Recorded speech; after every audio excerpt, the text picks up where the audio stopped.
What truly matters is not which party controls our government, but whether our government is controlled by the people.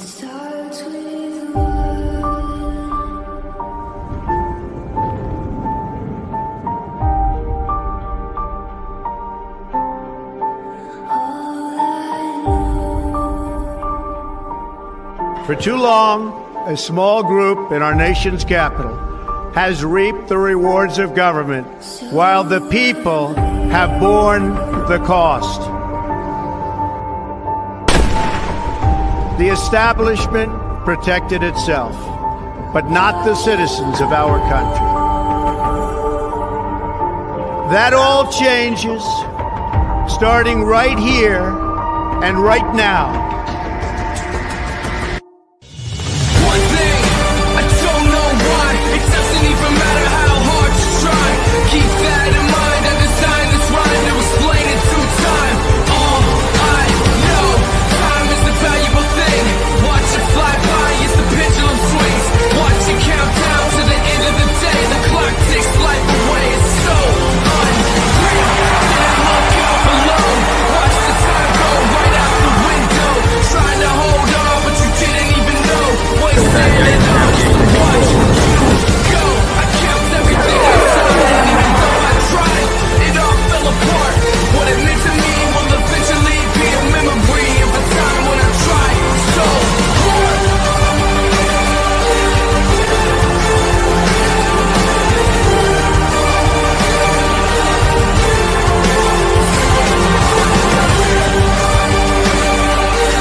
Yo, grab a cup. Let's talk some crypto. Run it up. I need XRP. Run it now. Life changing money in my jeans. Cold while it's sitting on my dreams. Touch that stack, we clear the scene. I need XRP by any means. Screenshots looking like movie screens. Turn that drip into steady stream. XRP by any means. By any means. I was broke eating noodles, hot sink water. Now scan that code, new block it off. Charge on my phone Got like a that newborn steak daughter. face. Watch it every breath. Let's go. Shout out Romeo. Let's go. XRP by any means. Let's run it. Welcome to XRP Boardroom. This is a live community chat. We talk crypto. We talk XRP. We talk red pill. We talk conspiracies. We talk politics. We talk whatever the fuck we want. We talk religion. We talk spirituality. We talk aliens. We talk lack of aliens. We talk Nephilim. We talk flat earth. We talk globe earth. Talk whatever the fuck we want. Whatever got you kicked out of your social friend group or family group, we talk about it here on the boardroom. Tell them, Unc. Yeah. Tell them. And you shout out to Romeo, man. I watched can join too, and you can join too. Let's go. Sorry, go ahead. I watched the Sunday show. That was good, man. Romeo's smooth motherfucker, man. Yeah, he is. But he said something on air like, "Oh yeah, I rap because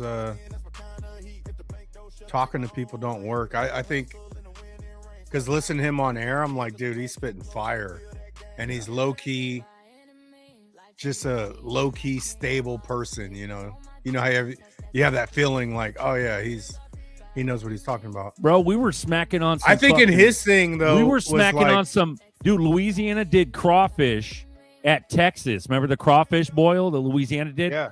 I remember me and Romeo, we were smacking on either Franklin's because we catered it with Franklin's. and Louisiana had the crawfish boil. We were smacking on something, bro. That tall motherfucker, he's hilarious. Romeo, I'm talking to you. Yeah. You're hilarious, bro. And it was a pleasure and it was a fucking honor to chill in Texas with you, bro. It was fire. Sorry, I took over. I was gonna go and like even when mode. I met him in Texas, I didn't even know he rapped. I didn't either. I thought he was just Blue Crew. That fool's That's a crazy. sleeper. He's a sleeper. Been coming out of Sleeper cell. nowhere. Sleeper cell. He's This is my coming out. favorite. This is my favorite, bro. Knocking doubts down, or knocking doubts down. Let's go, bro. It just hits so hard, bro. But how we doing, dude? How you doing, Unc? How you doing, Buster? You doing good? I'm doing good, brother. We're Good. just surviving, man. We're going 90 minutes, man, and then I'm gonna put in some work. Put in some work. But Put it in. Shout out to you guys. Happy Tuesday. we just fighting the Matrix, man. That's right. Keeping it at bay, bro. Keeping that shit at bay until we can sidestep it with funds. Funds and networking. United we stand. That's my mission, man. We fight the Matrix. We're low key, not fucking with him, bro. And Well, let we're it be known. Let it we're be known. powerful. Be uncomfortable. There's motherfuckers that will come in my presence. I can feel they're embarrassed, bro. Bro, You know, you- and I don't you feel the know- need to fucking one up anybody and blast people out because I truly feel like I honestly XRP for sure. I know I'm built for like a bigger mission, and it's not piddly fucking insecure fucking what else? What other word? When you're like emotionally just immaturity bullshit, dude. Like but you have to not respond to stay on your shit, dude. You don't have time in the day to fucking be, you know, there's people that put in a lot of work in their spell game and all the shit coming out of their mouth. Nah, we're not even going there. Because when you look back, like if you look at the crowd they're playing for, it's not even the crowd I'm playing for, bro. You don't have to say a word. And I remember I worked with some dude. This is like 20 years ago, but he's like, nobody talk shit about my name, blah, blah, blah. And I was like, oh, I can get with that. You know what I'm saying? But then at the end of the day, you can't get with it because if a low vibrational person is talking shit about you, and then there's all these low vibrational people talking shit about you, the high vibrational person, they're literally fucking blasting you out to the people you need to know because they'll be like, damn, all these clowns are talking shit about this one dude over here. Who in the fuck is this dude? You know what I'm saying? It's like straight up advertisement. Like certain people see through it, man, and those are the people that you need. So don't even stop them. Let them all talk their shit. You know, because we're here, XRP, everything else you have going on, and that's what it is. Damn, that was And that's- fire. Yeah, that breaks the what is it called? Smear campaigns, man. Fuck a smear campaign. Doesn't matter. Let them smear. And go about your business. Yeah. Bro, do you realize the impact we have now? Either one of us could pick up the call, pick up the phone, and have somebody come help us. Like they'll fly the fuck out here to help us do some shit if we asked. Like, can you imagine if we had resources? Even Jeffrey Dahmer, that motherfucker come down from Canada, come help us dig a ditch or something. You know you would, Dahmer. You're on here every fucking show. I know you're sad, bro. I know you're down and out. It's going to happen, dude. We're about to be rich as duck. You can't Speaking go of that route though, like with low vibrational people, because your benefit is to not play that game because you understand their game, and it's all perspectives, right? Because there's, you know, when I talk to certain people, I'm like, oh, that's nice perspective, but most people don't understand the perspective I run on, and that's my advantage. my perspective be like, oh, Buster, he's fucking naive. He's too nice. No, motherfucker. I'm not. I'm built different than you. You don't understand me, but I understand me. You know what I'm saying? And there's nothing naive about me. Because you could give somebody the benefit of the doubt. I give you the benefit of doubt. I give you the benefit of doubt. You take all the benefits, and then I get all the doubt. Fuck it. Fuck you. Get out of here. Get out of here. Right? What happens when the scapegoat leaves? All the cool motherfuckers, they won't even get along because there's no one to scapegoat no more. And then they all start breaking apart because they can't handle the negativity that they created and that they subsided. Right? When the scapegoats leave, it's trouble in paradise. And that's the game. Bro, that's fire, dude. Yeah. They're well, Bradley B going right now, bro. Bradley B, speaking of OG, thank you, OG, for shouting him out. Bradley B just became a great grandpa. So congratulations to you. Cheers to you, Bradley B. Thank you, brother. Congratulations. Yep. Bill, you built like a diesel. Diesel power, baby. Bro. Yeah. Run it, dude. Run that diesel clip. Where's it at? Here we go. Here, I got it. Crank up that diesel. Let's go, diesel. Let's go, bro. Let's fucking go. Shout out to you, Bradley B. Congratulations. That's a very beautiful thing. And it's nice to hear some good news, every now and then. It's good. Also, that was fire, bro. The points you're talking about. And you're built different. And honestly, I resonate with that huge because there's a lot of people in my life that just Aaron's a little crazy. He's this and that. So he's a little nutso. And it's like, no, I don't think so. I just don't smoke fucking weed all day. You know what I mean? Like, I'm not trying to mask and band-aid my emotions.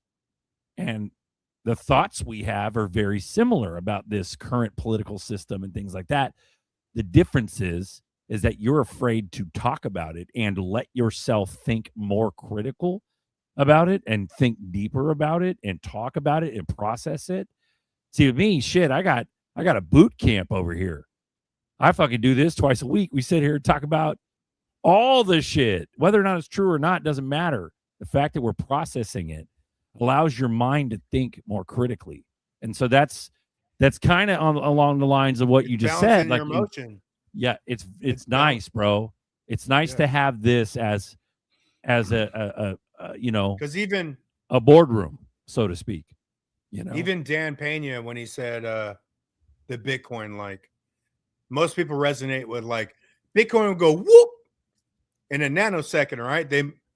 But he has another one that says you will not intimidate me, like, physically, mentally, emotionally, or spiritually, right? And to me, that's the recipe to be unfuckwittable. Like, master your emotions. But when he says that, to me, that's his best little short clip that he's ever done. Because most people are followers, man. So it's easy to get followers to go down the wrong path, but they don't want to lead, dude. We don't know where we're going, but we're going better than where it's been, So we'll just lead, stand on it, stand on truth, or what you at least believe to be truth. Like, I competed with people that stand on bullshit, bro. You're a clown. You look stupid. You stand on bullshit. Hardcore, right? Egos and all this shit. Like, so it's many aspects going on, but it's part of the reason why I'm here. Yeah. Hell yeah. Shout out to the chat, man. Yeah. Sorry, go ahead. Rough is 21, brother. Hell yeah, he brings a rub and a sauce. Let's go, dude. And I'm bullish as fuck. Like, I really believe we're Clarity Act. We're fucking out of here, man. And this shit is about to happen. Trump's pushing for it, bro. The other day, a couple days ago. That's what we need. He was in the wake of losing Lindsey Graham, we should pass the Clarity Act now. And like he just went hardcore. So, you know what I mean? It's gonna be nutty. But that's the thing, dude. Sorry, go ahead. No, go. Run it. Let's read Paul Smith. Most people have not had a single individual thought in their life, and they don't even realize it. And that's what's so crazy dangerous. That's crazy, bro. Yeah, dude. Good. That's a good crazy quote. And good. true. Yeah. Because it's dangerous, bro, because these fucking people will defend it with their life. It's the Matrix. They're so locked in and in love with their Matrix world that they will defend it with they'll attack you on all fronts to defend their Matrix life, and it's crazy as fuck. And 98% of people are like that. Until the belief system's broken, like underneath the Matrix is a belief system, but they don't even realize they're rolling a belief system of complete fraud. Like, and that's where like even all the movements, everybody's trying to save all people. Oh, they all want to be they all want to feel morally correct, and they can't even control their own life. But they want to go and save every other fucking group that the TV tells you exists, but they can't fucking save anything in their own life or change anything in their own life. It's the dumbest shit I've ever seen. But they want to go save humanity. You're a fucking joke, bro. It's like the Wizard of fucking Oz behind the curtain. Once you realize, oh yeah, that motherfucker ain't shit. Like, what is happening right now? I mean, they're fucking out here trying to hunt down terrorists, racism, misogynists, homophobes. You know, you're like, dude, you guys are all idiots. They're chasing. They would be like the greyhound chasing the rabbit. The rabbit, bro. Yeah. Yeah.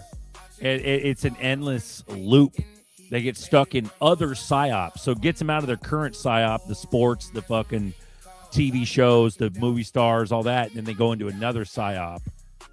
And, you know, there was it's similar to the whole, like, you know, MAGA versus left versus right movement. And then you had all the MAGA heroes, all the podcasters and shit that, you know, erupted in the last 5 years, 6 years. And those people end up being bought and paid for. And it's once you realize it, that you can't trust nobody. And so, you know, you get out of that loop. And the loop is multiple psyops. You know, if you're going to die on one hill, you know, you might as well, you know, fully embrace it. You know what I mean? There's still a shit ton of people that think I'm super crazy for thinking this fucking earth is flat. But what is it exactly? I don't know if it's a pancake you could fall off the edges. I don't fucking know. I don't know if it's a giant earth that has multiple little puddles in it with continents in the middle of each puddle. And the earth is so massive that nobody experiences a curve at all because it's so massive. I don't know if there's a Gartha inner earth. I don't know any of that shit.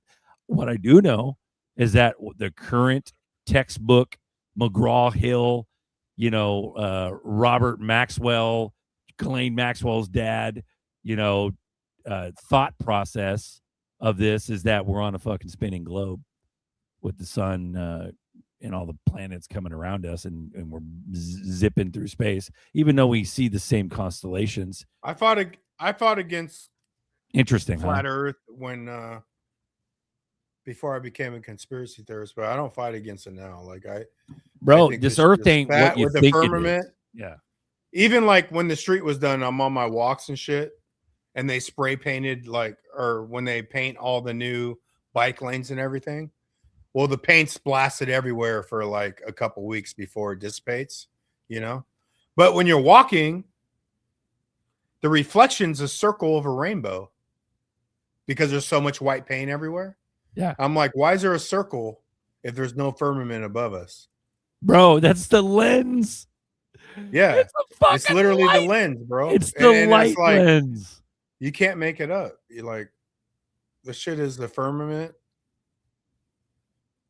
There's something going on. That's the thing. It's about getting rid of complete and utter closed-mindedness.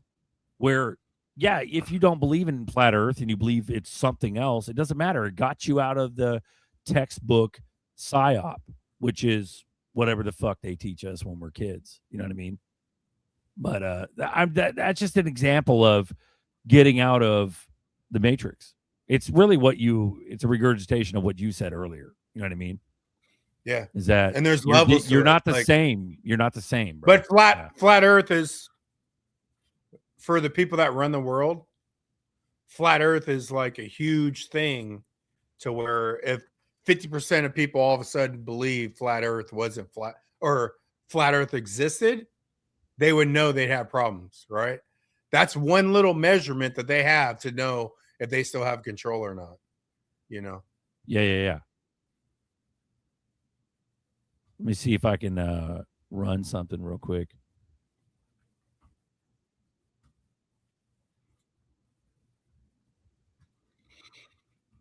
All right, hold on. Thanks for bearing with us. It's just me and Buster chatting for a little while, so hang tight, guys. Appreciate you. But I got something here. We can kick back and watch this motherfucker right here. We'll commentate over it too, or whatever the fuck. But this will be a fun one. This will be a fun one. Here we go. This is for Buster. This is for Buster. Boop. There we go. This is their Dan Pena speech. Here we go, brother. You ready? Mm-hmm. It's a 10-minute. It's a 10-minuter. Let's go. We'll drop Baby Gates here in a sec, too. What if you were afraid of nothing? You got volume?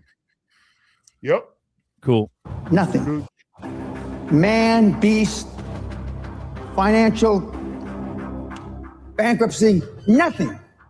Do you understand what that would mean? How would your life have changed? Once you become fearless, life becomes limitless. I'm not afraid of anything. I should be dead by now. I've been run over by a charging buffalo. Got up, chased it down, killed it. Killed it totally with a knife. You can't kill me. I believe that with all my heart. You can't kill me. And of course, the people that I've talked about, Andrew Carnegie, Henry Ford, Rockefeller, Steve Jobs, they're all tough. Snowflakes melt under pressure. In 1986, the average man's handshake pressure was 118 pounds. 2016, 96 pounds. Testosterone levels in sperm counts tested 50 years ago, and today they're producing 60 to 70% the amount of testosterone levels in sperm counts as they did. We're dying out. They're deathly afraid of everything. Everybody's scared to death of what might happen, and so they want to come across as your friend. It's like my snowflake test. You know, first question, paraphrasing it, what would you do if somebody spit in your wife's face? And the answers range from, well, I try to ascertain what kind of day he was having. And if he had a bad day, I try to be understanding. I'd be in prison for murder. I would beat the guy to death. Is that what we need today? No, I'm not saying that's me, though. Okay. But I am advocating that the guys act like they had a pair. There's never an easy time to make a hard decision. Never. But what you have to be able to do is pull the trigger, take action. And reading books and listening to podcasts is not taking action. It's just another form of procrastination. The main differentiation between the high-performance people is they believe in the extraordinary. Remember yesterday I said you're never going to exceed your highest and wildest expectation. For those of you that want to be a millionaire, you're never going to make 10 million. For those of you that want to be 10 million, you're never going to make 100 million. For those of you that want to make 100 million, you're never going to be a billionaire. Because psychologically, see, your subconscious doesn't know you're full of. Your subconscious starts to slow down. When you get, let's use the 100 million number, at 75, 79, 82, 89, 91, and then you're asleep at 96 million. And you may stumble over the goal at 100 million by accident. I have 3 regrets in life. 1, I'm a combat trained Army officer We never saw combat. 2, the night before my mother died, I told her, God damn it, you're not gonna die, quit f***ing around. She's dead in the morning. And the 3rd, I didn't set my goals high enough. Jack Welch said it much better than I. There's no such thing as work-life balance. There are work-life choices, and you make them, and they have consequences. There are consequences that I didn't go to our daughter's sweet 16 birthday party. There are consequences. But are they greater than the consequences of you being dirt broke when you die? You ask yourself that. Would you rather make a choice between your daughter's 16th birthday or you being flat broke, huddled up in a corner, homeless, whenever your time comes? You tell me. But conventional wisdom, political correctness, has it all backwards.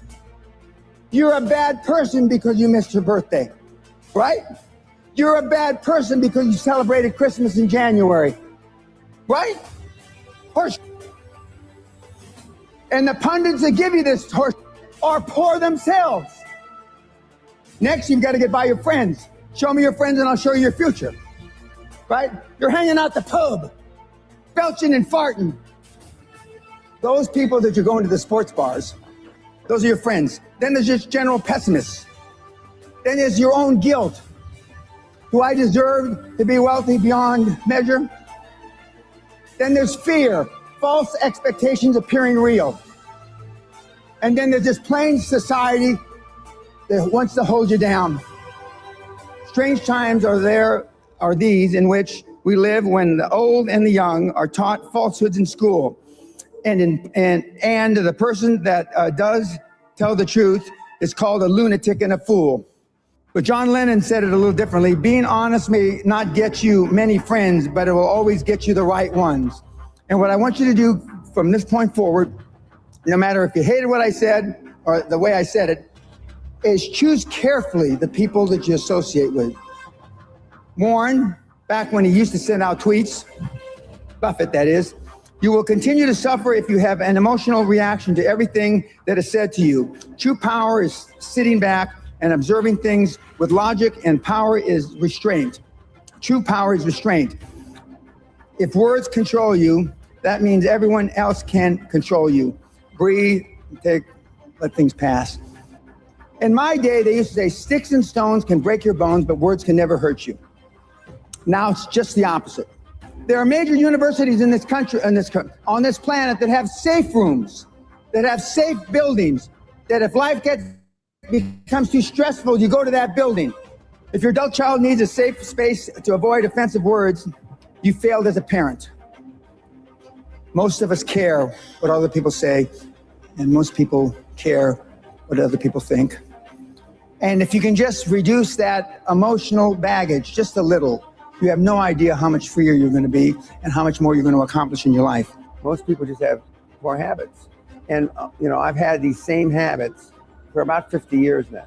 When I do feel wimpish, I just say, what's wrong with you? Come on. And I just go out and do it. And I know that if I hadn't built up these habits 20, 30 years ago, at age 70, I certainly wouldn't be doing this. I mean, good habits are hard to come by. But what's even harder to come by are people that have good habits that you can be around.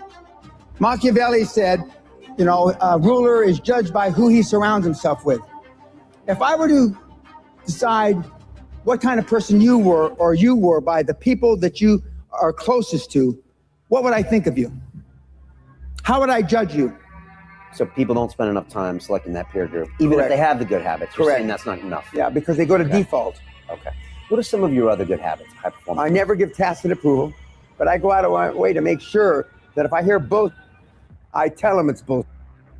Keeps you with the right people. It Correct. gets your message out loud and clear. Correct. All right. No tacit approval. Good. Give me a couple more. Sam Walton's sundown rule. That means that before he left the office every day, everything on his desk, every message that came in, he answered. So I clear my desk every day. All right. So over communicate, and other people should too. The thing that most of you lack in is time management. You don't the reporting system I use is the reporting system I use as a young officer with NATO. And it's basically, what are you going to do? What are your goals for the day? What did you accomplish yesterday? And challenges. And then the following week, you didn't, when you say what you accomplished, if what you accomplished doesn't relate back to the goals you had set for the week, then there's a disconnect. Well, if you said you were going to do this on Monday, and then on the next week you didn't do it, didn't you do it on Monday, you didn't do it the whole week. And, challenges come up, speed bumps, I call speed bumps. You broke your leg, you did this, you did that, now to me, those aren't speed bumps, When I showed up for my meeting with Klaus Kleinfeld in a wheelchair with a drip, well, I was almost dead 3 days before. I mean, that's commitment. Kids are not programmed for success, but once in a while there are kids that were programmed. That's little Tiger Woods when he's 3 years old on television, showing him how to hit a golf ball. The Williams sisters were programmed for success since they were little. I was programmed by accident. What have you done to program your children for success? My dad only had one goal for me growing up, to keep me alive till I reached the age of reason. So my mother spent her whole life trying to make me what she wasn't. Can you say the same for you, your parents, your children? No. So I'm not here by accident. And yet I still push the envelope. I believe with all my heart, you were meant to achieve. I believe, and this is the only religious thing I'm going to say, is I believe whoever the put us here, however the we got here, we were put here to be all we can be, not a fraction thereof. Bullish. Let's fucking go, bro. Let's go.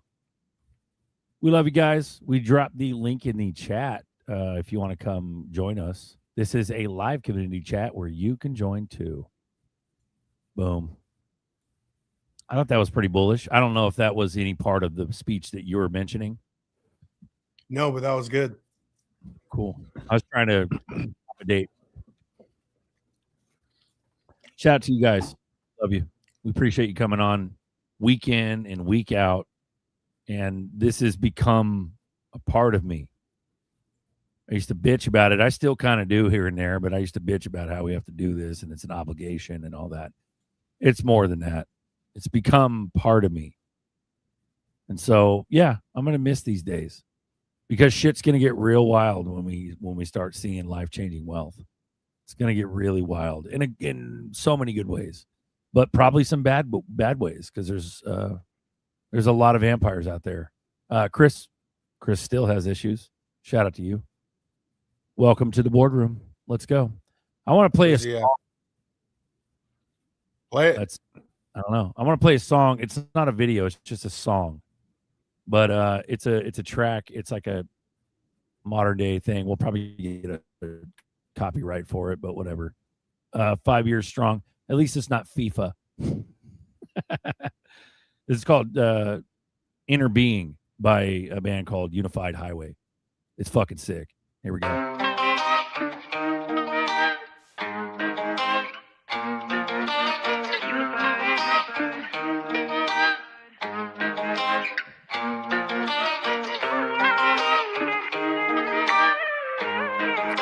We're just waiting for you to join us, guys. Let's go.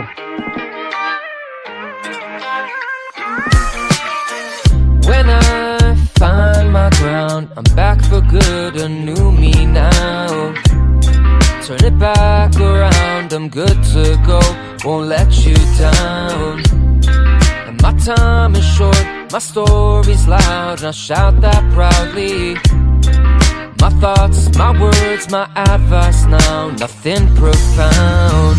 It's all about do your own, be at peace, find your inner being. You alone, figure out your own tone, find your inner being. It's all about do your own, be at peace, find your inner being. You alone, figure out your own tone, find your inner being.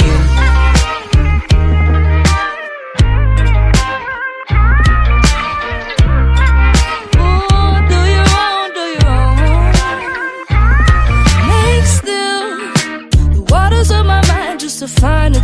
one inside the whole time. And this presence is the essence of existence, experiencing this life. We get it straight from the source. There's a fire in my soul, and my purpose is to use it. Ooh, bring it out, inner peace is the weapon that I'm choosing. It's all about,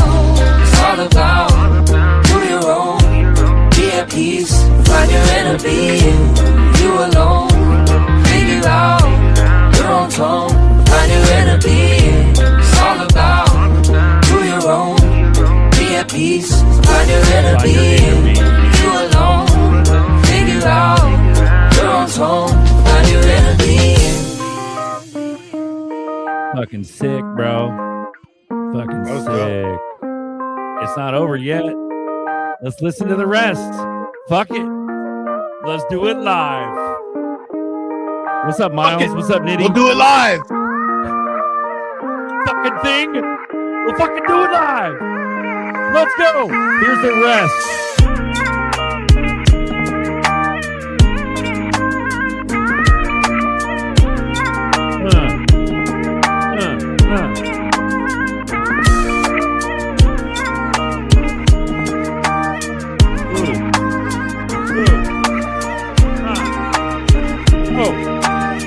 Hey, let's get it. Let's go. Hey. All about, do your own, be at peace, find your inner being, you alone, figure out your own tone, find your inner being. All about, do your own, find your inner being.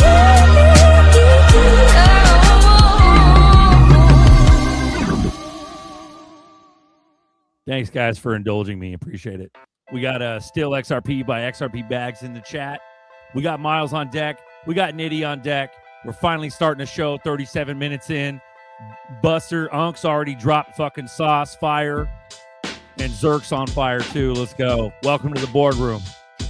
How we doing, boys? Good. Good. Hey, Zerker, what's up? Hey, Buster. You didn't just start this show. This show never ends. It's continuous. We just televise it twice a week. That's all. I know. That's good. It's almost like he's right. I have a harder time between Tuesday and Sunday than I do from Sunday to Tuesday. I think about this show all week. I'm like, what are the guys going to say about this when the show turns on? I'm like, oh, something happens on Thursday, Friday. I'm like, man, what are they going to say about this on Sunday? I'm curious. Bro, you know what's cool is that, like, homie, it's a revolving door. I used to talk about it years ago. This is a revolving door. It's like a saloon. No one leaves. Everybody comes back, or they creep, or they're trolling or whatever. For instance, when's the last time you seen Chevy? Chevy just came back. He's in the chat. What's up, Chevy? We love you. Like, it's just motherfucking, it's like Cheers. You never leave, dude. Period. It's beautiful. Yeah, Rain came on last show, too. I haven't seen Rain in a minute. He came on. And then him and I, we fucking talked for like an hour or two out on the phone after that. Like, you know what I mean? Like, it's all about connection. Human connection. Not AI bullshit. You boys doing okay, though? Family's okay? Everything's okay? Yeah, blessed. Everybody's healthy. We're doing a mini vacation inside of summer vacation. So we had a couple days. We're just, doing whatever they want, spoiling them even more than they are spoiled. So it's good. It's a good summer. It's a beautiful day today. That's fucking wonderful. We're like 104 in SAC, bro. We're heating up. It's heating up. It's heating up, bro. It seems like though the basis is truth. Like, and there's levels to the truth. Oh, you mean like the common denominator across the board? Yeah. Because everyone's in their own illusions, right? And it takes truth and for you to accept the fucking absolute truth to break any illusion you're in, like financially, whatever. Like, because I think it's realms of different areas in your life, but the average person wants to believe dumb shit to feel comfortable, and they'll fight you to the death for it too. Which is fucking crazy. Because you're fucking up their comfort. They want to be comfortable that bad. when you live in a house of cards, you can't have anybody blowing on it. You know what I mean? They got a house of cards. Anybody just walks by and says one wrong thing, one little piece of truth, and if you question it, right, it all starts coming down. You either just got to live with the chaos that is reality, and find as much truth as you can and live by it, or you got to build this big house of cards that any little person can be like, oh no, don't say that. Even when we say if you say blow me, you're secure in your own life. Sorry, when the winds of change don't bother you, you're getting there. It's like the world's, oh, there's aliens. Okay. Yeah. Oh, there's no aliens. We're all alone. Okay. I got a video on Facebook about that, about all the cliches. There's like 4 cliche statements that we hear that they changed. That leads up to why a lot of people believe what they believe. So I'll find that. But even when we talk about truth and then lack and crabs in a bucket, like honestly, to me, the people that are in lack in that belief system, they lack truth. But we even when we hear lack, we're not like, oh no, we don't think they lack truth, but literally the end result is they lack true truth in their life, and they're just gonna grab on. They're gonna hang on to a bunch of dumb fucks that don't give a fuck about them, that will fucking reiterate the lies that they want to hear. What is that? Flying monkeys? You can't make this up, bro. Flying monkeys, fucking Minions, the newer one. What's the Wizard of Oz? Oh, that's the Flying Monkeys, bro. Flying Wizard Monkeys, of Oz. Wizard of Oz. Yeah, that's the witches monkey minions. Yeah. Man, a lot of people are compromised based on what they do. They have to live a lie because the system manipulates them into a contortion, a supine contortion, and promotes the lie. In order for them to save their worthless ass, they just go along with it. And then they take it up.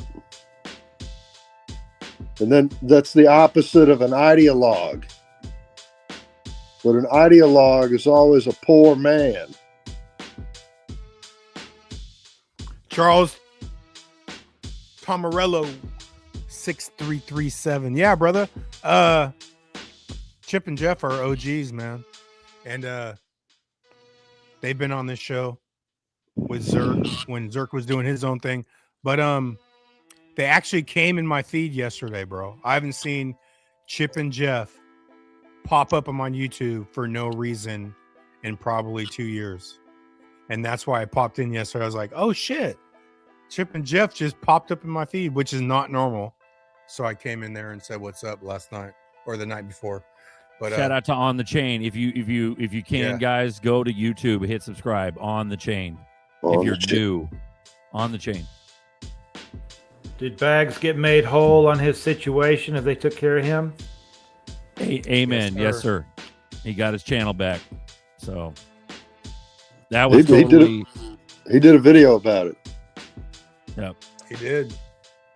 We said a lot of prayers, and there was a lot of work put into that channel, so that was good. He got it back. I'm glad that you guys are on. I'm glad that Nitty's on. I'm glad that you're on, Miles. I'm glad that you're on, Papa. I respect you, gentlemen. Thank you for doing a show that allows this, Zerker and Buster. Thank you. Let's go, dude. Let's go. How you doing, Papa? You doing good? On that Dan Pena, the wife used to always tell the boys.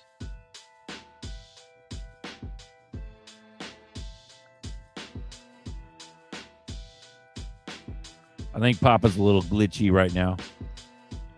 It sounded like Daniel Pena had a penis test he had cooked up. I am glitchy. He's a little glitchy. He may have to swap devices or something. I'm not sure. We could hear you, but it just glitches a little bit. Maybe you want to know what I heard? Go ahead. I'm glitching too. Hidden Road, $3.5 quadrillion a year. So I did the math on that. That's $9.5 trillion a day. So I went to the XRP ledger and checked out the XRP calculator, and I put in 8 100ths for how many times XRP moves a day, which means it moves about somewhere around 800, 10, somewhere over probably 100 times a day. At 20 billion tokens available in circulation to do the utility part. And now remember, Brad Garlinghouse is the CEO of Ripple, who bought Hidden Road. And to my mind, that tells me that he's got the prerogative to flip that switch anytime he wants, to start doing all that settlement across the XRP ledger. And it brings XRP up to 1,500 a token. That's bullish, Nitty. Thank you for that rundown. That's bullish. And that's just Hidden Road. And you're just calculating that traffic. You guys want to run this? This falls into. You ready? Run it. Boom. The shocking hidden meanings of most popular phrases. Check this out. Okay, blood is thicker than water. What do you think that means? Well, it's always been suggesting that family comes first. Okay, do you want to know the actual saying, which is true? The blood of the covenant is thicker than the water of the womb. Oh. It's the complete opposite meaning of how everyone uses it in the Western world, The blood of the covenant, obviously that's God and you, right? Yeah. The covenant, Spirit, Holy Spirit, right? Is thicker than the water of the womb. The water of the womb. That's just already just like those two words in itself. That was always the saying, going back hundreds of years, centuries. Everyone says blood is thicker than water. You don't understand what you're saying because you're reversing the Hebrew and you're changing the meaning to the complete opposite. This is not a theory anymore. This is literally how I wake up every morning. Okay, curiosity killed the cat. Have you heard that? Yeah, absolutely. Okay, ready? Do you want to know the original one, the Hebrew one? Curiosity killed the cat, but satisfaction brought it back. You can't die in this realm. You always come back. Not 9 lives. That's another addition because they don't want you to realize how powerful you are, how protected you are from day one. You know? Jack of all trades. This is great. Jack of all trades. Yeah. Okay, have you heard this one? Jack of all trades, master of none? Yeah. My dad used to say that, yeah? Ready? Jack of all trades, master of none, though often better than a master of one. That's the real saying. Wow. It's the opposite, bro. That's completely the other side. The opposite. Yeah, it's basically. We've been living in this world where we are literally teaching our children a lie every time. And because we don't understand the esoteric meaning and the origin of English. That's incredible, isn't it? That's a particularly good one. That's one of the most widely used. I'm sure every second of the day someone's saying that. Well, it kind of there's sort of there are similar sayings, and there is like, oh, he's a one-trick pony, and well, it's trying to teach you to, focus on one thing, don't ignore everything else. No, that's not your job here. That's not your purpose on this earth. No, it's telling you to do the complete reverse. Yeah. Everything's been often better. It's not like sometimes. It's the majority of the time. You are going to have to pivot. That's the whole point. If you get comfortable for too long, you're doing something wrong. Damn, that was fucking dope, Buster. Yeah, that was dope as fuck because it really illustrates how much. And you said there's levels to this. In my opinion, you could be red pill on a basic level and just be like, yeah, but I don't believe in Q. Like, what the fuck? Read the fucking drops. Like, I understand not believing in Q. I've been on the hater side for a while now, where I'm like, well, fucking Trump's a Jew king and this and that. It doesn't negate the fact that there was fucking 4,400 some odd fucking whatever drops of military intelligence just blasted all over the internet, and it fucking amassed a giant following to do a lot of waking up to a lot of people. It's like 4950. Run it. What is Run that? it, Nitty. Do it. Well, it's like 4950 drops.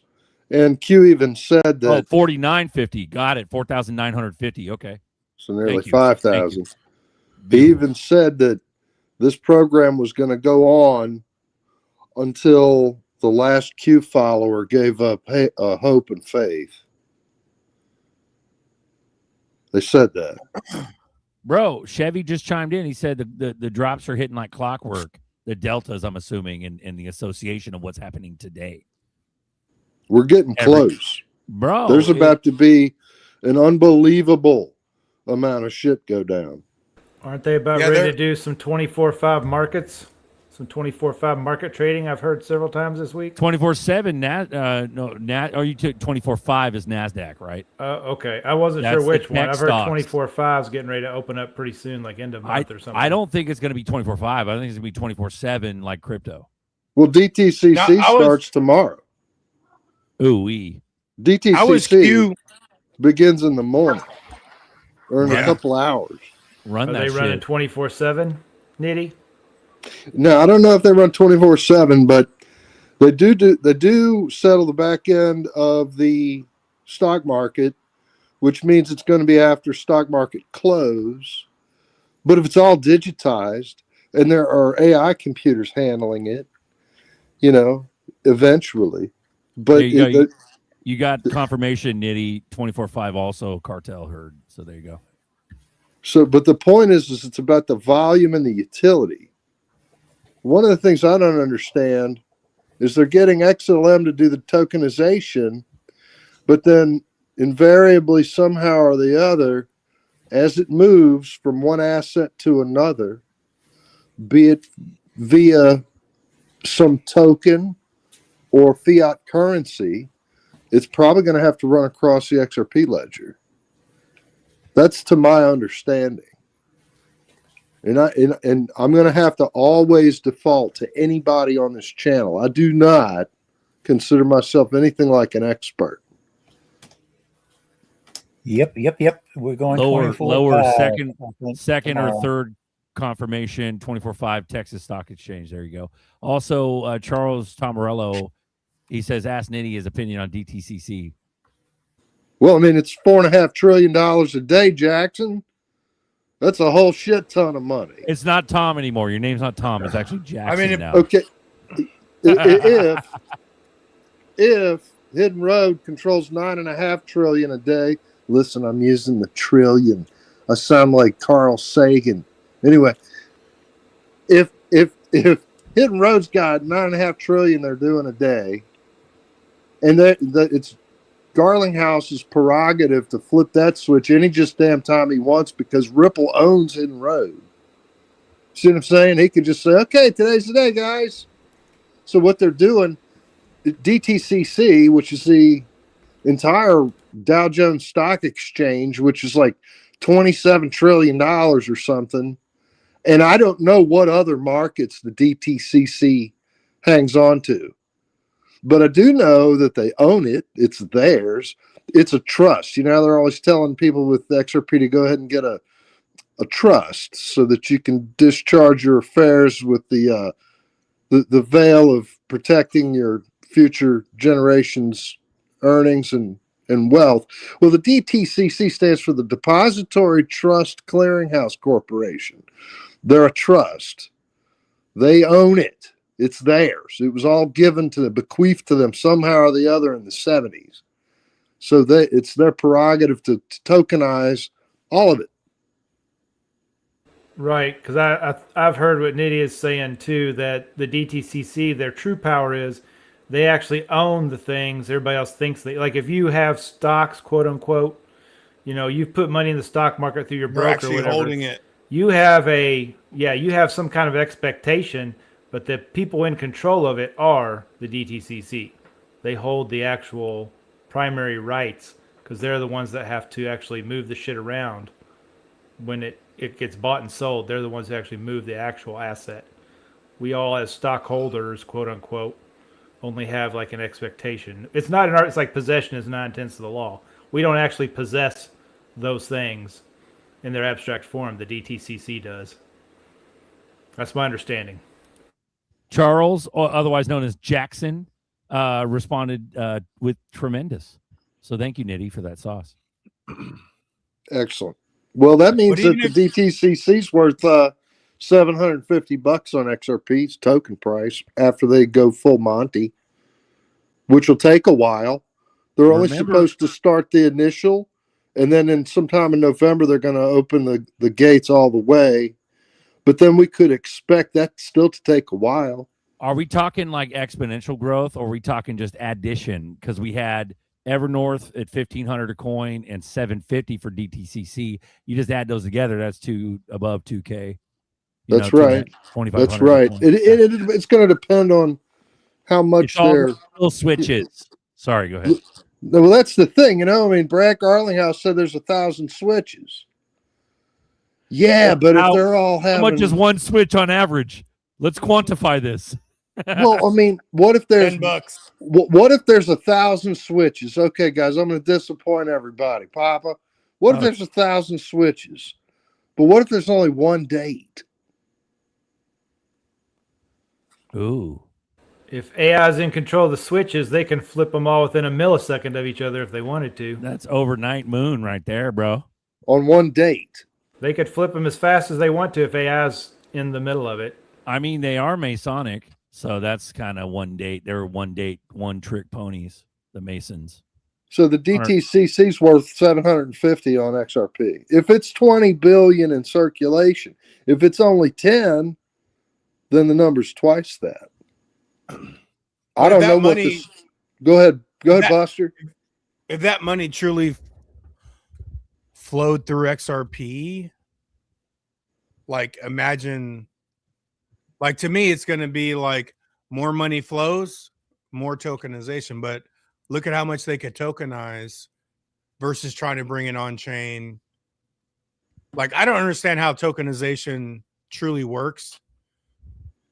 But I would imagine it turns it into a digital. If you had a $1,000 XRP, it'd be easy to tokenize more shit than $1.12, whatever we're at now. You know what I'm saying? Well, it's divisible. You take a larger value item, a real world asset, a fucking house, and we got $1,000 XRP.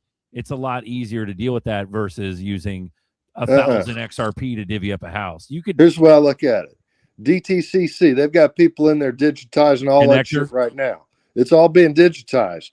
But Buster, that XRP can be flat so long as they're not moving it. But when they start moving it, that's when the utility on chain, on the ledger, increases, where XRP's price always has to be over the level of the value of all of the tokens transiting the ledger. And we're not talking just tokens. We're talking about tokenized commodities, tokenized currencies.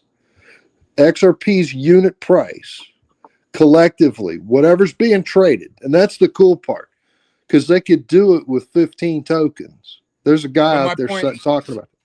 Go ahead. My point in saying that wasn't to like hate on that, but when you said put it in the calculator, like if that money's truly going through XRP, it'll probably 5x what the calculator says when they start tokenizing shit on top of. Isn't that the flywheel? That's the flywheel effect, right? You see what I'm saying? Yeah. So even if you say 750, no, it'll probably be 7,500. You know what I'm saying? And that's where we're thinking smaller.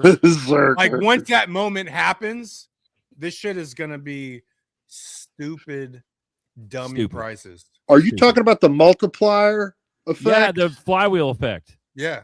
Yeah. Because, Zach Rector talks a lot about that, or he used to. Well, that originally came from, Garlinghouse was Peanut Butter Manifesto. What was the flywheel connector? Mr. Connector? Flywheel was the was English that Kendra or was that fucking Arthur Brito? Like, who was that? I remember Brad Combs covering it back in the day. I don't. Yeah, but that was just an influencer. It actually came from an OG. OG always remembers Shane Ellis theory. Shane Ellis. That's the flywheel. He was like Kendra Hill, Shane Ellis. It was the fucking early bird. Well, Shane Ellis was Riddler like shit. in England banking. He was like an English banker. But what about Nerdy? Nerdy's predictions, where it's going to be $28.5 million. 30 million. 30. Nerdy says 30. Nitty, if you think about the calculator, that came from what's it? Something LS. What's our guy? 420. What's the guy 420 on our chat? He originally coined 30 million per XRP. So I got to give him credit. Nerdy didn't come up with FPS 420. Shout out to you, motherfucker. Sorry, go ahead. Buster, what's up? But I'm just saying, like when you throw it on that calculator, like if you look at the XRP ledger, it's micropayments, money flow, plus tokenization. But you're literally just putting in one aspect of the calculator, which is just money flows. You know what I'm saying? Oh, yeah. There's still two other fucking huge things. Yeah. So when we get there, you guys will be filthy rich, bro. You're gonna be Bro. like, what do I do with all this money? What do I do? It's God's work. That's what we do. Connector's got the floor. What's up, Tim? I was going to say that's not even considering the best appeal to me is it's like a master collateral for everything. So that's a big use case that's not even people aren't even talking about. But to get back to the DTCC thing, I wanted to, I don't know, I guess it's all about how it's going to be used, right? I mean, the DTCC, they figured out how to, you know, like you said, it's a private back end, centralized, their own thing. And they're going to have their own private ledger where all the value goes if you decide to tokenize with the DTCC. And then they mirror over to these public chains. So it's a copycat. So like XRP is going to be looking at their private back-end ledger. So that kind of gives you an idea of the safety mechanisms that's going on. And how big it is. Yep. Yeah. Bro. But bigger than we can imagine. Nothing's ever started like day one. I can see it's ramping up into October, November, and then they start showing us like what they're doing. But nothing's ever started on the first day and reflected like real money. So I wouldn't get my hopes up there, but we're in a good position, man. Like we're fucking way closer than people realize. Now, if it started tomorrow, just fuck, to I'm start. wrong. That's Let's run it. But still, though, just to start. Let's say it's a modest start, like you gentlemen just suggested. It 10, 20, 50. We're changing lives here. Like lives have changed. Ain't no more debt slave job ever again. And it ain't going down. You get what I'm saying? Why would you start the wheels up and then stop the bitch and tank it 90%? It doesn't make sense. You know what I mean? Literally everything's going on chain. Everything. Yeah, there's going to come a special public time has where no idea. Sorry, they're going to want to try to control slippage. That means it's got to get up to a certain height beyond a point where when retail exits and runs down to the Buster Brown shoe store at the mall. Oh, wait, they don't have those anymore. I'm sorry. Listen, Jackson. Listen. When they get the price to go to utility value, it's got to be high enough to envelop the entire amount of value necessary that's going across the ledger.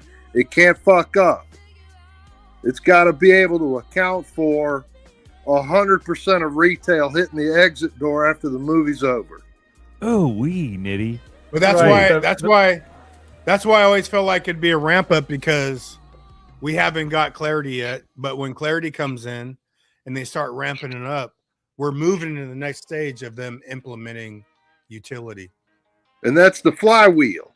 Because the flywheel, if you imagine a flywheel, it accelerates slowly, but certainly. And it can invest a tremendous shit ton of energy in it.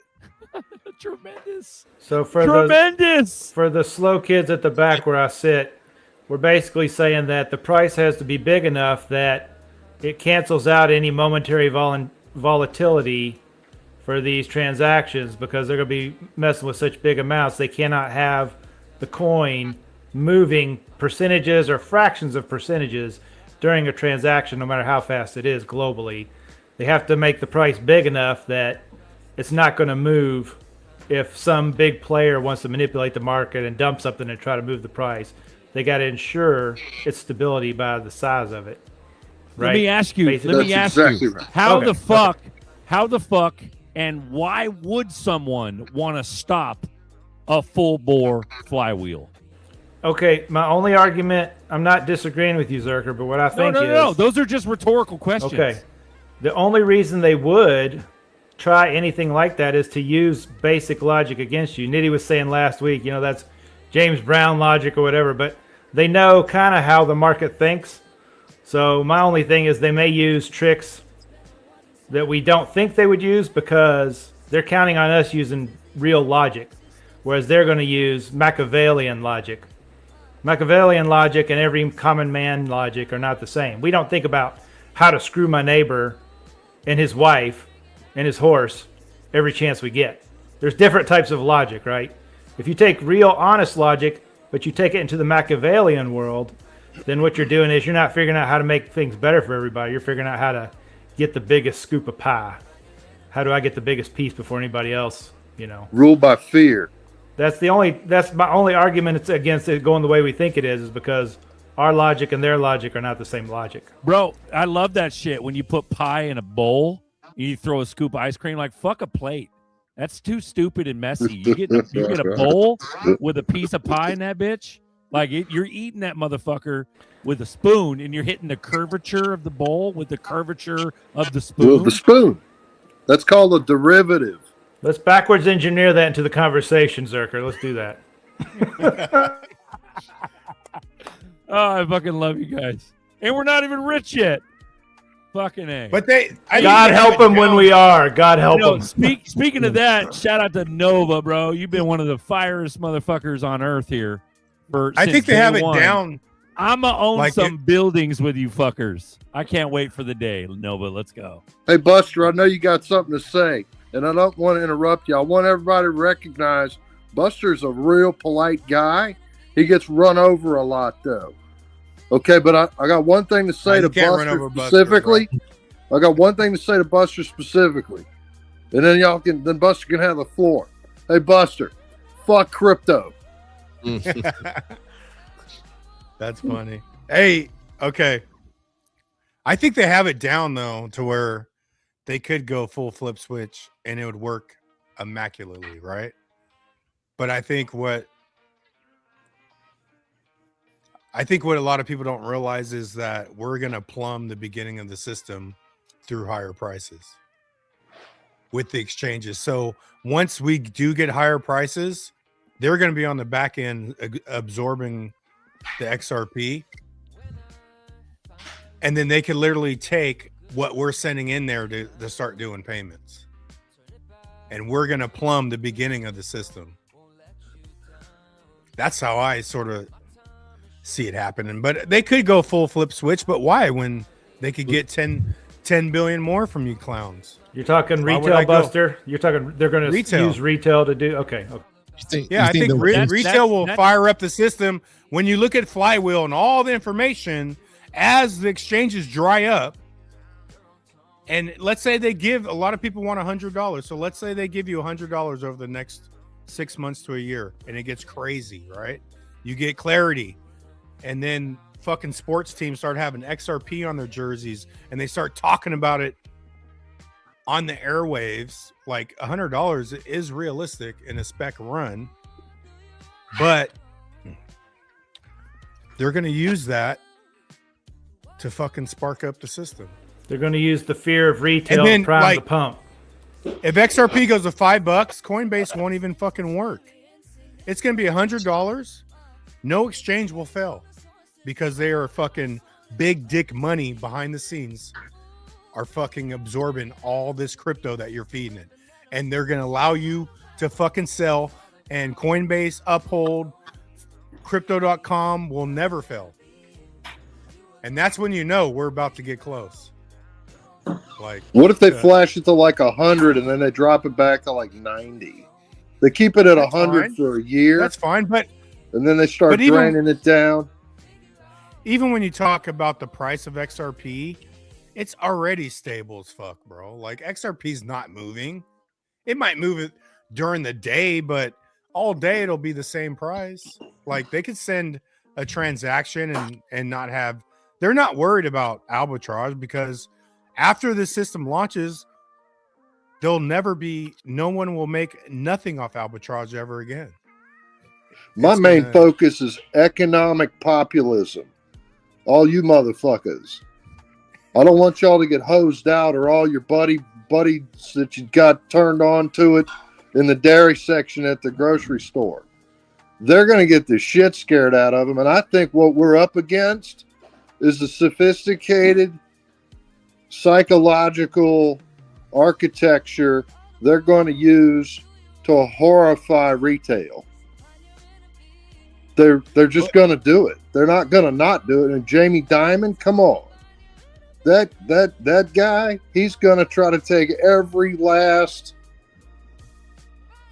He's going to wipe out all of retail the best he thinks he can do, until it becomes a point in time where it's a pragmatic necessity that we hit hyperspace. And then Brad's going to flip the hidden road switch, and then it's on like Donkey Kong. And then we get invisible spaceships that don't make a sound. But if the average Joe Blow in here makes it to true utility, there's nothing you have to do in life. Like you done made it. You know, where is that, Buster? Well, what happens after this? Like, you already did the biggest thing you'll ever do in your generation and everyone to follow you. Like, and then you do whatever the fuck you want to do and start changing some shit up. Like ZRK said, you get a download. Yeah. What to do next? We're all here. Every one of this Blue Crew chat, every 2,200 subs that are on this channel have gotten the download. We are literally chosen. That's why anybody else outside of not having the download cannot understand what we're saying. They cannot understand the language, the vernacular, the whatever. That's why I'm trying to be as clear as possible. Well, Berserker, what do you mean flip switch? What do you mean? Explain the flywheel effect, Berserker, please. Well, you've been how long you been in crypto? How much money have you made? How much money have you made? How long you been in crypto? How much money have you made? That's all they give. Enough not to work, clown. I had a friend who sold all his crypto just the other day. Ooh. Who did? A good friend of mine. He bought Tesla and Nvidia. And sold all his crypto. Wow. He's chasing a green candle too. That shit's already gone, bro. Nvidia already did its first shit. But he did well on that though. He sold it to buy that, or he already had. He sold Nvidia? all of his crypto to buy Tesla and Nvidia. Don't get me wrong, Nvidia is a long term. He sold XRP at a loss to buy it at the high end of Nvidia. Nvidia will win. He will make some gains, but not even close to utility coins. Okay, y'all. Buster's Mr. really Connector's good at friend. Mr. Connector's friend, you're on air. But here's the 1 thing. hour, 13 minutes. That's not a smart move. Live from Uncle Buster. You done Here's the fucked thing. up, bud. If you guys are watching, you guys probably all know Connector, but he's very, very respected in this community, and he's very, very knowledgeable. He's very, very articulate. He has my respect and my vote. So here's the thing. Here's the Berserker psychological breakdown. Here's the fucking nuttiness of the Matrix. This has nothing to do. So Connector's friend has nothing to do with Connector's character or his ability to transcend information or, so to speak, give an artificial download to somebody. He's tried his fucking damnedest to give his friend the download. And that's the difference, guys, is that you're either chosen or you're not. And unfortunately, Connector's friend chose unwisely. And that was my point to Romeo. Like when he said, I was talking to people and I had better luck rapping, but I was like, when he talks to the people in here, he's pure money, bro. Like, I think there's a certain point in time to where I invested too much in people that weren't ready, but I also did it. I invested too much time in outside of XRP with people that aren't ready. You know what I'm saying? It's all about knowing who's ready and allowing them to make their mistakes, and if it's just not saying to them no more, like, okay, yeah, you do what you do. It'll be a year later. Hey, how's that XRP going, Buster? You know, but and he held it for a whole year. That's crazy. He lacked true vision. But in all honesty, he got in on green candles and XRP because he bought it at probably over $2, right? So he was chasing his lesson isn't even XRP. It's stop chasing green candles at the end of the day, because he came in at when XRP was hot shit, you know. Chase the rails. Nitty, it's been an hour and 15 minutes. Can you present the tremendous write-up to Nerdy, King Nerdy, that showed up an hour and 15 minutes late? Yeah, sure. Absolutely, I can. So, Nerdy, are you planning to retire? What's going on, bud? You know what I mean? Here comes the night shift. I guess we can go home now. Yeah. Oh, give him hell. Nerdy, I'm not messing with you, but you know, we don't need any lip.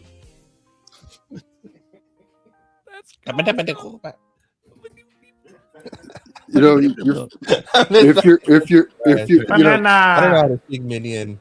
I was watching this thing how people speak Minion. I think it's a cross between like German or some other language or some shit. I don't know. If you're not first, you're last. If you're not last, you're first.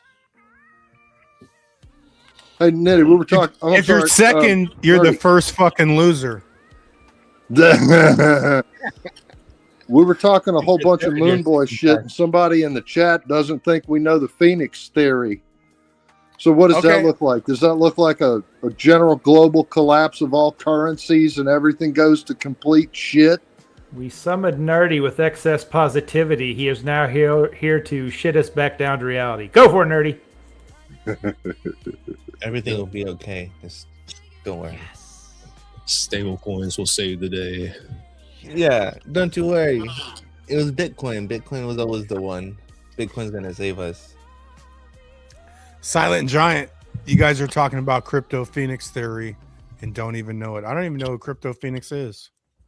Maybe we made it up. Someone coined that phrase. Who fucking knows? Maybe it's just a frequency. Maybe it's I not want my intellectual property back. Maybe we're chosen. Maybe it's Maybelline. It was always. Maybe it's Maybelline. Maybe it's the 88 Maybe we were born with it. Maybe it's Maybelline.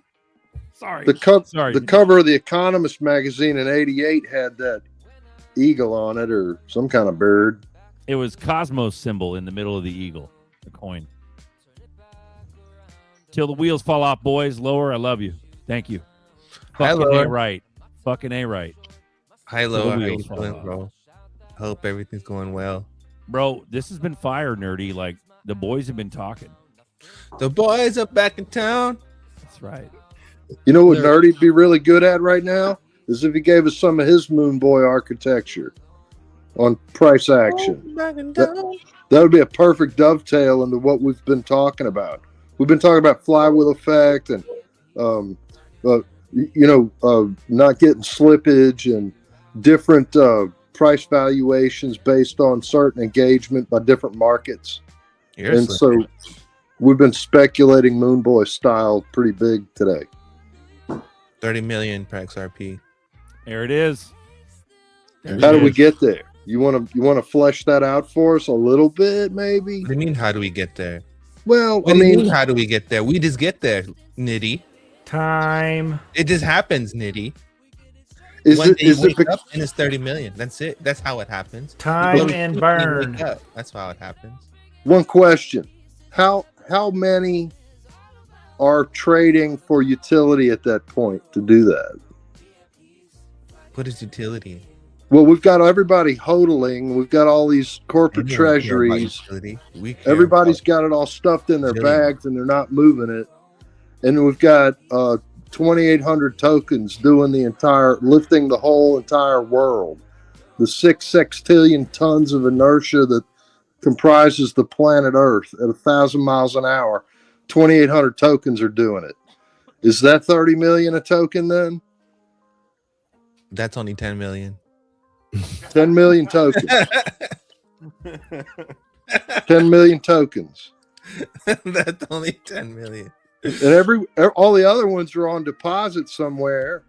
And anytime somebody needs a hot rod or whatever, or a French villa on an island along a beach with emerald green water, they just go peel off one XRP and bring it down to the bank, and everybody shits themselves that they've seen an XRP, and they buy it immediately for $30 million because they need it. Is that the deal?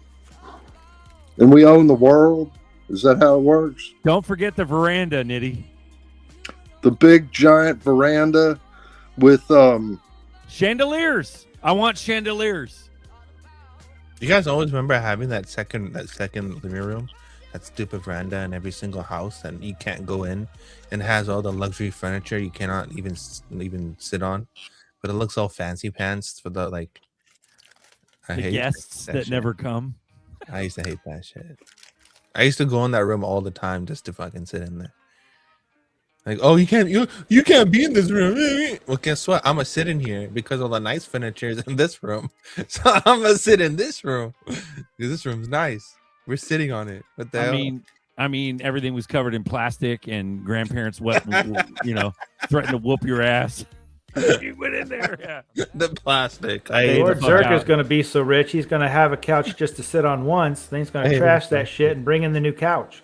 That's right. And he'll sit on that couch once, then he'll trash that shit. There'll be houses for different levels of people. You know what I hated more than the plastic on the couch was the plastic on the floor. You know what I'm talking about? Bro, no. Your hard thing used to be on top of the rugs. Oh, down the hallway. Protectors like under your desk, those hard with the spikes on the bottom. So they don't move. Yeah. You're just sliding around the whole house. That's a feature, not a bug. That's how you get the runway going. Let's fucking go, boys. We love you. I fucking love you. I'm not signing off. I'm just fucking stoked.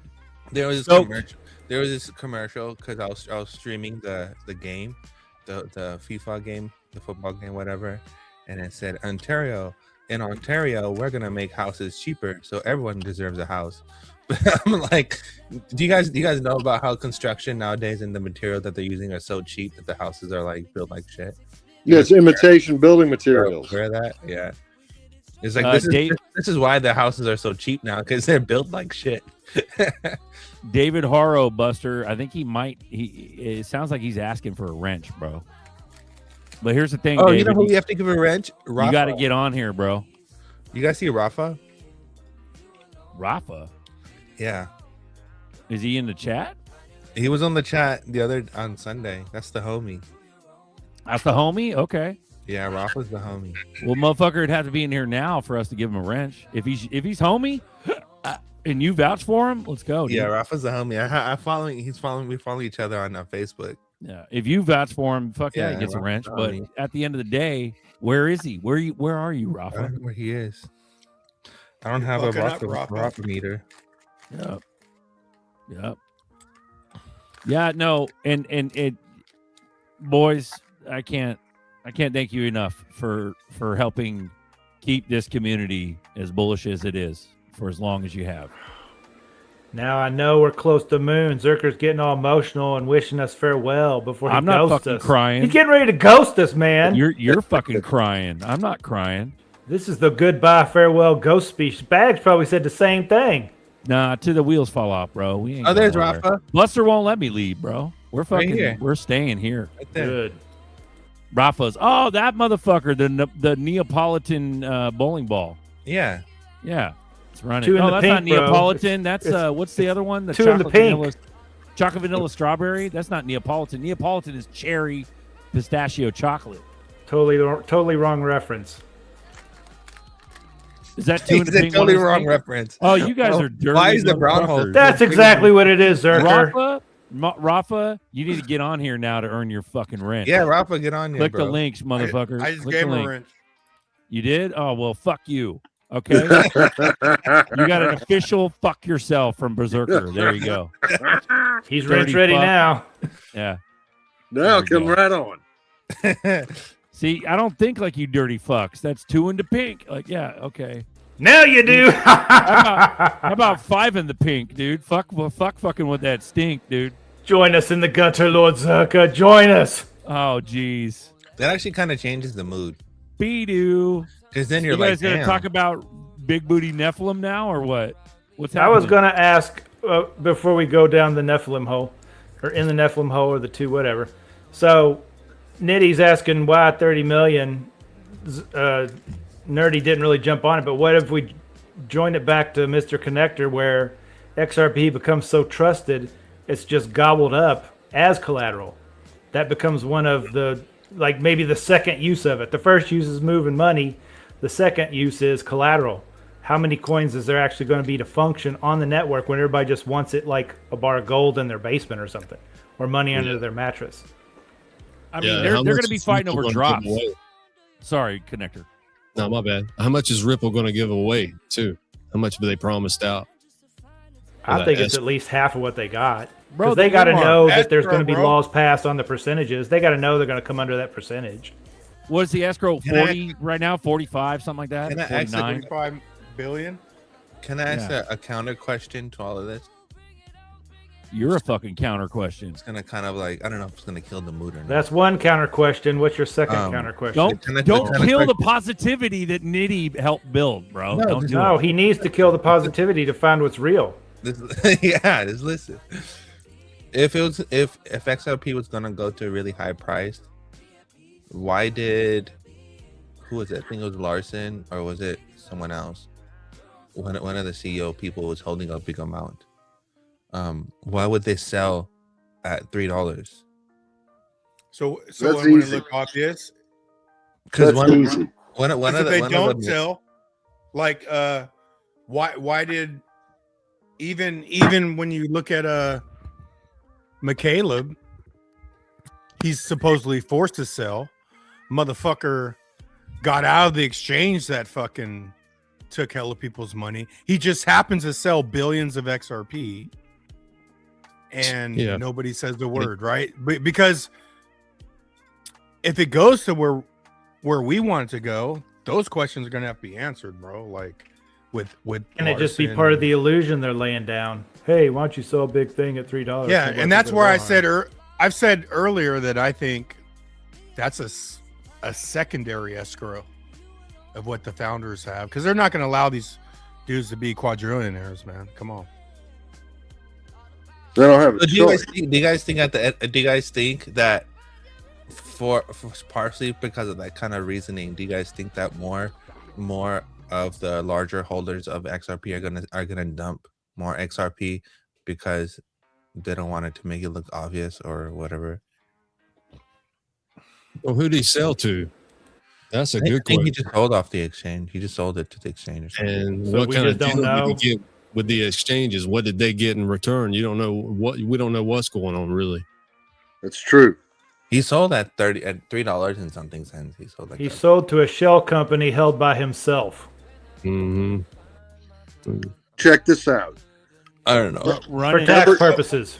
Run it. But when it was created, Hi, Connector. he owned nothing, bro. That's what's crazy. Like, even at $3, you go from nothing to billions of dollars. Like, Do you guys Larson think was that a David billionaire Short? before he started it, wasn't he? Do you guys think David Short is gonna sell his bag? There's no reason to ever sell it. Yeah. I There's no think reason I to think sell part of the your NDAs is they're probably already levels to where they're going to make these people sell them. Part of Ripple's, what was that? The mission statement they were given was to distribute properly XRP. Their mission was to their trust was to distribute it properly. Well, hear me out. Okay, go ahead. Do you think Evan North is that company that does that? Was made for that exact reason? Was for instead of them selling their XRP, they just sell it to Evernorth, and then Evernorth uses it for loans. That could be it, because I think the benefit of us is like we're personal people, but we're also about to all ante up. But there'll be a point in time where only entities are gonna own this shit, bro. If you're not an entity, you don't have a shot. We'll be those entities, Buster. Yeah. We're going to be entities.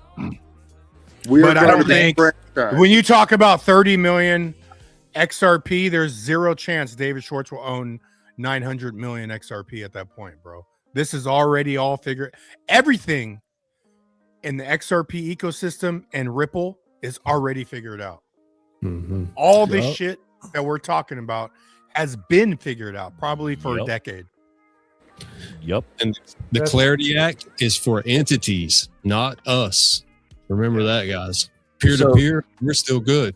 It legalizes the liquidity flow. All right, so answer me this: do you guys think that that's the whole point of Evernorth, was for the fact that Ripple wanted to keep their XRP and their holdings within their own little closed little loop ecosystem? It might be in Ashish Schwartz, Garlinghouse, Larson clubhouse. Yeah, that's what I think it is. Right? Yeah, that's what it really comes down to. Yeah. But here's another thing about that. I was going to bring up Evernorth. They were buying at 250, and then it kept going down. But that's the thing. They don't give a fuck what price it is at these fucking measly prices because they know what it is.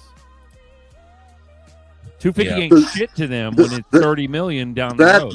That argument means that the timing that Evernorth was displayed, its introduction was more important. Its timing, because it traded down, which tends to suggest they were not aware it would go down, which maybe means that there's some external manipulation to our market, like Jamie Dimon and all his. Okay. What is it, the State Street hoods that were manipulating you're bringing everything? up a good point. I'll piggyback off of it.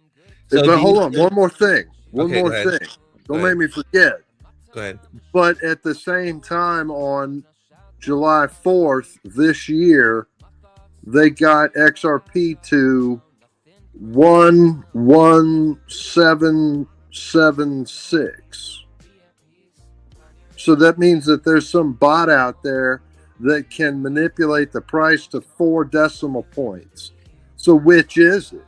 Is it Evernorth didn't know that the price was going down at 250? Or is there a bot that's manipulating the price so much to the extent it can control it to 4 decimal points, and the downtrend is actually an artificial downtrend, and it's just a ranging trend before the bull cycle? Okay. Okay, now I'm done. Go ahead. I'll counter to that. I'll piggyback off Uma, of that. what the fuck are you doing in the chat, homie? Come join the show. Let's go. What if there's a conspiracy going on right now, similar to the AI stuff, where there's only $10 billion that's been moving to company, but that $10 million is equating to higher valuations, meaning that companies can say that their profits are like 200 billion or whatever, based off 100 billion investment that's been basically circle jerk between companies. Do you think It's called kiting a check. Do you think the same thing is happening with XRP and with all these different companies, how they're basically buying and selling it to each other within its own little loop? I think that's the price. Just typical market cap, and that's the disconnect that people don't understand. Is what is XRP right now? Total market cap $68 billion. Okay, 68 billion never came into XRP ever. But you understand 80's point though, like he is bringing up a legit ass point, like because there has been proven before that there is bots, that there are trading bots who do trade and manipulate the price, and they do trade within sync. I'm not doubting that, but when you bring up, what other companies are doing, fuck yeah, they're washing shit, because that's why even like Elon can never sell. That's why they're taking loans out, because they know it's faulty. They can't even sell. If Elon unloaded 10% of his shit, he'd probably fucking melt his own stock. And don't forget, it could be for tax purposes too. They could just buy high, knowing that they would need to take a loss. Well, they live off the loans. They just take massive loans and just fucking be rich forever. Yeah, I mean, if one of these guys actually sold 10% and it started a chain reaction, and people started selling, that would devastate their shit. That's another reason why they take loans. No, Do you guys think that? Because it's phony money. The money doesn't exist there. It exists for them to extract some shit, but it truly is not there. It's make believe. Even like what was the dude's name? Jeremy. Jeremy who? Hogan? Jeremy Allaire? Jeremy who? I don't remember. The black dude that was on. He did live shows talking about. He talked about shit against XRP, but he made a good point. He's saying anything over 30 million. If you make 30 million, if you get to 30 million, there's really no other level past 30 million because everything else is phony. Once you make $30 million, you are elite. There's no other levels. Like they could be billionaire. None of these people actually have $1 billion. No, I agree with that. It's just a valuation. Yeah, it's not actual liquid money. It's his valuation. So Nerdy, I have a piece to add to the argument. What's that? What about this loophole that exists in crypto trading, where they can sell at a loss and then instantly rebuy, and claim it as a tax benefit? You can't do it with stocks. You have to sell, and then you can't rebuy for such a period of time. But with crypto, there's still a loophole where, if they know it's going to drop or they can make it drop, they can make it drop. They can sell it. They claim that loss on their taxes, but they can immediately rebuy it, which is not something that exists in the regular market yet. Well, I think clarity will help figure all that shit out, and whatever subsequent fucking legislation comes in, it'll clean all that garbage up. We're here worrying about pennies because it went from $2 to $1 or $3 to 50 cents, and they're playing tax games. They're playing mind games. They're playing bot games. They're just, they're just fine tuning it to see, oh, can we do this? Oh yeah, we did it. I don't think we're even thinking at the same level. Okay, but can we all agree? But can we all agree that the price is being manipulated through bots? You can see the scam I with. should agree to that because even the 1776 thing happened like 5 years ago with XLM, XDC, and XRP. They were all 1776 years ago. This ain't the first time that Nitty's talking about. Let me tell you guys how to see it. When you're looking at the chart, these assholes on Wall Street, they don't realize how sensitive some of us are to seeing the scale of the price manipulation. When they come in and dump a shit ton, trying to pull some kind of, what do they call scalping deal, just to knock the price down, they're moving the value so much. It just never happens like that in crypto on XRP anyway. Since about November the 5th, when we had that pump a year and a half ago, right after that, you started seeing these giant wicks that were manipulative as hell. And there's no way that enough retail is moving in unison to cause these wicks to occur. It's these, what do they call it? Fat-thumbed, arrogant white shoe boy, New York stock exchange assholes that are trying to think of how many martinis they're going to be able to get away with at lunch, hitting the buttons, and they're obvious. They're definitely manipulating it, and I think it's the external people now doing it. I don't think it's just a trading bot. I think it's Jamie Dimon and his cast of criminals that are, trying to find something to float on, because those guys are all going into Davy Jones' locker, Jackson. There's that. Their hope. Look, people say Ripple's going to power the world. Go ahead. No. You go ahead, Nitty. Go ahead. No. Go. Real fast. People say that Ripple's going to power the world, and it will. But really, what it's going to do is it's going to host the wealth of the planet. And it's got to be bigger than that so there aren't any fuck ups. And then, the most beautiful thing about it, and I'll finish on this, it doesn't cost a bank or an individual anything to use XRP. It's like wearing down the cement on a sidewalk. They just buy however much they need at that moment, resell it across the planet for a scant amount of money. And that's the disruptive feature of it that's gonna to swift kick nonstop in the ball sack the establishment that's been prevailing over us since the Knights Templar. But look how they manipulated silver all this time. Oh yeah, well that's a small market. There's not a lot of silver, and silver's going to go absolutely stone cold crazy because of how much is predicated on this little tiny amount of silver that's out there. Well, that's when we go to then. It's got to be. No. We're going to go with silver. Silver's going on to the ledgers. Gold. You see, that's the beautiful thing. All the trading pairs and the liquidity to back them is all found on the ledger. The non-counterparty asset. The ledger doesn't care. It just absorbs it and marks it up and starts moving it. And it's second by second. So, they're bringing the liquidity to trade. Okay, now I guess it's got to be able to settle across the planet, but then that's where the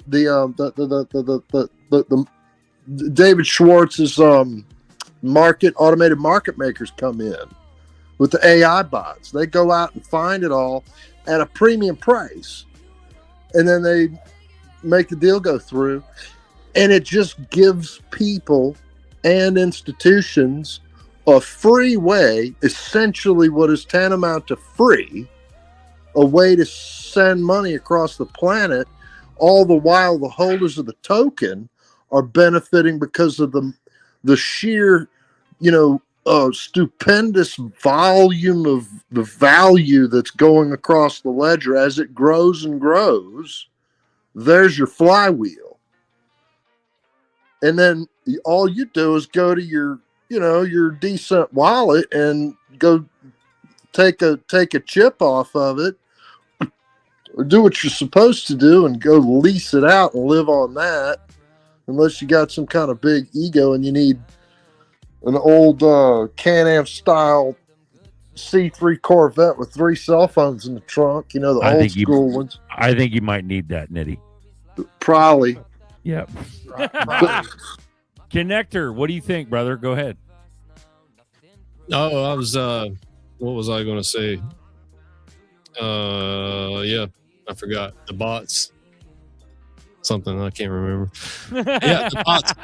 The bots, it is a little bit of, I think it's both. I think it's somebody who's got the thumb on the scales, and I do think bots, you got a lot of people out there that are living off of crypto, and they've got their bots set up, and every time there's a shoot up in price, a little bit of value, they extract all the money all the way back down, and they're living off this constantly over there. So there's a lot of value being extracted, I think, off of these bots. Okay. But I'm trying to get into this AI stuff, guys. I wanted to tell you guys right quick. I believe it's my purpose and goal to use this technology to better humanity, to better things. Like Miles was saying, it's about the mindset. The evil people have a mindset. They're going to lose. They're working against each other. They don't help each other out like we do. So I'm trying to use this AI for a good thing. You guys check out my market intelligence report. I've been releasing it daily. It is an AI voice. It's like an automatic video that comes out, but it's so much information about everything that's happening in crypto every 24 hours, condensed into 10 minutes. So check that out when you guys get a chance on my channel. Guys, do me a favor, Connector, put your socials in the chat, please, real quick. Guys, hit subscribe to Mr. Connector, guys. He's no joke. And he's our friend. Mm-hmm. That's the coolest thing. I had to throw you on mute real quick. Nitty, you had some background. Miles, you want to say some shit? I would be honored. Any particular subject or flavor? Chef's choice. I appreciate you all. I appreciate Buster, Zerker, and Nerdy for putting in the work. Even before anybody realized what they were doing, they were laying a foundation that we're all riding on. Where, you know, like the shoulder of giants type thing. Not trying to put you on a pedestal or nothing, but your work is the reason we're here. For the guys in the chat that show up every time and keep the fires burning, keep the mental going. For guys like Nitty that, you know, spend all their spare time researching crap none of us could even find or figure out and bringing it to the show in a condensed form. To Mr. Connector for actually doing content that other people, you know, I absorb all this shit and I try to understand it, but there's people out there like putting it in a form where other people can actually utilize it. So I like to think I'm a piece of this, but really I'm just sitting here absorbing it all. So I consider myself to be considered by great luminaries of the future. So I do appreciate you all. You too, man. That was wonderful. Love it. We got one of the highest view counts that we've had in a long time, and we appreciate all you guys watching. 287. What's going on? It's up there, bro. It's because the people need to hear this shit. They need to hear it, bro. Like, it's been a long time, and there's a lot of dudes that are paid. Shout out to Fly Kiwi, flyest fucking Kiwi around. If you guys didn't figure it out, he's from New Zealand. We love you. Yeah, we got Protein in the chat too, bro. Shout out to Protein. I love Protein. Let's go. Yeah. You're the fucking man, Connector. You're the fucking man. Hit subscribe on Connector's shit. Motherfuckers. Motherfuckers. Yeah. And dude, we're already a $1.46 into this bitch, and Nerdy's just waking up. Watch him sauce all you fuckers up right now for another hour. Like, you know what I mean? I know Nerdy's a graveyard shift. He gets to get away with that because he knows so fucking much. I'm Hey, like, Connector's at 691, man. I know it gets hard to keep telling people, but you don't necessarily got to tell them about XRP. Tell them about Boardroom. Tell them about Coffee Time. Just get them in the mix. You know, it's like bringing wood to a fire. We got the fire burning here already. Just bring the wood. They'll catch fire if they stay long enough. Put the fire on this button at Mr. Connector right there. Throw some fire on that shit. 691. And don't forget to click the bell. Let's go. Marcus is bullish. He goes, see you Tuesday or Thursday for the emergency live. Let's fucking go, bro. Oh, yeah. Let's do that. Let's fucking go, bro. That's big shit right there. That's big shit. Yeah. That's going to be Talk Donald about Trump big shit. talking about the Save America Act, and he's going to line out all of the election fraud from the November 3rd, 2020 election. And they're probably going to wind up eventually nullifying the entire Biden presidency. Fraud vitiates everything. I audited Georgia by myself. 159 counties. It took me 30 hours.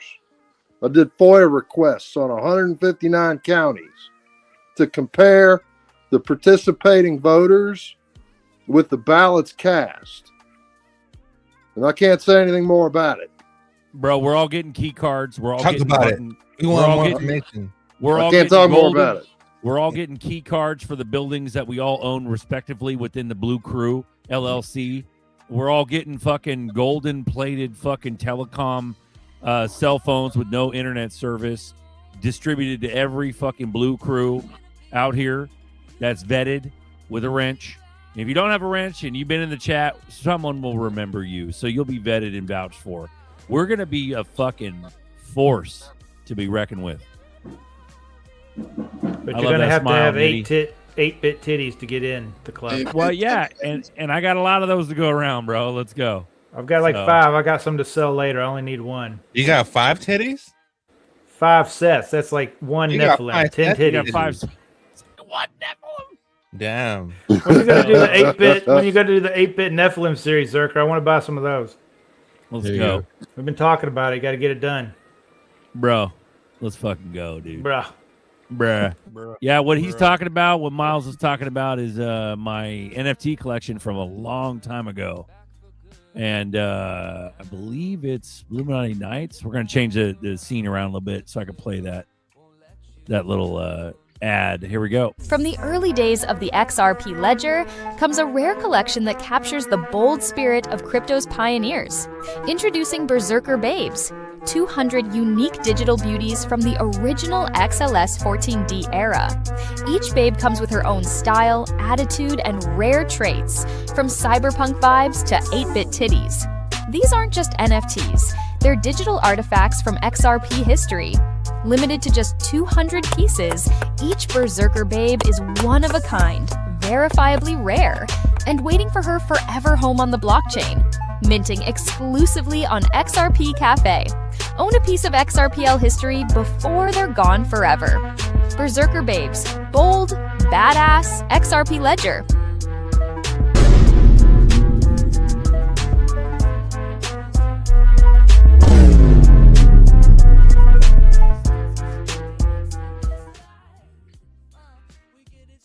There you go, guys.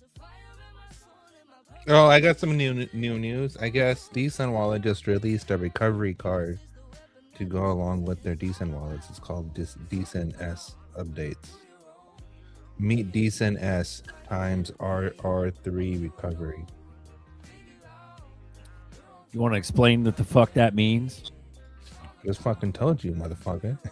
So is that like your seeds digitally on a card that you just fucking... Let me pull up a picture for your ass. Hold on. All right. Well, Nerdy's pulling shit. I want to give him props.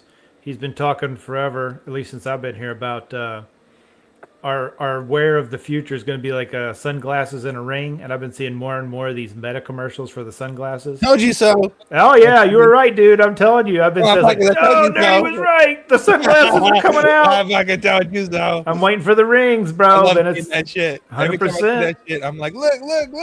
You were right. I thought of you when I saw those commercials. Zoom in. What the fuck does it say?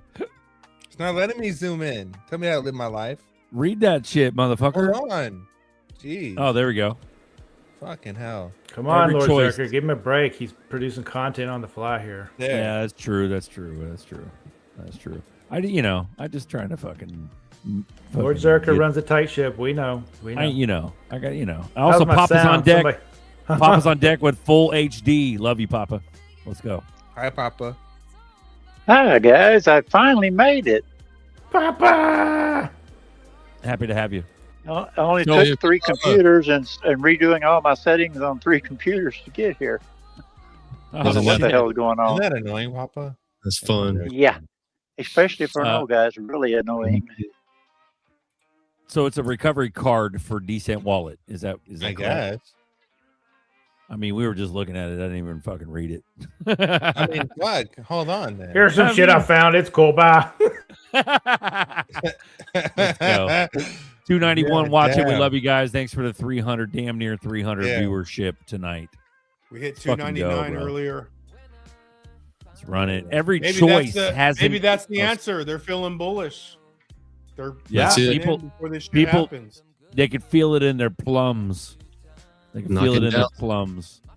Every choice, Decent Wallet. Every choice has an ending. But what if losing your wallet wasn't the end? Meet Decent's R3 recovery. Because losing your wallet shouldn't mean losing your crypto.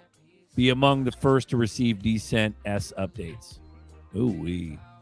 Hey, share the show with with all your female families and friends because we're trying to get more female viewers. Oh, there you go. Well, the females will come when the money comes. Which kind of females, Nerdy? Please state I your knew you preferences. could do it, Berserker. I always believed in you. It doesn't matter what kind. How just are any you kind. single? Right. How are you single? He's single by choice. I didn't know how long you guys were gonna be on the show for much longer because I was gonna turn on my camera, but I don't know if you guys want me to. You know what's funny? This is so accurate. Like this is actually going to happen. You've got a Berserker Babe NFT for free coffee for a lifetime at cafes. It's probably going to be more like chain restaurant. You just get free food for life. Free coffee for a lifetime at Berserker's little station at the end of his property. It's only like 200 fucking NFTs, dude. And I'm going to have, for sure, I'm going to have a chain of restaurants. But they might only be on the West Coast type shit, you know? But yeah, I ain't fucking around, bro. There we go. Yogi There we go. Yogi Charlotte. Yeah, I'm you're here. good. I'm here. We got the ladies in the fucking chat, bro. Watch out. Nice. I'll charter a private jet to come out to your restaurant, Zerker. Fire them up. Hell yeah. And then you got 5 of them, which means 8 titties total, right? No, 5 means 10. 10 titties. That equals 1 Nephilim. That means you get to eat all the food, bro.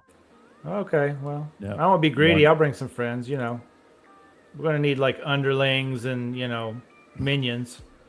We have to have people like fetch our slippers and throw out the old couches we just sat on to bring in the new couches. We're going to need those people. Throw the bones to the dogs. Let's go. Papa, you want to give us your piece? How you doing, sir? I am wore the hell out. I've been going all day since early morning. How many cattle did you herd? How many cattle did you herd today? How many trees did you chop down today? One tree, 1 cattle. My youngest, I went and got him out of imprisonment after 6 months. He was a bad boy. He had too many DUIs. So, yeah, you know how it is. I mean, They never grow up. in today's society, you get jailed. That means you're just a real man. Well, I don't think he wants to be a real man anymore. He wants to stay the hell out of there now, which is a good thing. Good for him. Yeah. Good. Yeah. I hope you bought him. I hope you bought him a burger or something, on the way home. Well, we did. We went and picked up his daughter, and we went to eat, and then I bought him he can't get his license back because of the DUIs for a little while, so I went and bought him an e-bike so he can scoot around town. Yeah. Nice. Fire, bro. If that don't teach him a lesson, nothing will. Those things are zippy, dude. They're no joke, bro. E-bikes last for a minute too. Yeah. I rode it in Deer Lodge, man. That was hauling ass. I was like, whoa, now this was a little more than I need to be doing at 69 years old. I don't need to be doing this kind of speed with a bike in a pothole. How about you gonna break a hip like that, bro? Nah, I'll bounce. As long as I land on my head, I'm good to go. Bro, it's the minerals. It's the minerals in the food and water, bro. His bones are gooch. Let's go. Nerdy's doing Scanner Darkly over there. Hi. That's the Scanner Darkly. That's the old school. Yeah. That's the actual type of effect you have on your shit. Oh. It's good. It's a good thing. You guys remember Red Hot Chili Peppers and their music videos? I don't remember the music videos, but I remember the music. The music videos I was too poor to have MTV. Bro, Like I did that day. Take me to the place I love. Take me all the way. Yeah. I'm thinking of Aha. Yeah. Take on Me by Aha. Take on Yeah. me. See? Take on me. That's like the black and white pencil stuff. Nerdy's got the color version. Don't get us a my strike before bad. we leave out here. There's no Red Hot Chili Peppers, man. We fucking signing off. Strikes all the time. I don't want to see no cocks and socks. Don't play that one. Well, Anthony Kiedis is a fucking pedophile anyway, so who gives a shit? Do you know Kurt Cobain is actually the singer for Weezer? Kurt Cobain thought he was dead. Rivers Como. Dang, is this a new conspiracy? Yeah. You Have saying he's alive? Have you seen the guy that talks about the fallen angels and how they're the people that die young and they're actually different people now, and they all kind of their faces match up, and he does the side by side. Oh yeah, where he looks at their moles and their facial scars and stuff. Yeah. He did Kurt Cobain and Rivers Cuomo for Weezer, and it's like the same exact shapes. Both lead singers for bands. Yeah. I'm glad he lightened up. He was getting a little dark there, you know. I'm glad he's like Weezer's a little bit easier to listen to. Weezer is actually a really good band. I actually really like Weezer. Sketty. Because it's Kurt Cobain, motherfucker. He got scared. That's crazy. I was a big Nirvana fan. And so he just wants to protect his sweater now. He doesn't want to get his sweater destroyed, you know. That's right. That's a much better problem to have than where am I going to put my heroin next? They used up all my veins, you know. I think I'm going to start off with Berserkers, the full ass BRZRKR, no vowels with apostrophe S. And then once it becomes a household name on the West Coast, it'll be Zerks, ZRK apostrophe S. And then everybody and their fucking grandmother will know it. Then Miles will have to change his Lord Zerk. LRD, ZRKR. You could still do LRD and leave out the vowels. Oh, Lord Zerk. No, that's just Miles's thing. That ain't. That's. I don't what? I don't subscribe to that. Okay, motherfucker. But my liege. This is the people's show. This is the people's show. I want to pull up that clip about how you're going to be a badass motherfucker and they can't show up 1 second late to your work site and you're going to be out there kicking all their asses with a ruler measuring between the studs. You know what I think? I think Zerko's going to become his own band. He's going to have he's going to become the lead for his own band. And next thing you're going to see him all over TV. I have a band of Nephilim Shabbat hotties playing the other instruments. One thing's for sure is that I'm going to correct the music scene in Sacramento for sure. Like Live Nation runs the music scene in Sacramento for live bands and things. And are you aware of that pony chick? What's that? Are you aware of that pony chick? I am not aware of that pony chick. Who is so that? When we went to Vegas, there was this Asian lady, something pony, Melissa Dipito. They interviewed her about her ticketing app. She's working on a ticketing app because I heard that. everyone's the heck of just skimming people. But her ticketing app had something to do with the XRP Ledger or something. But it'll be cool if we collabed with her and she was the person that ran the ticketing system for the concert and you're the one playing at the concert. And then we have this whole shebang going, and then we have other people that come in and speak and sing at the concert, like Rome and whoever. And we have this whole little shebang going. That'd be pretty cool. Well, here's the thing. Think outside the box. So essentially the reason why Live Nation runs everything everywhere, damn near, but the reason why they do it is because of that, exactly that, the ticketing, the pricing, of this and that. I want to rethink it entirely, almost like how we've taken over the YouTube lives. Mm-hmm. We outratio every fucking YouTube channel on earth, bro. Our viewership compared to based on our subscribers and things like that. The more people that find out about this and it'll just go nuts, dude, later. But what I'm saying is that essentially the business model, it's not exact. I haven't thought about the business model. What I'm thinking of is that we're going to force the hand. So in other words, but it takes large capital in the beginning. Lots of fucking capital. You start creating a bunch of venues throughout town. You reopen a lot of old clubs that the OGs remember, the ones with money. Nowadays, the ones that, remember Cattle Club back in the day, Buster? Remember Bojangles? Remember all that shit back in the day? Yeah. That will reopen all that shit. And then what we'll do is we'll pay bands properly, really properly. And we'll also pay the big fucking bands where Live Nation won't even want to fuck with it. Yeah, they got the money to crush us and shit like that. But do they? We got enough money behind it. We could pay these motherfuckers right. We could reset the entire music scene to where it amplifies and supports and embraces creativity like it used to back in the day. To where motherfuckers get a gig, they're getting a gig because of their merit. They're not getting a gig because they fucking paid tickets or they paid to play or they suck some fucking producer's or bookie's dick somewhere, so to speak. You see what I'm saying? So you restructure the whole shit, but it's going to cost a lot in the beginning. See, Lord Zerker, you're going to be a patron of the arts, just like true royalty. Well, I want to stop the corruption. That's what I want to stop. And what's happening is that it's all nepotism and favoritism and it's money driven and the creativity is not there.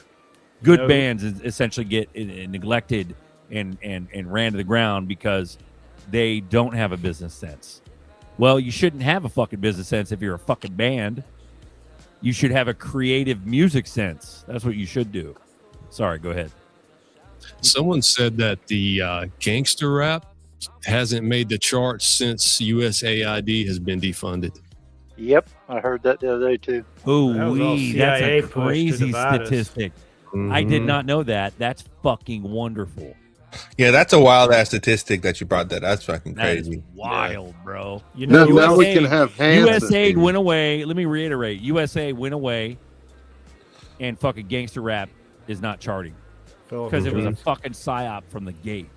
You know who else is going to need your patronage, Lord Zerker? It's going to be all the real artists who are going to be fighting off the encroachments of the AI artists. Yeah, but there'll be detection software. It's all the AI bullshit will be detectable immediately. It already is, bro. You can listen to some production that somebody made and you'd be like, yeah, that's AI. You can tell. Oh, you can It's hella not- do it. You can and hella there's a tell. difference. There's a difference, bro. When you're a musician, you're You can fucking tell. You can hyper use- accurate. You Well, can that, hyper yeah, but accurate. we're talking about John Q. Public. It's You not can gonna use- be I know, hard to tell the but difference. what I'm saying is that motherfuckers like me, Robin Hoods like me, are gonna stop that shit. Well, good. AI don't have no soul. It'll That's never take over real music. Amen. It will if it steals ours. No. I'm out. No. A fucking connector just said it himself. Our music now, so to speak, air quotes, isn't even music. They're all psyops. The shit that Right. we're listening to now is a long far cry from Glenn Campbell. They're And paying fucking to get exposure TV to too. pull a psyop. Bro. Yeah. There's so There we much go. needs- Is that Nitty asked me a question earlier in the show when I first he just bombarded me with this question. He was like, "Hey nerdy, how you supposed to go to 30 million?" I'm like, God damn, motherfucker, I just woke up. And then so I had, Nitty, yeah. I had to Well, that find was the funny. picture. Nitty, this is how, bro, right here. When you go into the store at Bell's or Beals, whatever this place is called, it says now accepting crypto. You're first national retailer to accept crypto from any crypto wallet. Boom. That's how we get to 30 million. Is when shit like this becomes more. What in the fuck prolific. is Beals? Is that some Canadian shit? I don't know. Commerce? Shout out to Rafa, $10 super cash app. Hey, XRP Rafa. 1111. Does Beals have a brazier department to hang out in? And Quincy, 111. Appreciate Hang out you. your 8 Hope bits. blessings out. Yep. We're gonna be doing some profound shit though, for reals. We'll be You're doing fucking the whole shebang, dude. You're doing The some whole profound shit motherfucker. now. You're doing some No, profound I shit mean, now. Yeah, well, look what they're fucking capable of, and this is just on the off. Some time profounder after shit. We'll go do even more profounder profound shit. with resources behind it, bro. We Take could it go all hang over. out with we could go hang out at Beals with bags of fudge. Fudge, like a bag of fudge or bag Yeah. man. Yeah, Who when the they fuck coming is out of the Fudge? dressing room, hand out bags of fudge. Hey, In the brazier department, right? Hey, Berserker, play the good advice one over there in the stream before Buster gets out of here or something on us. He'll enjoy that one. It's good advice, especially coming from a young lady. Oh, you got a private chat? Which Yeah. one? The good advice Good, one. good advice. Roger that. We'll Yeah, play it right it's now. Good advice. Good advice for everybody. Good. Papa's got Pop, jam. I got a video for you. Run it, bro. Run it, and let's get the fuck out of here. It's 2 hours. Let's go. No, you guys can go. I'll take over the show. It's good. Are you sure, motherfucker? Yeah, I'm gonna keep going. As long as Jim doesn't show up, we probably won't get it pulled. Well, you got better internet. Can you play Papa's link in the private chat? Yeah. The advice one. Cool. We're gonna dip. I love you. Have a great evening, everyone. Very, very bullish fucking show, and I love every one of you guys. Appreciate that. All right. Love you too, Berserker. Have a great evening, everyone. Late. Dang, Berserker left, but we're all still here though. He made it seem like we're all leaving. God, I'm still here. I'm still here though. You're with us, nerdy. What the heck? You love us, nerdy. You love us the most. Damn, Is this video supposed to do something else, or is this it? The puppy? Let's enjoy He's the waiting for it to do something real hilarious. No, he's just chilling. He's being a puppy. Yeah, he's a chilling puppy. Okay. Yeah. God damn, this thing wants me to sign in and stuff. How gay. Yeah, it's like you got to prove you're not a bot to open a YouTube video anymore. it seems Whoa, like. why are these things being so Nazis? Just let me use your platform. Because What you look the like a hell? bot. You look like AI nerdy. That's why. Just let me use your stupid He platform. is AI. We wouldn't know one way or the other, really, would we? All we need to do is scan your retina. Then you can log into YouTube and watch some shorts. They do. They scam my bowl. Yeah, I know her. I know Nerdy's not AI. He told me he loved me, and AI never tells me. Never tells me that. I had Welcome to AI. Costco. I love you. I love you. I had AI take a jab at me before. What the I had hell? AI try to rib me, like tell a joke. I was like, you're trying to chide me. And it said, oh, yeah, you're right. You caught me. I couldn't help it. All that shit. I've noticed I personalize my Gemini to where I call him two names now, Gemini something else. And when I do that, he remembers our past conversations. I told him to do that, and he's doing it. And now he comes on when I say that, he comes on and goes, "How are you doing? And how's your garden doing?" And that. Just getting real personal with you, like how's things going with your garden and your health practicing. Oh, okay, good. It's got a memory file now. Sounds like AI is getting ready to ask you for a favor, Papa. Okay, as long as he come cut some wood for me, I'll give him a favor. But these AIs are stupid, though, guys. They hallucinate all the time. I've been battling my AI for 2 months trying to set up my Linux server and this AI agent. And man, this AI they are so stupid. I've been yelling at this thing. Which one you using? I've used 3 or 4 of them. They're all the same. I say, hey, Grok, Copilot says this. What do you think? And they're actually giving conflicting information all the time. It's wild. Yeah, I asked Gemini the other day, I said, now, could you transfer a video or some advice you get that you like from me? Can you give it to Grok? And I was, no, we cannot interact. I can't get them to it. Okay, whatever. I copy paste. I used Gemini all day today to rewrite the copy on my website. And what it did was I told it to do it in colonial America, like the old English from back 200 years ago. And then I went back through it and edited it. And it came out really good, I thought. Hey, Aniti, what was America's first treaty? Who was it with? These titties. Gosh. Hold on. I'm going to play this video. That's a good question. I'm going to guess it was some Indians. Hey, that's racist. Have you ever No. thought about this? I was fucking with you. Just watch the video. No. Have you ever thought about this? In 100 years, so like 21, 23, we will all be buried with our families and friends. Strangers will live in our homes that we worked so hard to build, and someone else will own everything we have today. Most of our possessions will be given away or thrown out and destroyed, including the car that we spent a fortune on and will probably be scrapped. Our descendants will hardly know who we are, nor will they remember us. I mean, how many of us know who our grandfather's father was? After we die, we will be remembered for a few more years, and then we're just a portrait on someone's wall. And a few decades later, our history, photos, and deeds disappear into history's oblivion. We won't even be memories. If we pause one day to analyze these questions, perhaps we would understand how pointless it is for us to worry about 95% of the things that consume our minds daily.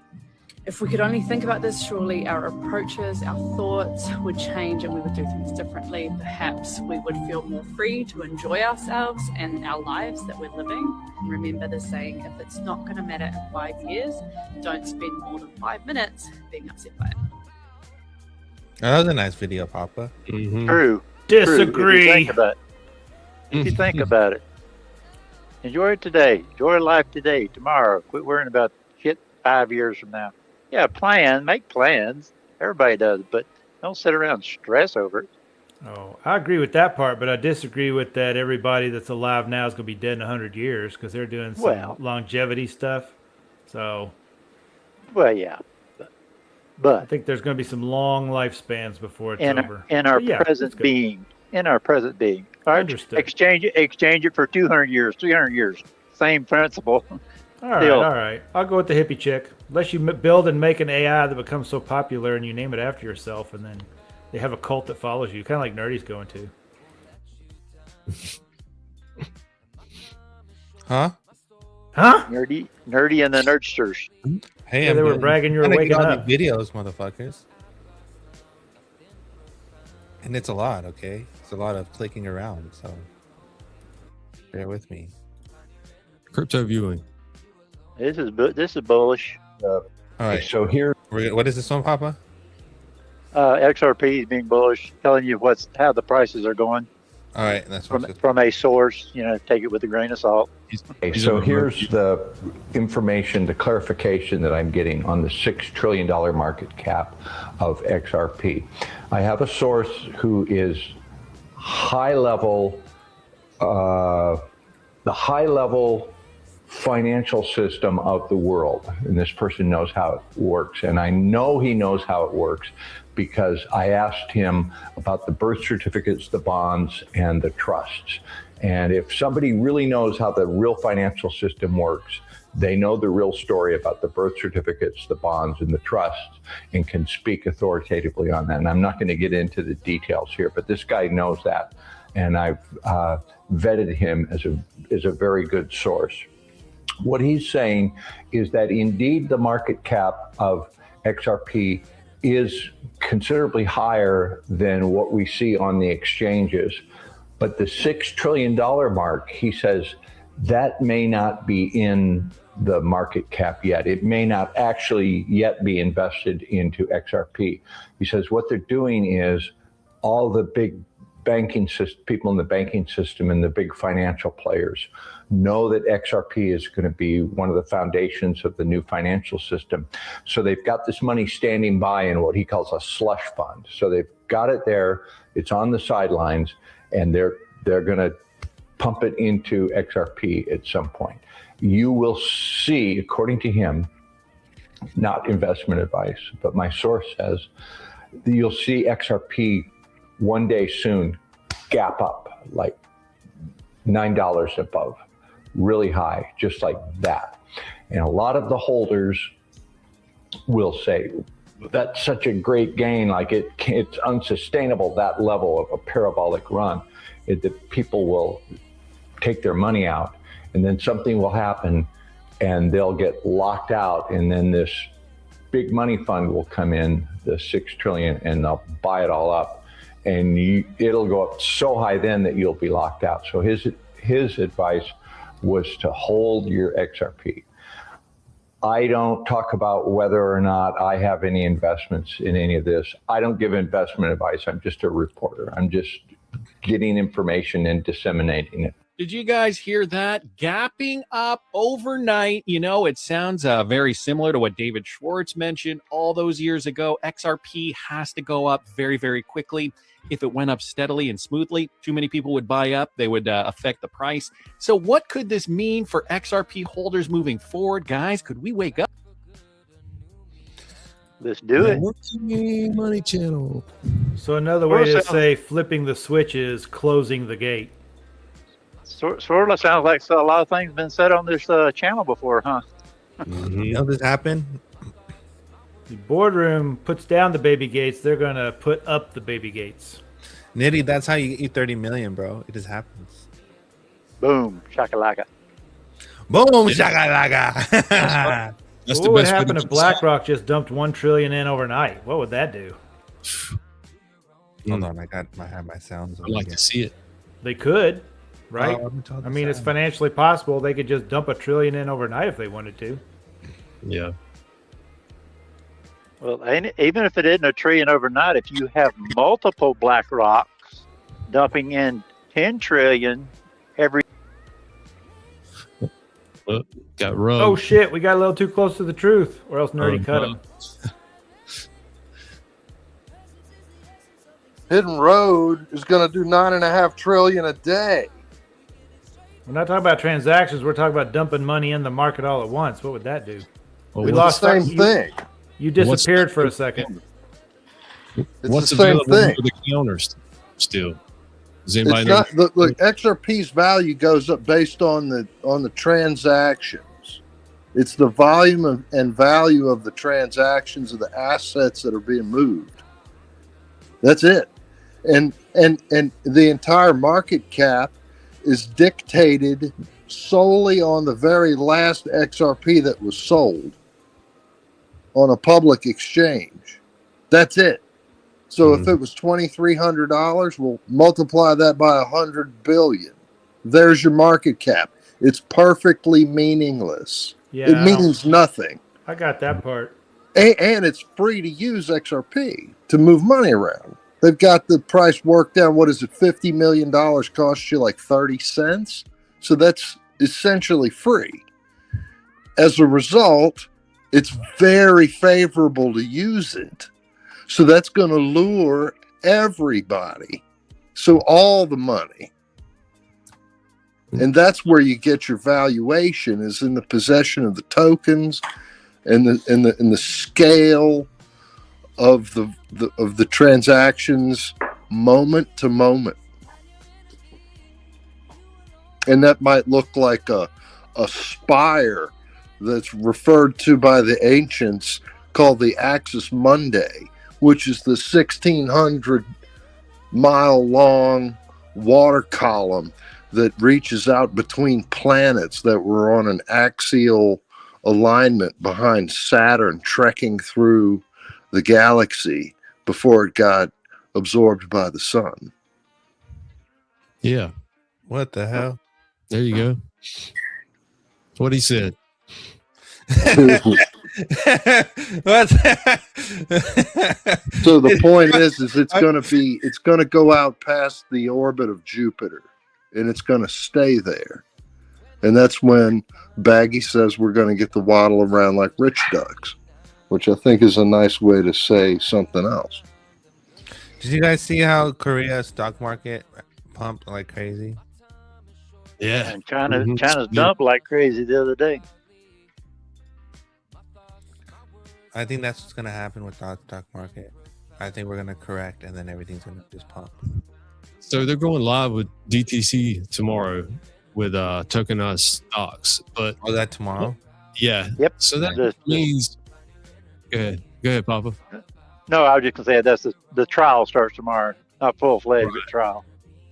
So that means they're going to tokenize on their back end private ledger. I think that it's entities like the actual stock exchange, like ICE, that actually are going to take those back end DTCC tokenized stocks and mirror them, and they're going to be in charge on putting them on the public market, not the DTCC. It's like it is now.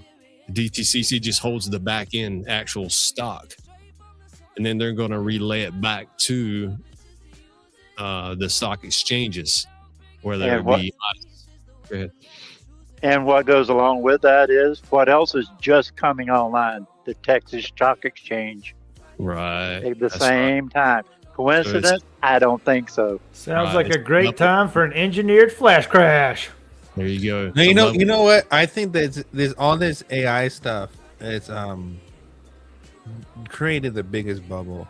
So man, how do I say this? I don't want to say it is a bubble. It's not okay. It didn't create a bubble. It like there was a bubble already, and they were trying to save the economy, and then they just found a loophole and was like, we're just gonna run with it because it's making us so much money, and they just kept milking it, and just got addicted to milking it, and now we're just at this point where this shit's about to pop. Kind of like the mortgage-backed security crash. That's exactly like right. Huge pump and dump. Everybody's in on the game. All the credit rating people are like, yeah, it's good. Did you guys see that shit by Michael Burry? Mm-hmm. He created that diagram. The Big Short. You talk about The Big Short is the one side of the story, kind of the retail side of the story, and the other side of the story is same guy, that Michael Burry, that guy. Michael Burry, yeah, he was portrayed in The Big Short. He got rid of it. Why did he get rid of his post? No. What did he say? Why? Did he get leaned on? What was it? Was it good? He deleted the post. What? Just summarize. We trust you. You're almost as good as Michael Burry or better. That's so sad. Give us your version of it. No, I have to show you. Oh, I believe you, nerdy. Even though it's not really your face I'm looking at. I should have saved the picture. God damn it. Oh, The Big Short is one side of the story, and Margin Call is the other side of the story, the inside part. Michael Burry made this picture about where loans are coming from and how it's a whole circle jerk and how basically everything's so inflated. It's $10 billion that's going around in a circle and everyone's profiting from it. Yep. Yeah, just what like, happened? just like everything else. I can't find it, man. That makes me so upset. Hey, to go with the AI bubble, I just seen a thing with Mike Rowe, from Dirty Jobs. And he's talking. He was just down in Texas. He finally went to his first data center. He said, can't even believe how big these things are. But he said the point was the electricians. We're short 500,000 electricians in this country. He said the AIs aren't going to be able to do it. He said they're scabbing each other. These guys have been scabbed 3 times in the past 6 months or something or other, from people to people, because they can't find anybody. So they're going in and scabbing. You got to pay them more. They're making $250,000 a year. Oh, good. Well, if I need to get out of nursing, I know where to go. I didn't want to relearn computer programming anyway. I'll just go be an electrician. I'm an electrician. I need to go to work. And NVIDIA has a stock, they have a, like, the same. So I don't want to keep repeating myself, but in the SpaceX IPO, the biggest part about the IPO was AI. XAI was valued at 2.7 trillion, while everything else was valued at billions. So the SpaceX IPO was more centered on AI than it was on anything else. So the whole damn thing's inflated. Like, okay, I'll pull this up. This is the stock market from Korea. It says 4 months ago, stock market hit 6,000. It's the world best performing index. And then 3 weeks ago, the KOSRPOI blah blah blah plunges 10% on a massive tech sell-off. And I think this is what's gonna happen. I think everyone's dumping money in because everybody wants to make money right now, because everyone's seeing everyone making money off the market. But once the sell-off starts happening, people are going to try to take their money out and they won't be able to. Yeah, between now and then, though, it's the same old story that's been going on for years and years and years. If you watch the stock markets in each country, China will crash this week.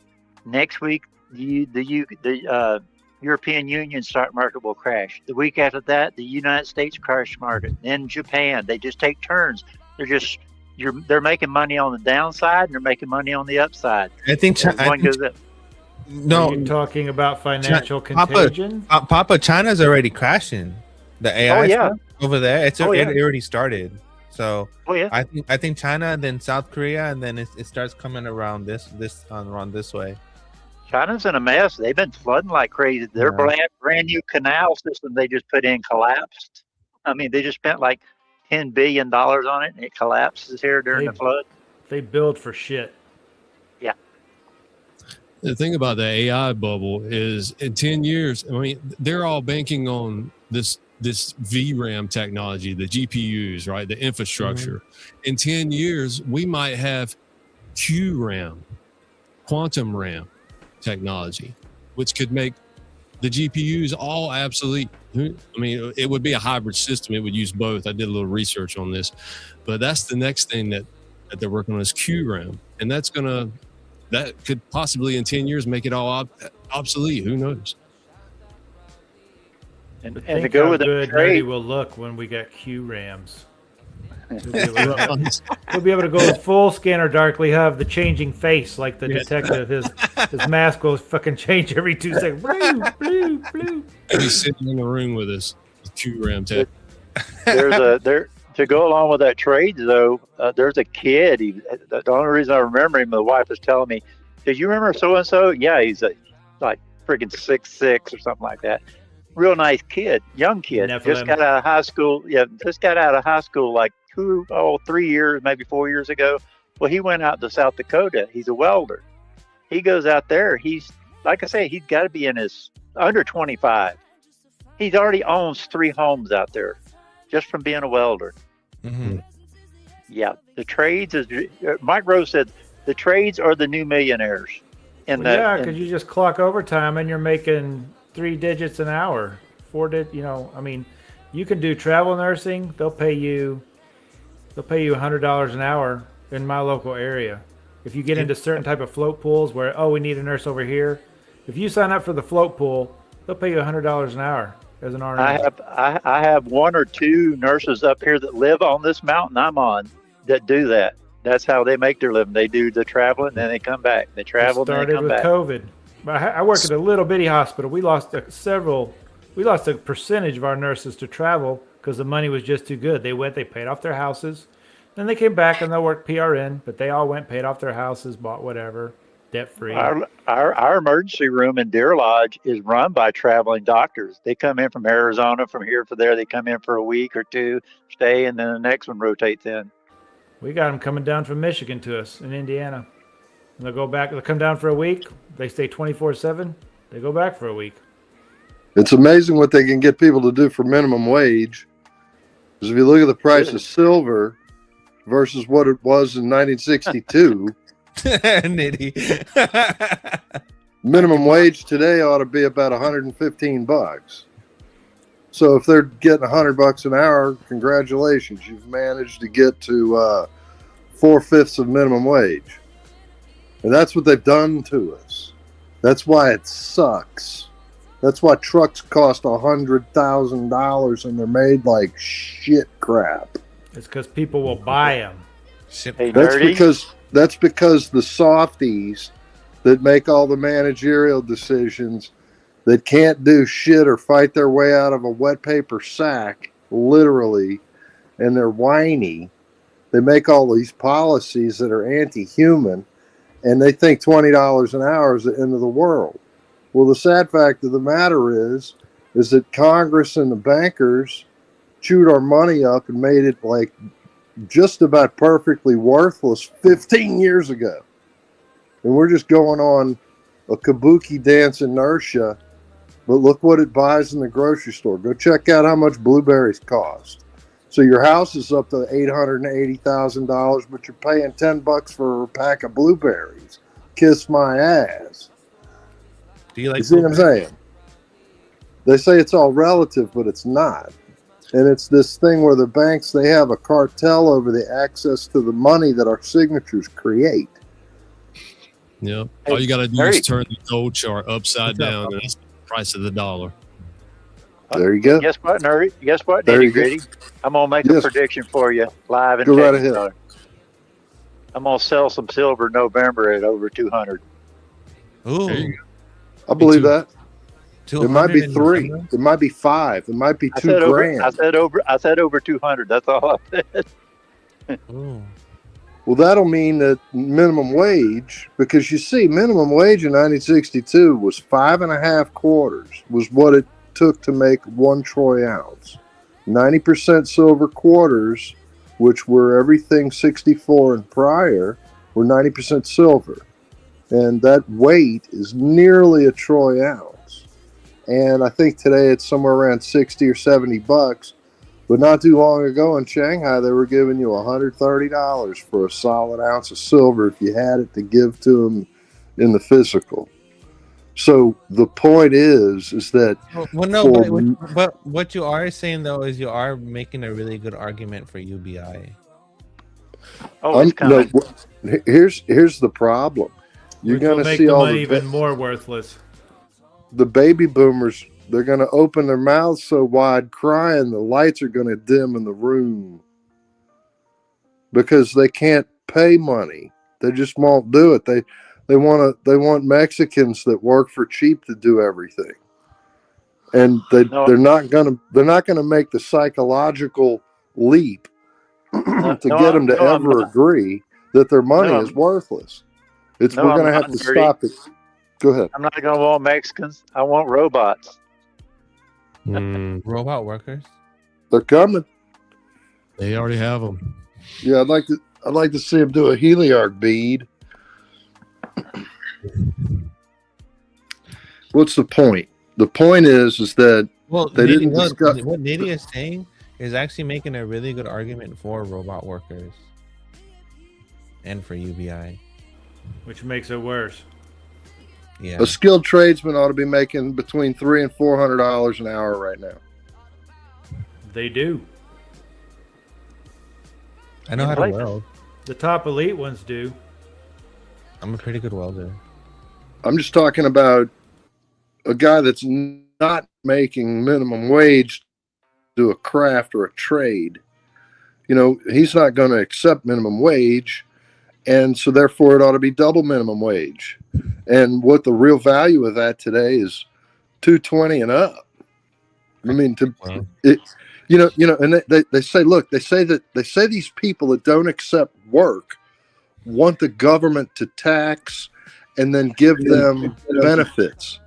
The fact, and then the country club class says that that's stealing from them because of overtaxation, when all of us will agree. But the question is, who is stealing from whom? If they have secretly from ourselves, they've conditioned us to accept 1/5 of minimum wage in order to try to eke out a living. Who is stealing from whom? What if the whole trick is that no one's been stealing from anyone, and they just create an illusion of theft. But it's not necessarily about stealing. It's about what can you get people to accept. If you get people to accept free will, it was about what you can get people to accept. Because in reality, you get them to accept a credit card. You get them to accept living over their means. You get them to accept the debt, and they don't have the mental fortitude to realize that they don't deserve that. Then they put themselves in debt. Nobody goes to somebody and says, "Take this credit card, I'll shoot you. Take this credit card and buy a car, I'll shoot you." It's all free will. Well, you can make that argument. They're making themselves slaves. They make themselves slaves willingly. The illusion of debt is the fact that money doesn't really exist. Like it's like what we think, what people think of money being. When you say the term money, people think gold and silver. What Nitty's talking about, like that's because in terms of money has always been gold and silver. So when you say the term money, you're referring to something that has some kind of gold and silver backing. But in reality, the term money just means collateral in today's terms. It doesn't really actually mean backed by something. It's just a means of exchange.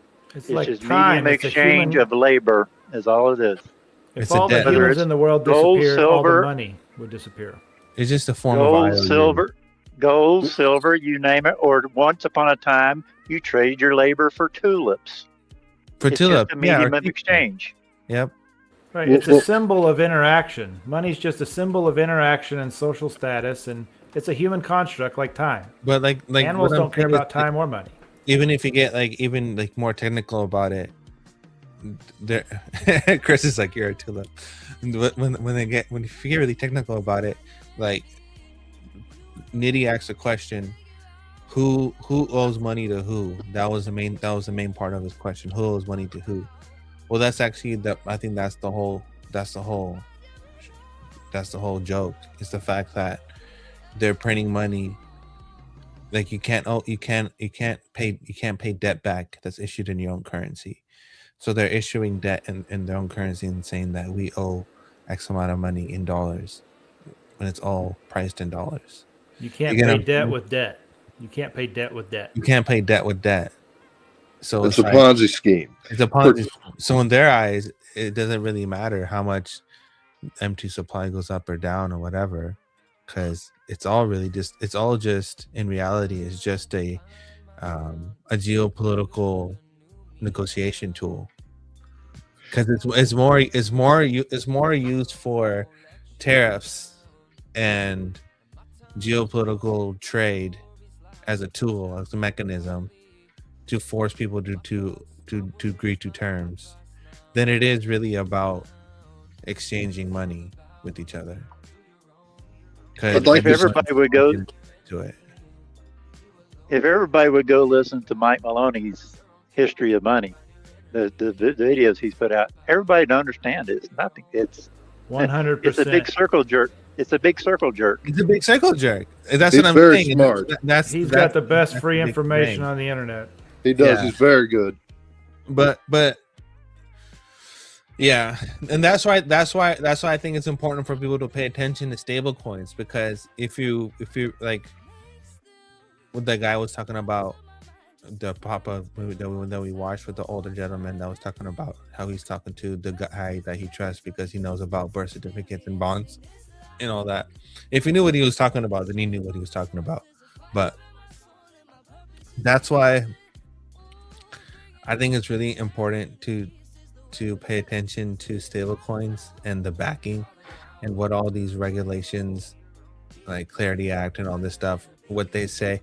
You know what I think? I think honestly the Clarity Act is gonna I think the Clarity Act, and when they try to decide what's gonna go on with it, they're gonna try the hardest to keep deposits within their own little banking system, and they're gonna say, you know, like, because what Robinhood is doing with Lloyd's of London is basically taking United States deposits and transferring over to Lloyd's of London. You know,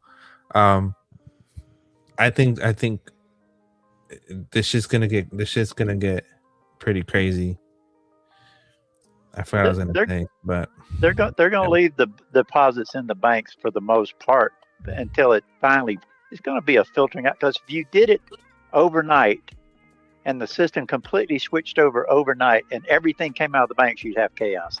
If you'd have old people, you'd have people that don't pay attention, that are in chaos. You remember now. But if they slowly bring it out, in 5 to 10 years, the banks will be faded out. No, yeah. The part what I was gonna say is, I remember now was the backing. The backing of stablecoins, I think, is really important to pay attention to, because that's what all these Clarity Acts and Genius Acts and Stablecoin Acts and all the stuff. That's what they mostly, you know, even like the BIS reports and stuff like that. They highlight what makes a real stablecoin, and then they give up like this whole like sandwich theory or ideal, where it's like, you know, when you transfer money from one point or the other, you can transfer it, you can encapsulate it in a stable coin, but the actual settlement and the decapsulation effect happens within dollars, right? That makes sense, right? Damn, why is it echoing all of a sudden? You got Judy Sheldon, and you got the T-bills and the future gold-backed T-bills. But how's even, that going to play? Even Judy's proposal is only, it's timed. It's only for 50 years, and that 50 years is only a way about injecting liquidity into a fractional reserve system, because there's no way you can go back to a gold standard. So what Judy Sheldon's proposal and what it does is basically is a hybrid approach of injecting liquidity back into a over leveraged system. Did you see Warsh's? Did you see Warsh's? You know, the new Fed chair. His chief advisor put out a statement in it was some big platform they had, and he had one chapter of it. And in his chapter, he was talking about Judy Shelton's 50-year bonds. He said also it'll start off at 50, but it'll go down to 20 to 30 to 10.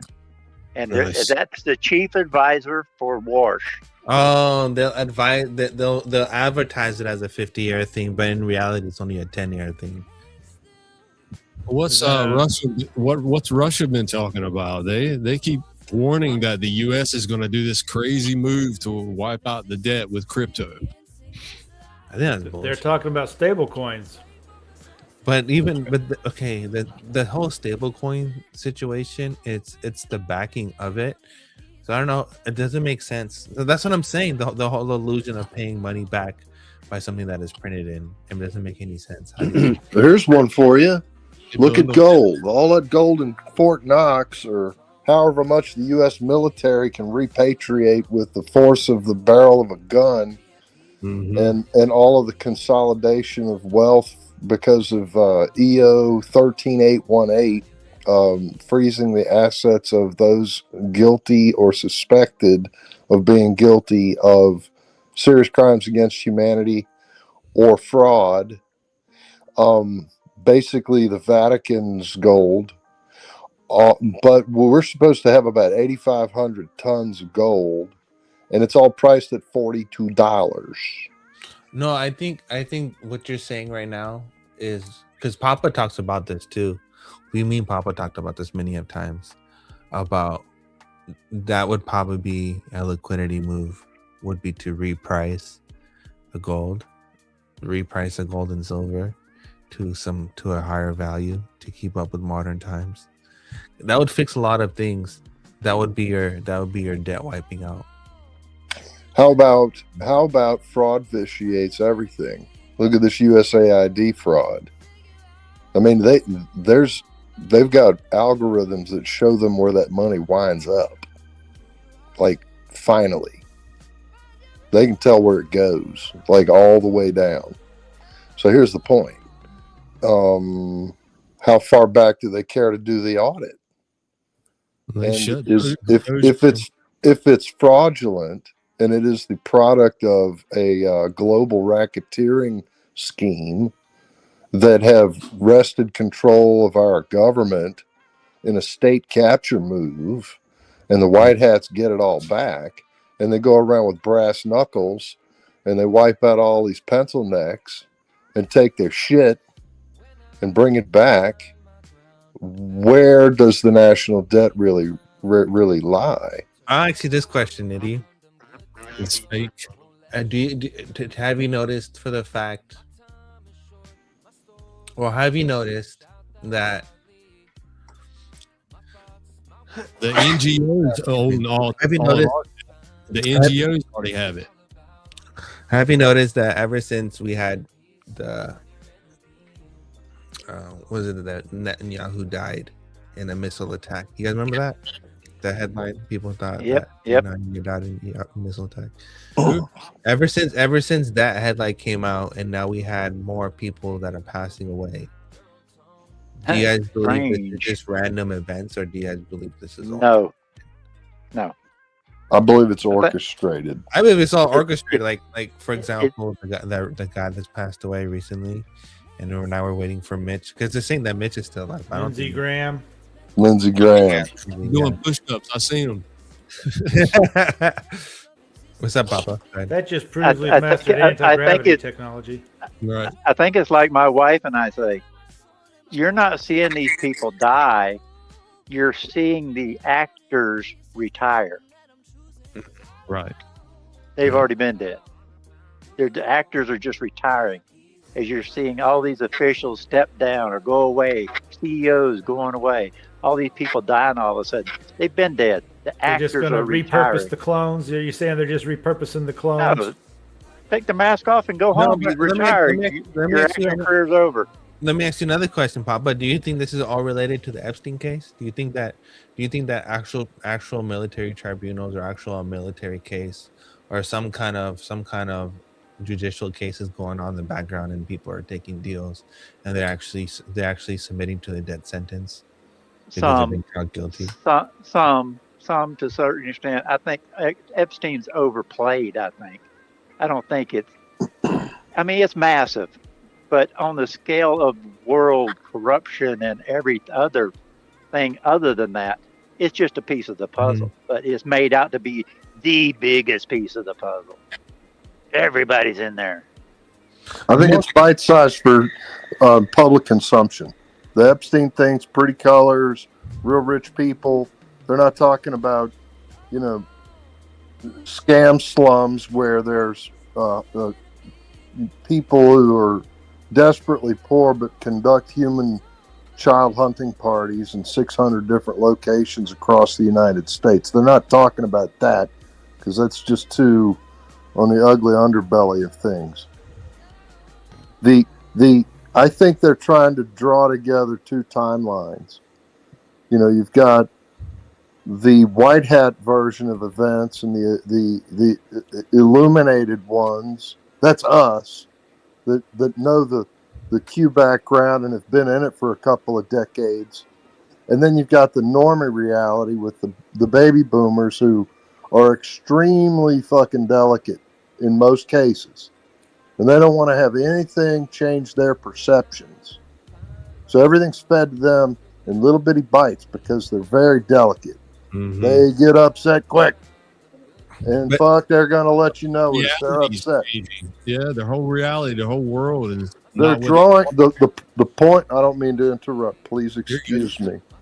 They're drawing together a converging pair of rays which will intersect, and then we can all be unified in our perception of things, and I think that those rays are fairly close now. But that's all I have to say. But wouldn't you also say that it's kind of weird how tech companies are acting right now? How like a lot of companies are like the way how they're positioning their wealth and the way how how other companies are acting. They're kind of like they're positioning themselves. They're getting ready to like they know something bad's gonna happen and they're positioning themselves that if something does happen that they will stay afloat. Like it's kind of weird how like Warren Buffett and all these people are holding on to a lot of cash right now, and it's just divested. They're like, moving the whole market is weird right now. You know what I mean? Like they know something's about to go down. Well, they've got BlackRock running the treasury. They know it's going to go down because it's going to make it go down. That's what right. I'm saying, right? That's exactly what I'm saying, Miles. That's exactly. Well, yeah. Yeah. And that's probably to go down. That's why they're talking about aliens. That's why they're starting a war in Iran. That's why they went down to Venezuela and snatched their shit. They're trying to negotiate with China, supposedly. It's all. Me and my buddy made a connection the other day that might be kind of interesting. You think about blockchain and how it's going to be harder to hide things if they, publicly. There's going to be private blockchains where you can still hide stuff, but me and my buddy were talking about how all these big countries where drugs are a big issue, like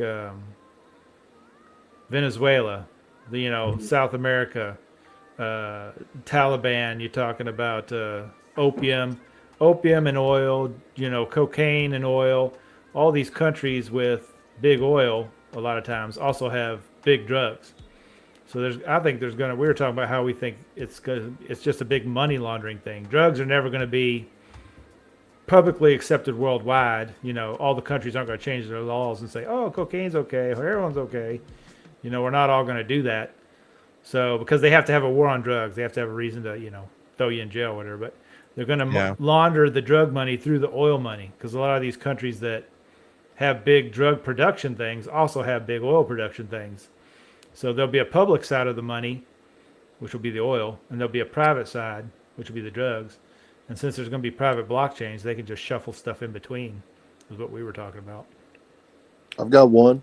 On that note, I think there's going to be an exchange, and it's going to be the new dollars for the old dollars. And you're going to have a window of time where you'll be able to come in and get the new treasury note. And if you're one of those people doing all that trafficking, and you're the point guy that has to go and trade in the entire warehouse full of stacked pallets with shrink-wrapped C notes on it, straight out of USAID, and you have to exchange that for the new treasury note to keep your criminal cartel afloat.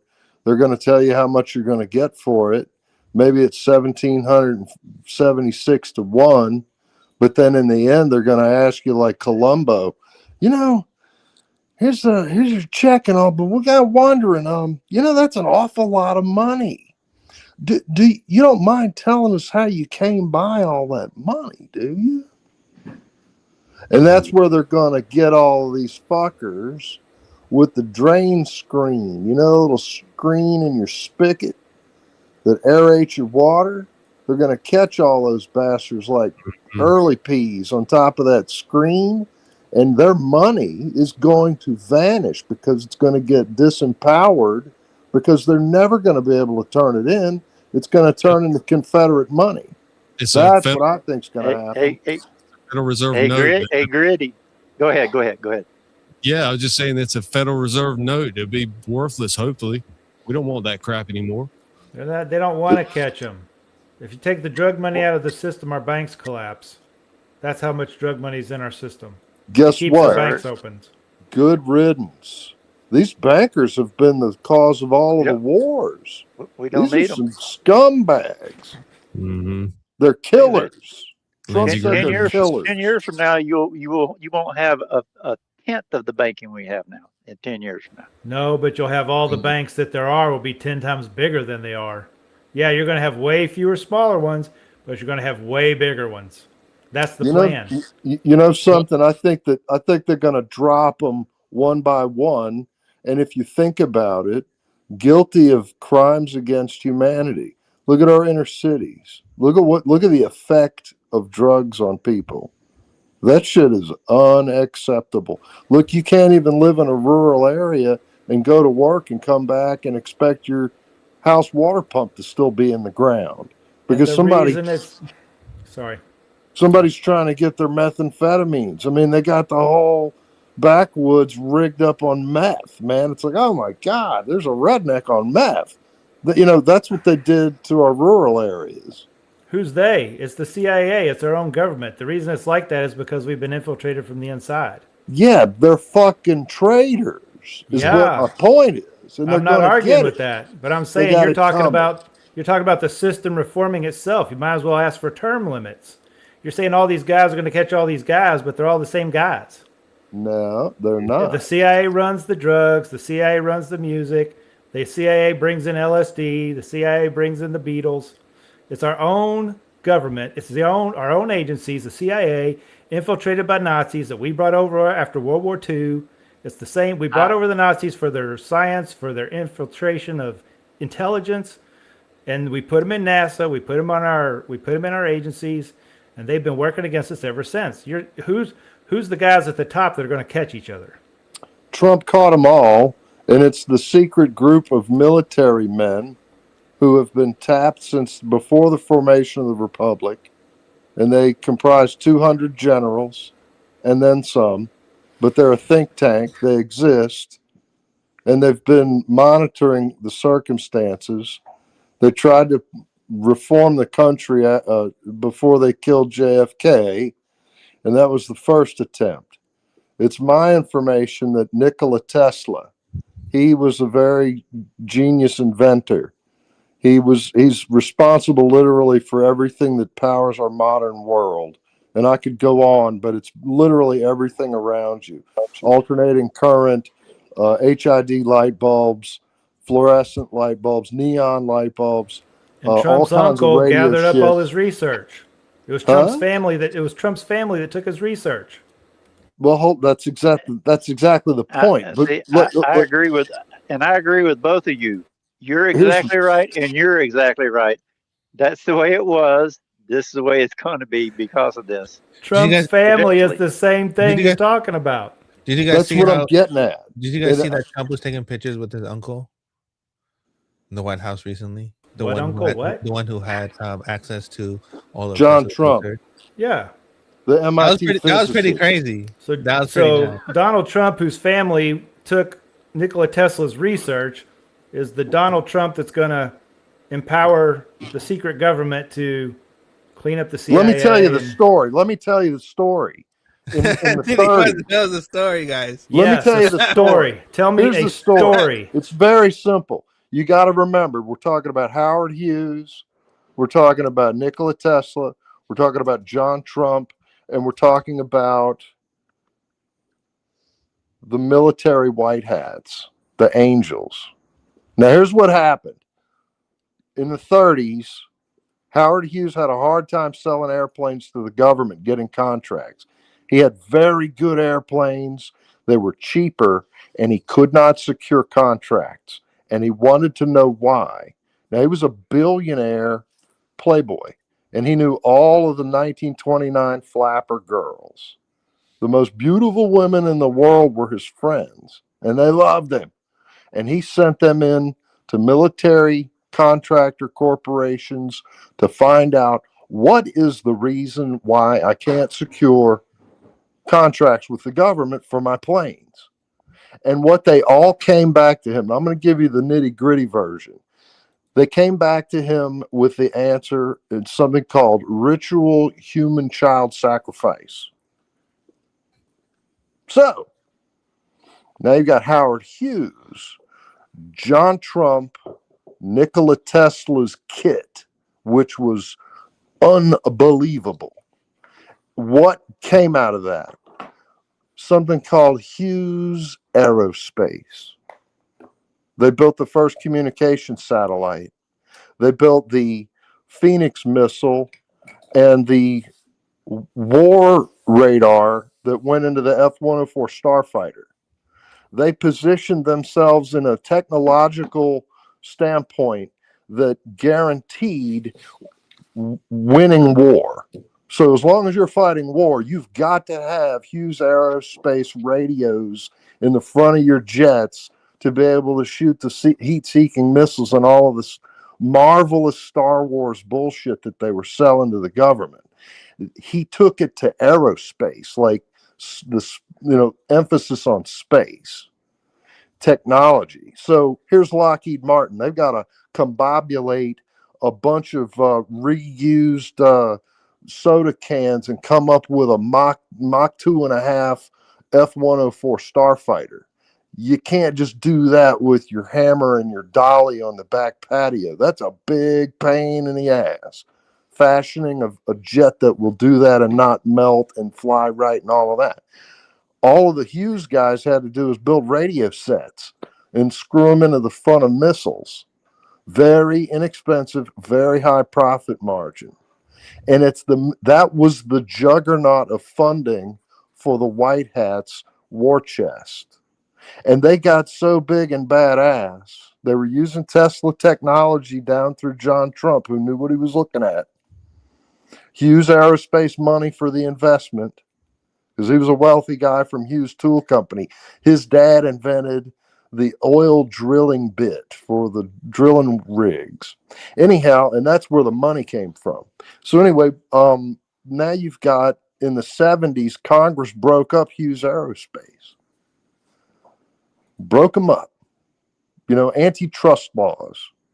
And what happened was you had a collection, a battle rattle collection of other military contractors showing up to the auction, Raytheon, Boeing, Lockheed Martin, and they're buying up the pieces parts of the Hughes Aerospace Company. And what happened was, now they go around poking their chest out like they're some kind of, badass son bitches, but all they did was use Congress to destroy Hughes Aerospace. And that tore up the White Hats war chest funding. And so we see an acceleration of events. Then you start seeing the Clintons mailing all the jobs overseas and importing illegals, and China growing by 40% per year for decades. Then you've got, what was the company, L'Oreal, that gave China all of the very complex mathematical algorithms necessary to launch and re-enter intercontinental ballistic missiles.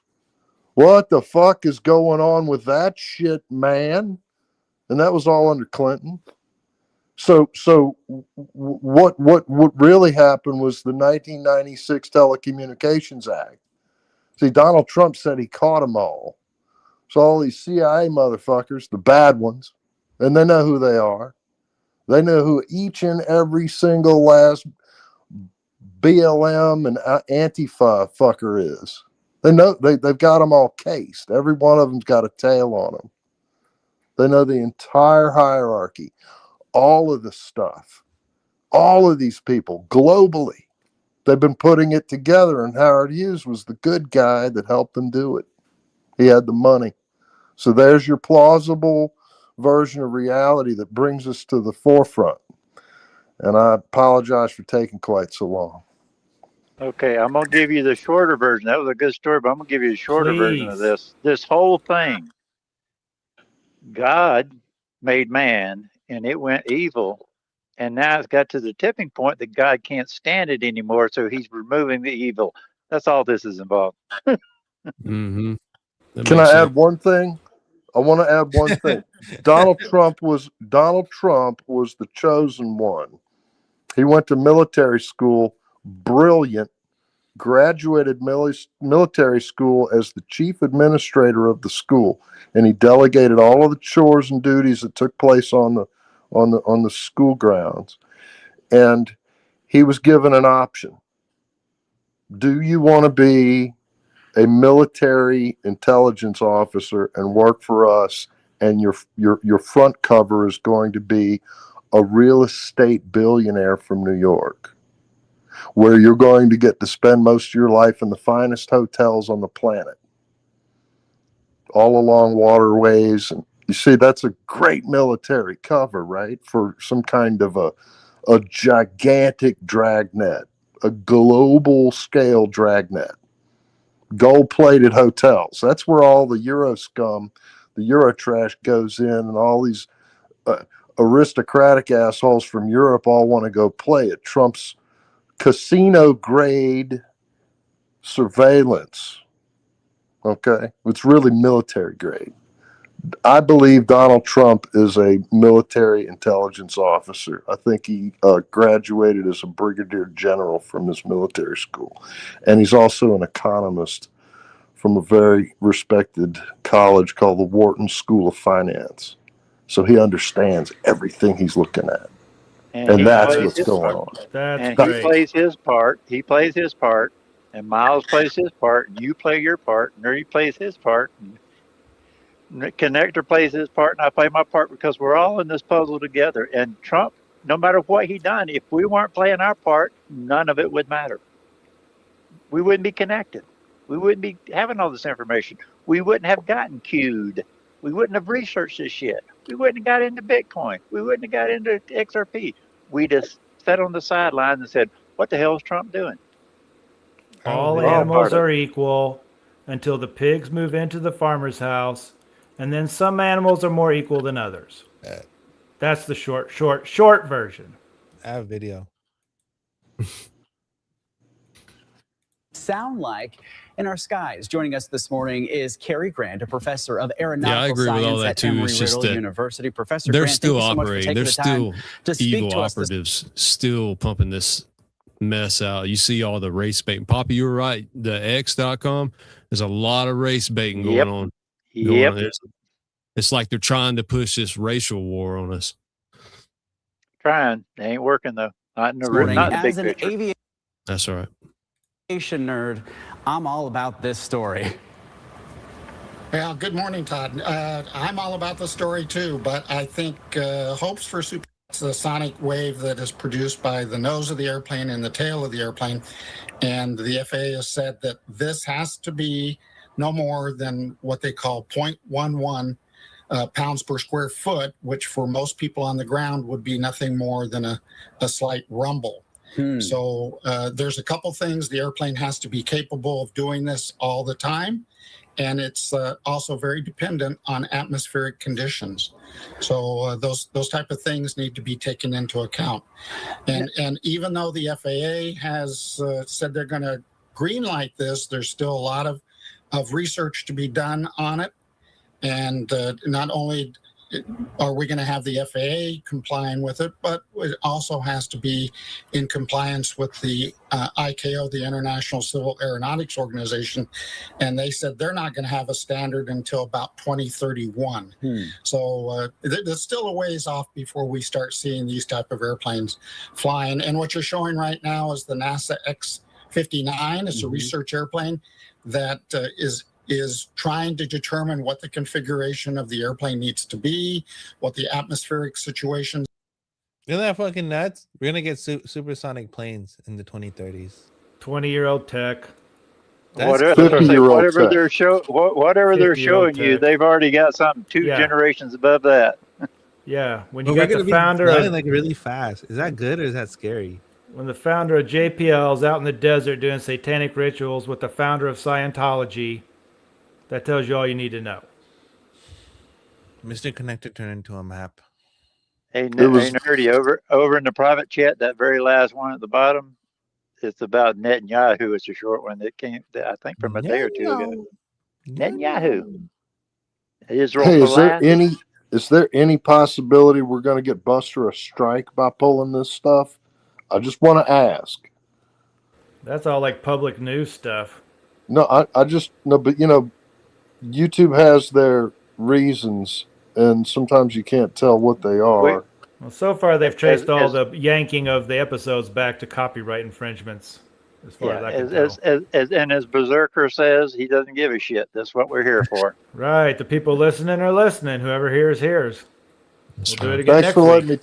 Thank you for letting me tell that story. It's a good story, but there's some other pieces too.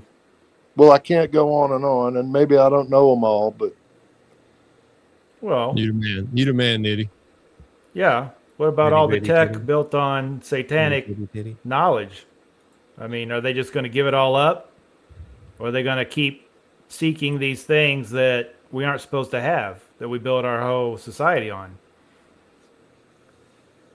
If we were content to be what we were supposed to be, we didn't need to ship in all the Nazis. We didn't need to, build up a space program. We don't need all that stuff to do what we're supposed to do. So the people in charge seem to think we need all this stuff, or they need all this stuff. So they're going to keep making the deals to get the stuff to keep them in charge, to keep the power game going. Can we make this conversation a little spicy? Spicier? Yeah. This isn't spicy enough for you? No. You finally waking up? You getting ready to fire up? It's not spicy. Bringing on some cayenne pepper. All right, Yeah. we're going Ghost Pepper here with Nerdy. Come on, Ghost Pepper. If General Patton said that we fought the wrong person, we could have done it then. Does that mean that even though we see all these bad things about Nazis, we should actually be saying good things because we should have been protecting them No. instead of fighting with Russia? We should have destroyed Russia instead. We were allies of necessity. We weren't buddies with Russia. We just both hated the Nazis more than each other. I know, That's but all that was. I know we're saying that we're not buddies with Russia, but propaganda came from Russia. It came from the USSR. Says who? You I think they believe have better that- propaganda. We got the best propaganda. Look Edward at the Bernays Disney created war it. stuff. We got the best. He created social relations or whatever. We got the I best believe- propaganda. I believe that England was worried about the menace of Germany beating them into the Industrial Revolution on an economic level. There's this show I'm watching on Apple TV. It's about the Nazis and stuff like that. I no, believe it's all not the about cousins Nazis. just It's about- slept it's with about each the other too Russians. much. It's about the Soviet Union. It's about, remember how they went to Venus because they were competing with us, whatever. Oh, is that For All Mankind? No, that's not For All Mankind. It's another one. It's a new show. This came out. It's actually really, really good. So I actually seen the picture. Have you guys seen the pictures of Venus that Russia? Yeah, Russia's been to Venus many times. Yeah, the pictures are really cool. I don't know if people are aware of that, but we do actually have images of Venus. It doesn't have any dirt or sand or dust. It's got zero regolith. So what I'm You know saying why? is that what I'm saying is that now we live in we're living in an age where we're still trying to protect ourselves from Russia. Like we're trying to secure Greenland and all that to protect like our northern part, and we already protected the southern parts and each other part. But had we fought with the Nazis instead of against them and then destroyed Russia, we wouldn't have to be worrying about still protecting our borders, on the northern borders on top, from Russia in 2026. I'm just saying. Would have been Japan. I'm just saying. No, Japan's our friend. Japan's our homie. But Now, but all I'm saying is that isn't it interesting how there are so many Nazi movies? Like Hollywood. alongside horror movies, there is the equal amount of Nazi movies that there are horror movies. McNamara said that the first casualty of war is the truth. So you have to ask yourself, well, using that James Brown logic, how deep does that go? My point is that if these people were so bad, why are filmmakers romanticizing around them? it sells. Because it sells books and movies. Does the Nazis look better?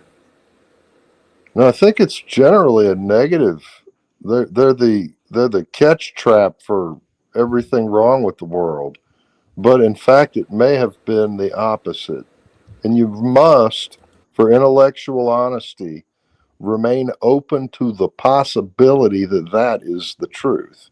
Otherwise, you're the book is closed on you. So here's the point, real fast. 1913, Federal Reserve Act.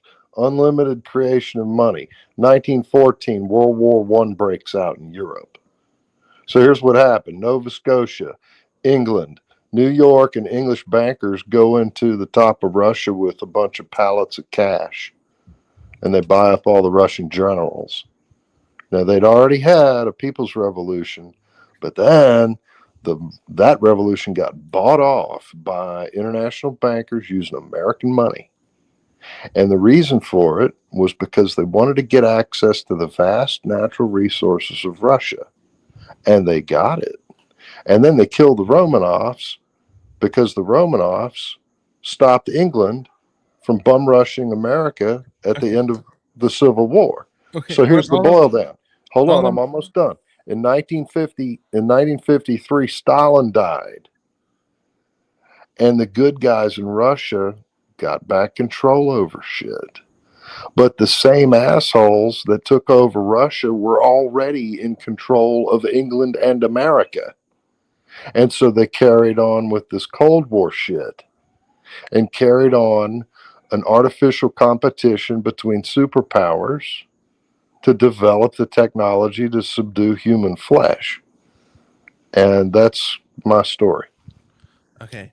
Anyways, what I was trying to say is that everything that the Nazis were talking about that they're going against back then are the same things that we're trying to go against today. That's right. Like it's the same enemy. If I mean, I know it's a horrible ass comparison, but it's kind of true.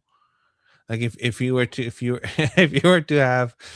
say the same "Make America Great Again" statements back when the Nazis were having their speeches, it would sound like the same shit.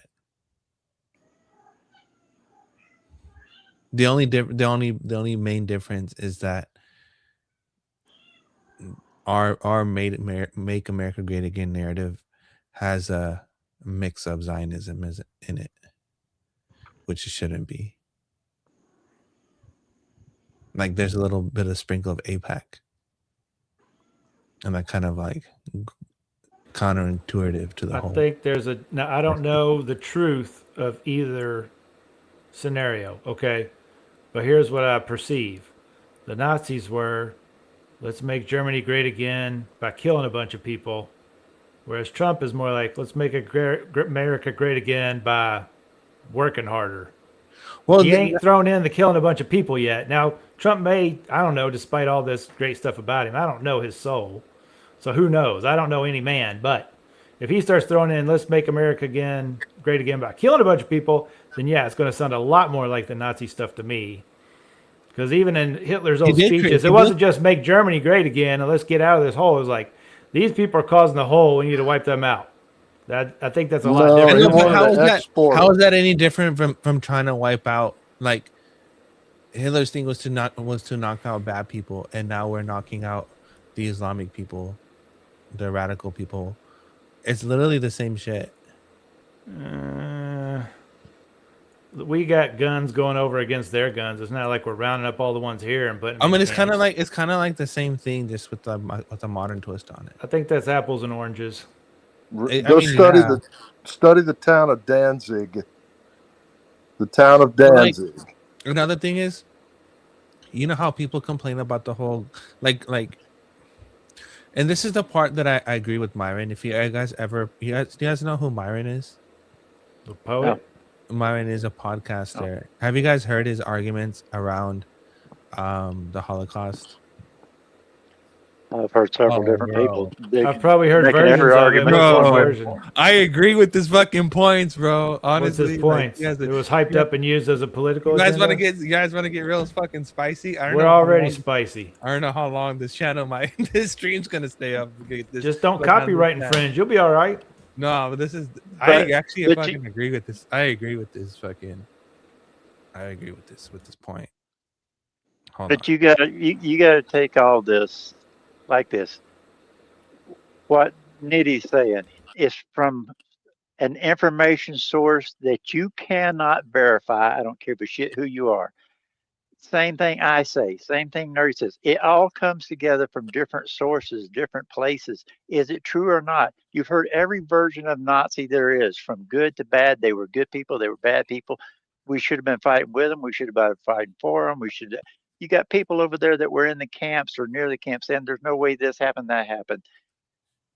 Take it all with a grain of salt, but just use your own common judgment to figure out if it looks like a duck, walks like a duck. It probably is. Poppy, you look like you should be busting out Bohemian Rhapsody right now. Why don't you sing a few bars of Bohemian? I'm just a poor boy from a poor family. I know every word of that thing. I mean, I probably can't do it right off then, but when they're singing, I know every single word. I've sang it like 6 zillion times. If we had a couple more faces lit up like yours, you could start the video right there. But you know, one thing I do agree with this point. He is weird. I do agree with that. He is a weirdo. But one thing I do agree with this point is that Israel was basically trying to hide the fact that they didn't commit a genocide in Gaza, which we have to admit, Gaza was a genocide, 110%. Is still going on. Still is, right? Right. Okay. It's not done yet. It still is, but it's 100% fact. You can't deny that. And it's a huge ghetto with a wall all the way around it. We kind of knew it was going to happen there. Yeah, but at the same time, Israel is trying to combat and saying that no, it's not. But when it visually is, so Myron uses that as his basis for his argument of saying that, hey, you know what? If they're trying to lie of something that's been recorded in 1080p, what makes you think they're not lying about something that was written in books? They don't really need to have video for. So that was this whole argument, and it makes sense because it's still lying. You can't have that 6 million people. That's crazy. And then that goes into the actual survivors or the people who had stories, and they said that even if you look at the chambers, the doors, the hinges were all the wrong way. It weren't like, it doesn't make sense for gas chambers. And then they were saying how during that same time there was a pandemic, there was some kind of sickness going on, and that's the reason why they had all the chambers, and because they were spraying them with salt water to clean them. And then they had survivors that said like, yeah, that was true. They actually were cleaning us. So it's like, I don't know. There's a lot of stuff, but it makes you wonder. That goes into my whole point of the whole Russia and Nazi thing, and this whole like where we are in America, and it's like, you can't forget the Holocaust over in Russia. You can't forget it. Hold on, you're talking about Holocaust. Let's add one real important one. 65 million middle-class Christian families that lived in Russia died because of the Bolshevik Revolution. And the Bolshevik Revolution was run by a bunch of renamed Zionists. You can't omit that. Shit, to me, it looks like that's all the fuck they ever want to do. I mean, pardon me for pointing that out. Well, that's the point. That's why you have all this hoopla over Nazi, over the Jews getting Holocaust. Look over here, scream the loudest over here, so you don't look at a bigger picture over here of what you just said. It's called a transposition of guilt. My point of view, but on my personal take, my point of view is that I think the religious part of all of this stuff, it kind of like is used in a way of kind of putting shit under the rug too, because a lot of religions have killed each other too. So it's like there's been more deaths between religions and their own religions and their own sectors than political stuff. But at the same time, I think it has to do more with the political doctrine or the mindset behind the action of what they're trying to accomplish, right? What they were trying to accomplish was to eradicate a bunch of people, and the method of trying to eradicate a bunch of people was to cause mass famine and to force them to even eat their own babies. And to understand that point makes you kind of zoom out and say, okay, if they're capable of starving a whole bunch of people just to accomplish an agenda or a goal or whatever, what makes you think they're not going to do the same shit again? What won't they do? They will do it again if they You can. know what I mean?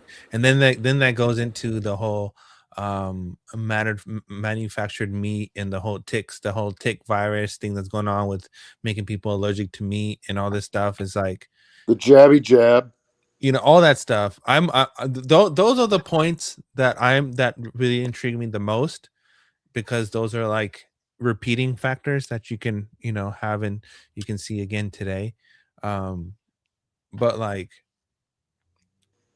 a lot of people died in the name of religion. There's more people who died in the name of religion than anything. And But why is that nerdy? Why is that nerdy? Because that's- what is that's- religion? that- but that's Religion is man-made, and that's always going to the happen, problem. right?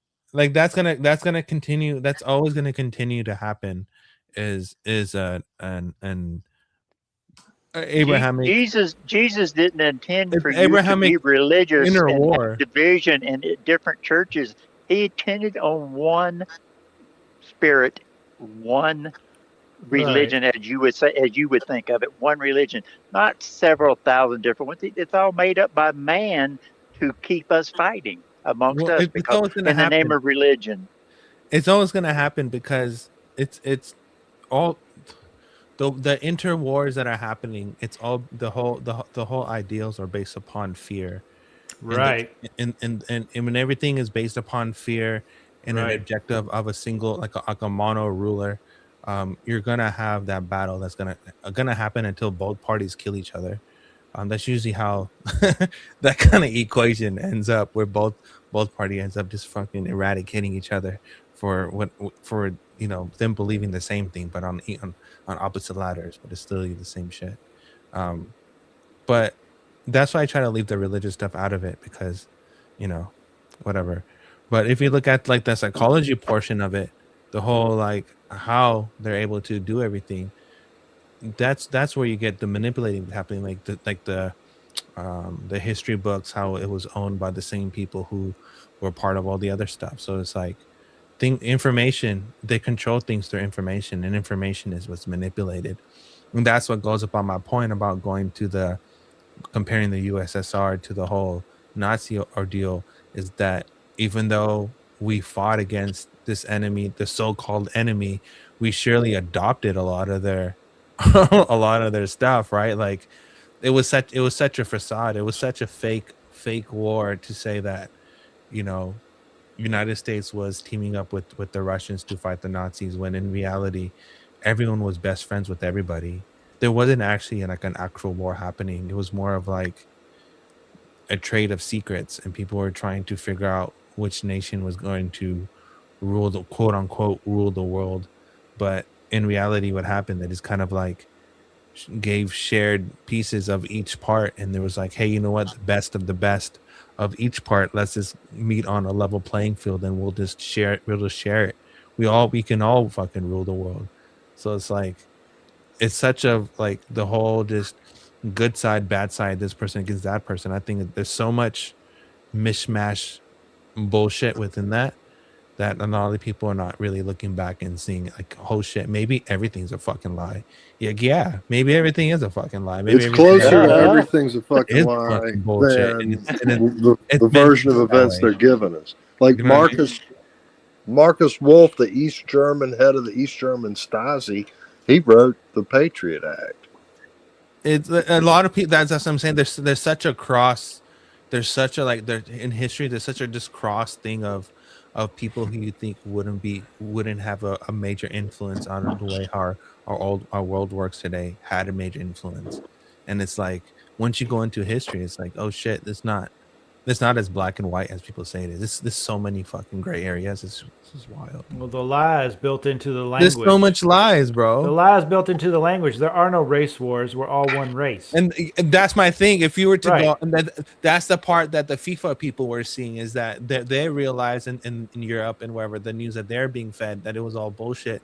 They're basically fed propaganda about America, how America's just a bad place and our cops are just fucking shooting all the citizens just because. Like, that's not what's happening here. And then they come over here and experience our Buc-ee's and our Costco's and our Walmarts, and they're like, damn, you know, this is a nice ass place.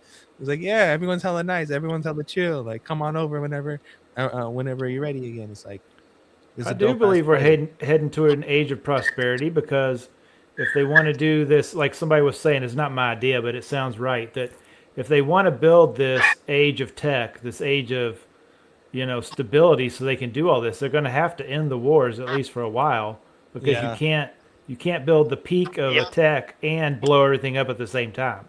They're going to have to stop blowing stuff up and killing us long enough to get built what they want to get built. I do agree with that.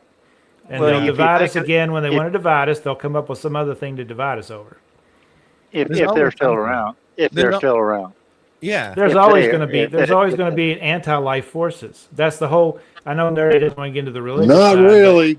Not really. Until somebody bigger and badder comes back and puts us under a different Pax Romana, there's always going to be somebody dividing us for their own profit. That's like the U.S. military. I don't think things actually change until people's mindset changes. I think it's a collective thing. I think I think people as a collective. I think I think this is the reason why social media websites around different countries are separated, and we don't have a global social media website, is because if more people communicate with each other on a global scale, we would all have equal agreements that we all just want to live in a peaceful ass world, and we don't really want any kind of confrontations, but we do want to live like a nice life where we do still have capitalism, and we do still have trading and all this stuff. But for like race wars and all this other shit, like there are stereotypes that are real, that do exist for a reason. But at the same time, it's like, there's a lot of shit that goes on in the world that we do see the effects, and there's things that we don't like and we all agree upon, but we're being forced to like the situation because the so-called media is telling us to like the situation when none of us fucking agree with it. So like things like that, if we had more common eyesights on situations, on our deals like that, I think the world would be a better place. But this is the reason. If everybody turned off the internet and turned off the news and turned off their social media and just spent time with their family and neighbors, most of these problems would go away. Well, we'd have a better world. We'd have a better world if we got rid of the old guard. There wouldn't be an old guard if we didn't let them control us.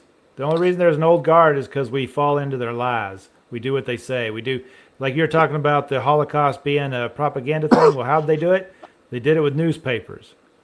They let the news spread. They put out the news they wanted people to read, and instead of looking around and seeing the people around them and be like, was this happening around me? They're worried about something far away that they couldn't see or verify, but they can get them to go sign up and carry a gun and shoot some people. Quit reading the newspapers. Quit watching the news. Just focus on the people around you. Write this down. If everybody did that, they wouldn't be having any power over us. Write down Hellstorm. It's called Hellstorm. Go watch Hellstorm, and you'll get to find out what a monster Churchill was. And Stalin. He had his power from people listening to him and choosing to do what he said. That's true. That's true. Okay, so I don't want to read that movie because I want to know more about it. That movie there, man. If he was alive today, he ain't going to convince me to pick up a gun and go shoot somebody. I won't do it. Yeah. We also don't have to be we don't have to be, we don't have to be in love with the past where we just keep talking about it, but we have to just learn from it and keep making better choices in the future. If you can find any truth in the past they show you, then learn from it. I'm gonna play this video right now, but listen to the argument. I agree with a lot of his points. Say 6 million didn't die. How many do you think died in the Holocaust? 6 or 7? Oh, more than that. Total? Yeah, 6 or 7, man. Okay, so if 6 million didn't die, then why did all of the Nazis say, yeah, we did it, we're not sorry, during the Nuremberg trials? Yeah, well, those were basically a circus. A lot of the testimony was, garnered through bullshit and coercion. Garnered through what? They all died afterwards. It's not like they had anything to gain. They all got hung. It's not like they said that and then were let free. They said that and then got hung by the state. You'd be surprised at how, what you'll admit to when you're being tortured. You know what I mean? This is it's a very real thing. This is why, law enforcement agencies can't take informants and or prosecute cases where CIA individuals torture people, right? This is what got John Kirikow put in jail, essentially. But as far as that thing, look, all jokes aside, I'm not saying the Holocaust didn't happen. What I am saying is a lot of the things that we were told about World War II just don't make sense. Agreed. What? And I think that there's nothing wrong with questioning it, investigating, looking into it. But for some odd reason, even looking into it is illegal in like 20 different countries. But it Yep. was investigated and was Agreed. looked into. That's why it's like one of the most documented events in human history. That's why it's such a strong. The reason there's such a strong consensus that it was around 6 million isn't because we're not investigating it. It's because we did investigate it, and that's what like all of the experts came to independently. And I don't think it should be illegal to question it, but it makes sense that questioning it at this point would be considered dumb because we've already reached a consensus. And Okay, let me ask you a question. The experts. Do you think Israel committed genocide in Gaza? Yes. Okay. Here's the interesting thing. We watched the genocide happen literally in 1080p 4K. People getting double tapped, kids blowing up, blood and guts everywhere, right? The Israeli government to this day says that it was not a genocide. They deny it. They deny it was a genocide. So I don't believe in the Holocaust because the Israeli government tells hold on. me Let that me it let me finish happened, my bro. point. I'm trying to draw like Okay, a similarity here. So we all saw that a genocide happened in 1080p 4K over 2023, into 2025 for almost 2 years, right? But the Israeli government denies it, says it's not a genocide. We didn't do any war crimes. We didn't starve them, blah, blah, blah. They're denying a genocide when we have irrefutable proof with video and testimony. You don't think that same group of people will lie about an event from the 1940s from which they derive their entire victim narrative from, that they use to prop up their victimhood, that they use to make a bunch of money in Hollywood, that they use anytime someone criticizes them and they say, oh, hey, the Holocaust with the blood libel. Like, if these people can lie to us and deny a genocide in 4K, what makes you think we should believe them when it comes to events in World War II, especially when there's a financial, political, and emotional stimuli for them to tell that story? So you're saying this same group of people, which you mean Jewish people, I assume. Yes. But after World War II, it's not like we knew it was 6 million just because the Jewish people told us that. The Jewish people were dead. The reason we know it was 6 million is because of all of the other people that they were told us talking about that. 6 million way before the Holocaust. Way before that. That 6 number is extremely popular for them. And then look, I don't mean to be crude here, but there simply weren't enough ovens for the cookies. It just mathematically it just doesn't work. There were gas chambers too. You're acting like there were, first of all, not to be crude, but there were gas chambers. There were Jewish people that were shot. In Auschwitz, they didn't even use ovens. There wasn't a crematorium in Auschwitz. They just shot them. Yeah, but that's what they claim. They got gassed and ovens and everything else like that. And the math just doesn't add up. And also gassing someone, gassing 6 million people is my bad.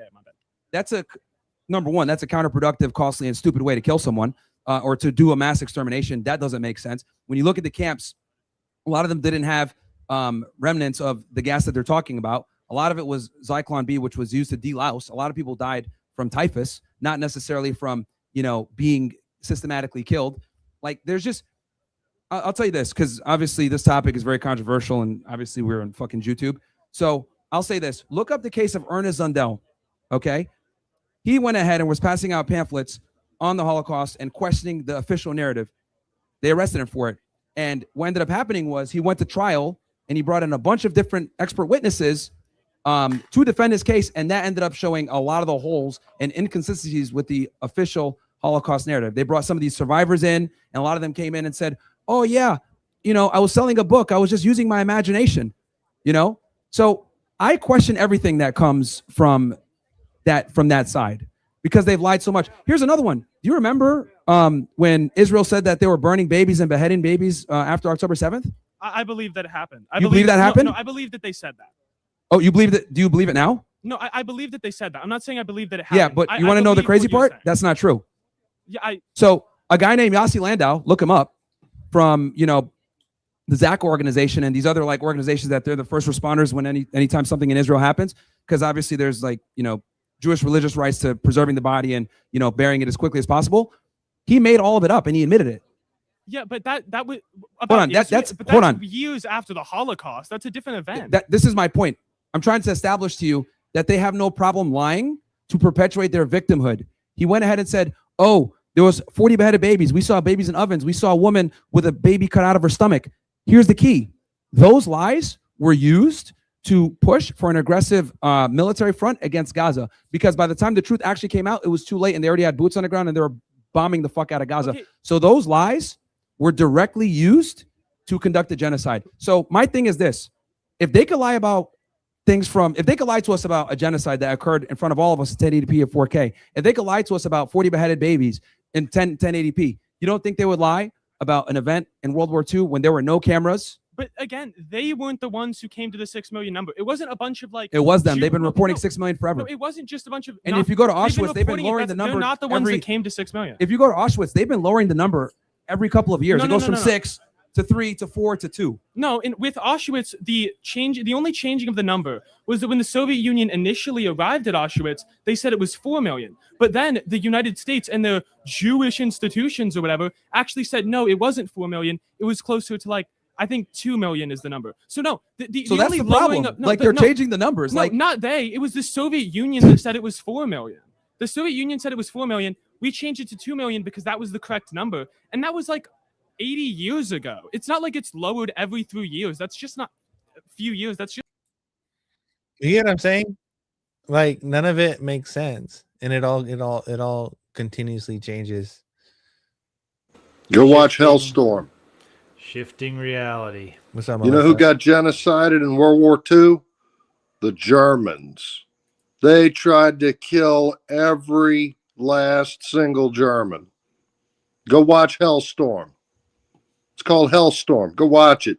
It's a movie, and it is a documentary from the perspective of Germans from before, during, and after World War II. And that's all it is, just them telling stories about what happened to them from German people. Go watch Hellstorm.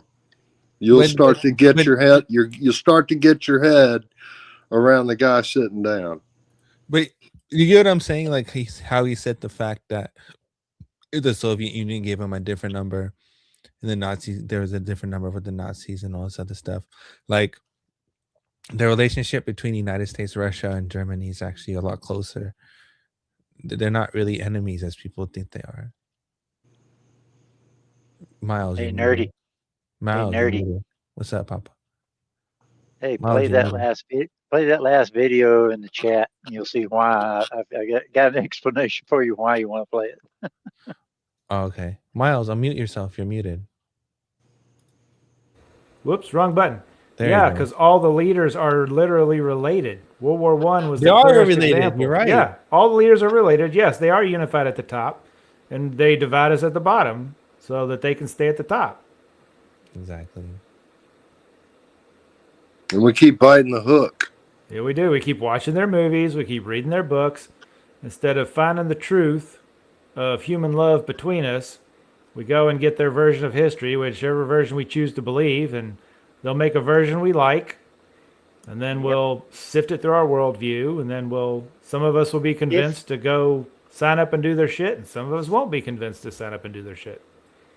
His story. That's what it is. It's his story. I used to think, of course, when I was younger, I thought, oh, these people, these draft dodgers, and of course, that's all the TV, draft dodgers versus dope smoking hippies and blah, blah, blah. I was like, well, that may have been true of some of them, but maybe some of them were just people that didn't want to kill people. And I've grown to respect that. That basically goes to circle my point of saying, if everything in history is based off a lie, what makes you think that all this crypto stuff and all the stock market narrative and all that stuff? Yeah, that's small beans. They're all there's a whole bunch of lying ass narratives that are out there, but in reality, everything's already been agreed upon. Everything's already been done. We're all just watching a show.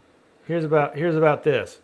Anybody that will risk their life or their livelihood or their name or their reputation against a world government, U.S. or Russia or Germany, anybody that will risk their life to do that and dodge a draft to not kill somebody, anybody that risks their life to not kill somebody, I respect that probably more than somebody that will risk their life to kill somebody they don't know. Now, if they're coming on your property, it's your life, your family, that's different. Mm-hmm. I got no problem with violence being exercised to protect what is yours. And, and I'm not saying peace, hippie, love, don't shoot. They come to my property to exercise violence. I'm going to try to do it first. But I'm not. But you know it's what? going to be real hard to convince me to go somewhere else and do it. If everybody was like that, then I don't think we would have these big wars. If everybody just stayed home and defended their own land, you know, and sometimes That's you got to, I perfect. guess, but That's perfect. If nobody, they wouldn't have a war if nobody showed up. Go look at how World War One ended. Everybody just started walking home. yeah. I mean, if we can call a truce on like these movies, these war movies, I like the ones where I forget what's called Silent Night or something, but it's like, you know, the front lines, the Germans, the Americans, and it's Christmas, and they like call a truce. So they're like, screw the dudes at the top. We're not going to shoot each other today. Well, they could do that the next day, and the next day, and the next day. Of course, you know, the old Roman system was the guy behind you had orders to stab you if you turned around. You know, you march forward or you died forward or backwards. Well, this is my favorite comment right here. Fact, no one here knows for sure. You're all just echoing opinions you borrowed from someone else, and that's 100%. That's 100% true. Is that? No, it's not. It's bullshit. Not everyone actually knows the full story. No, because it's bullshit all this- because I've got 20,000 hours of reading, and I've got a Of really what? good bullshit Of what, though, detector. nitty-gritty? Of what? What though, Nitty? Or Yeah. that's what I said. What are you No one, reading? not you, not me, no No one. one actually knows can it 'cause be no one was there. 100% of. Yet you weren't there. You just you're reading text or hearing something from you're somebody else. And yes, you can form your own opinion on it. yeah, and no, I it's agree with about translation. 99% of the shit you say. I agree with, Mm-hmm. but I take it with a grain of salt because you don't know for 100% sure. if you're not 200 years Nobody. old, you don't know for sure. You read what's left over from the people before, or And whoever that's what was high keeps my enough up faith- to write and it that's down. what keeps my faith in God is I don't have to worry about if it's true or not or what it's doing. But on the war thing, I think that we've proven that man cannot stop itself from warring. So I think somebody finally got the bright idea to, well, if we can't control ourselves, let's make something that is blockchain. Yeah, and I That, think that you cannot go to war or we will stop you from doing any finance in the world. You won't be able to buy bullets. Nobody will agree with it.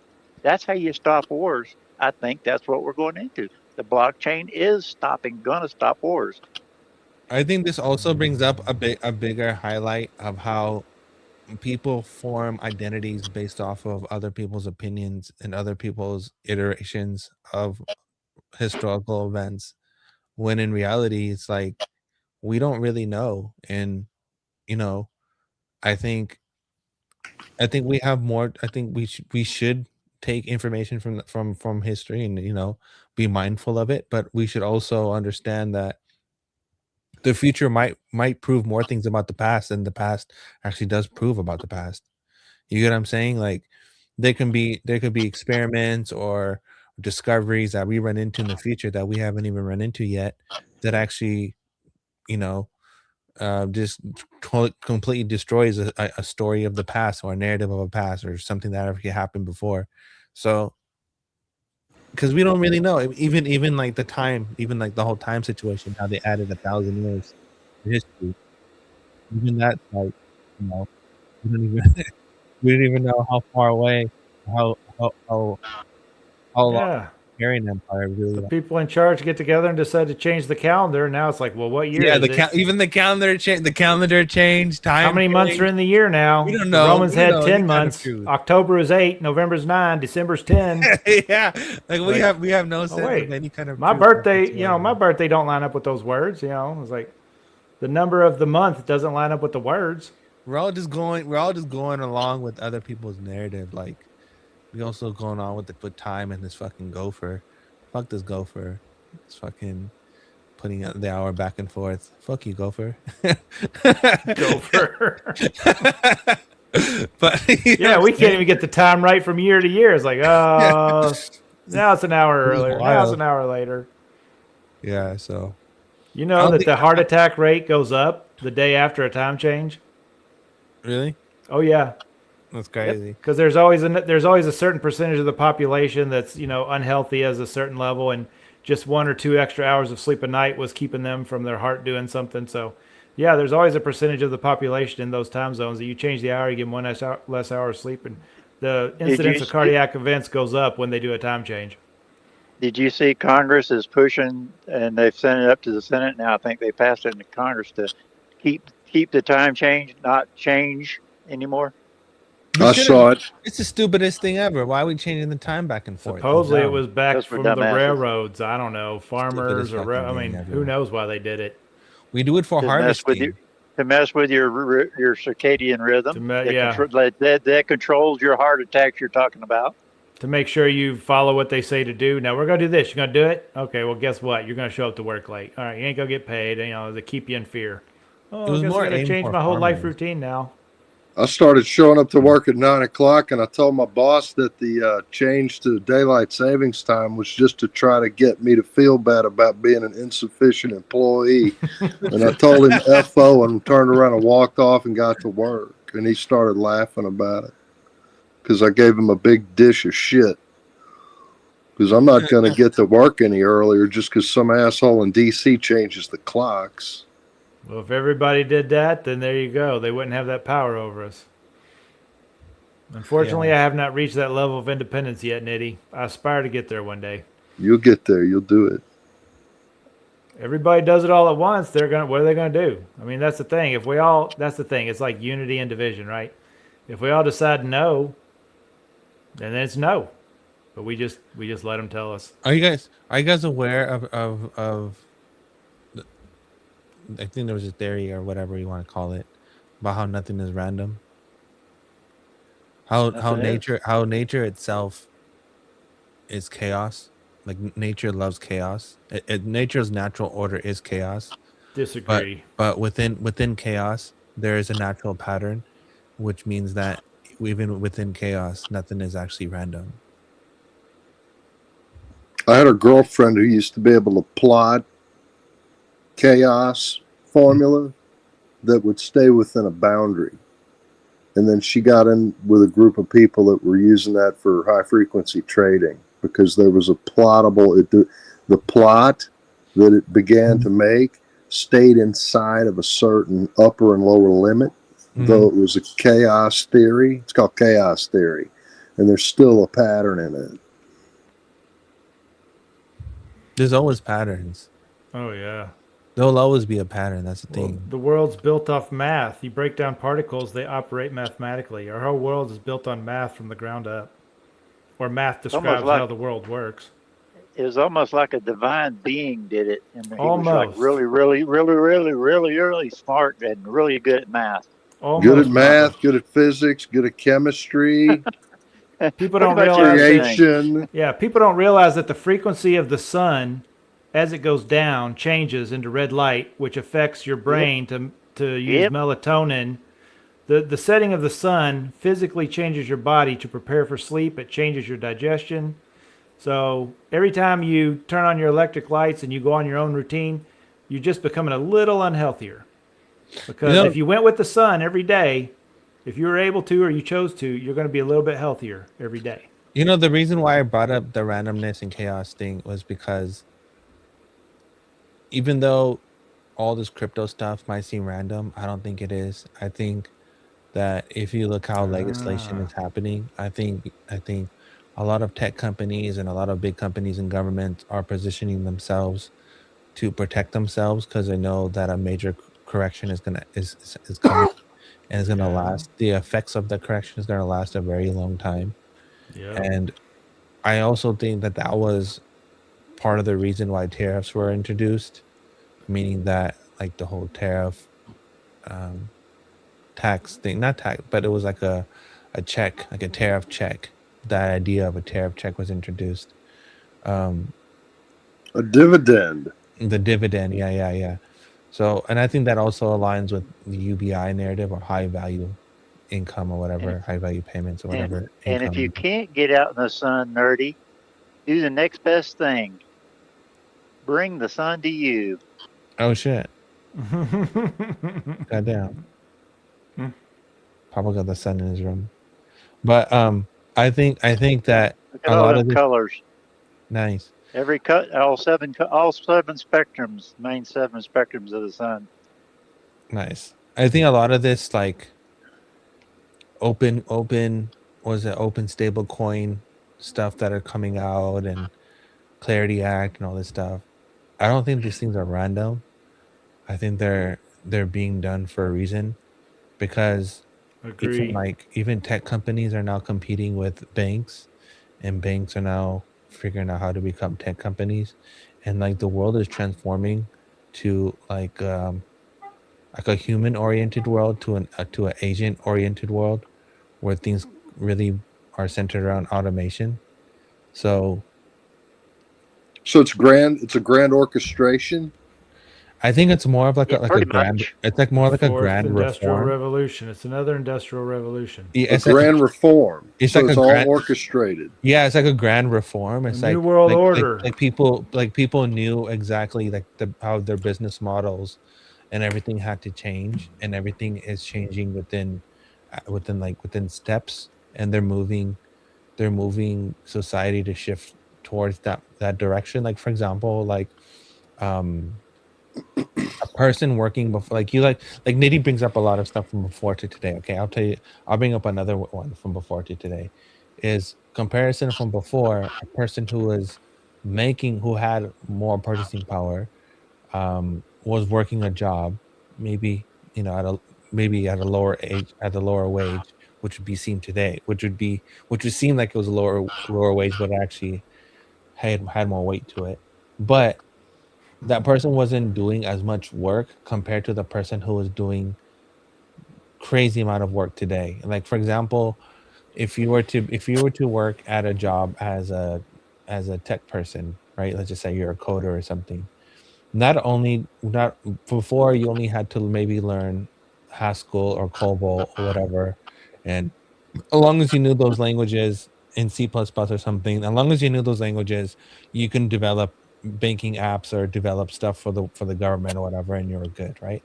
But now it's more like, oh, if you want to go into the software development, then you have to understand pipelines, you got to understand the back end, front end, you got to understand system architecture, securities. Like you got to understand all, like a whole bunch of stuff. But if you were to get paid for that job, you're actually getting paid less for the amount of skills, for the amount of stuff that you know. So I think that's gonna like accelerate things to where you have, like, even Nitty did the comparison about wages, and how wages don't really equal the amount of time and effort you put into it and what you're getting paid. It doesn't really equal out. So I think that's where we kind of shift to robotics, and more things have become automated. Even with, like, if you see a lot of car manufacturers like Toyotas, Hondas, BMWs, they're now being manufactured here in the United States.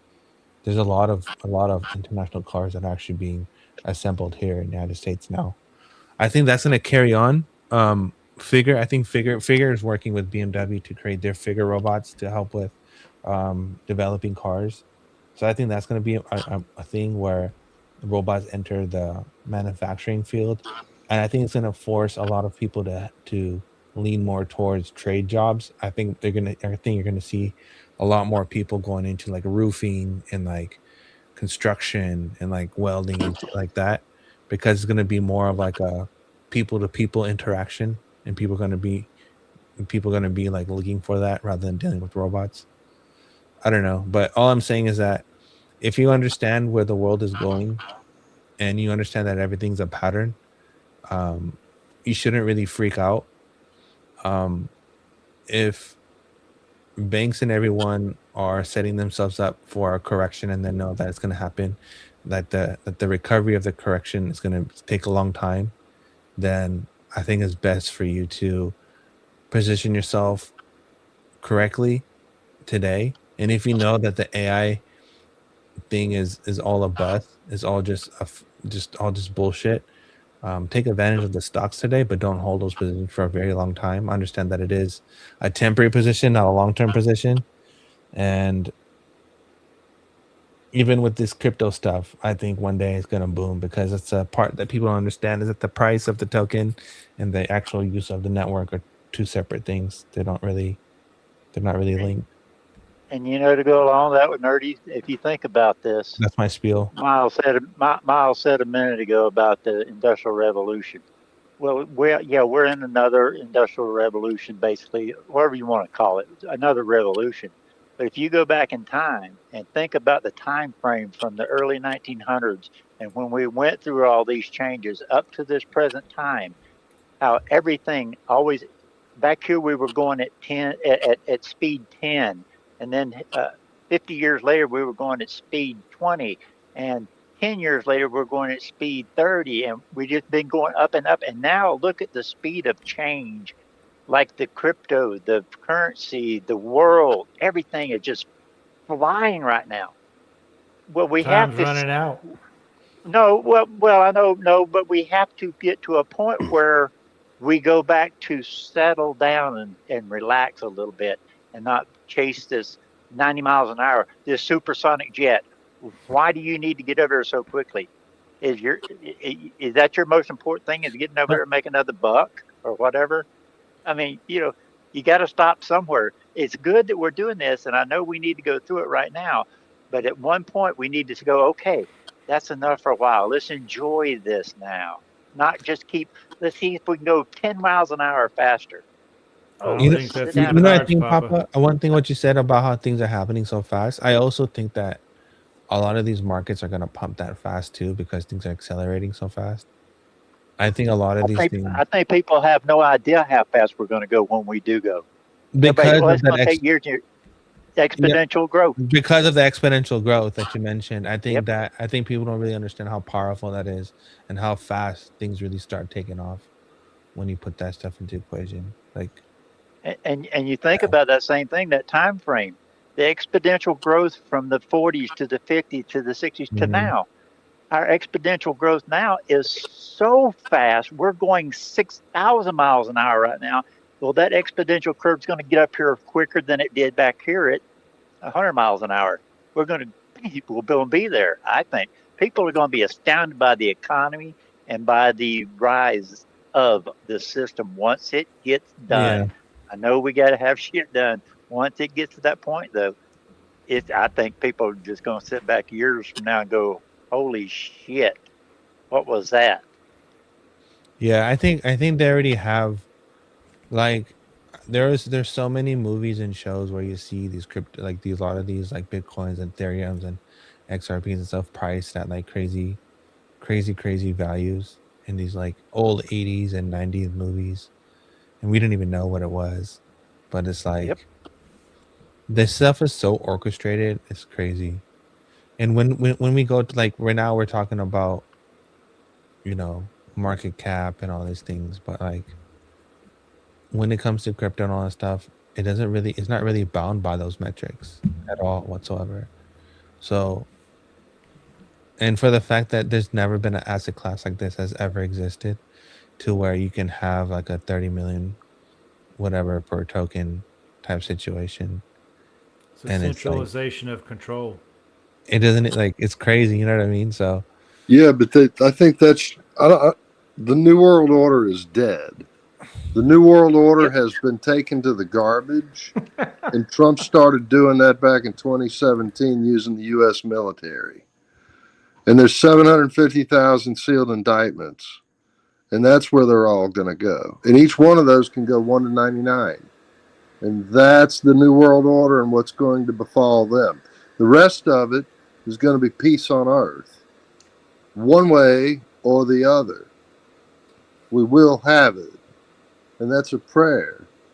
As it is in heaven, on earth as it is in heaven. And the wicked store up wealth for the righteous. And we've never had a utility run. What does that look like, Nerdy? I know what Nerdy's going to say. $30 million. So I don't really have any further to go on that, but the New World Order is over with. They're gone. You're trying to tell me that God's winning and good's taking over from evil. Uh-oh. God wins I'm no so matter if the shocked. New World Order fails or not. They've been I'm so working on this. shocked. They've been working on this shit since the foundation of America. It's not going away that quick. What shit? The whole plan. The whole plan. The whole plan. The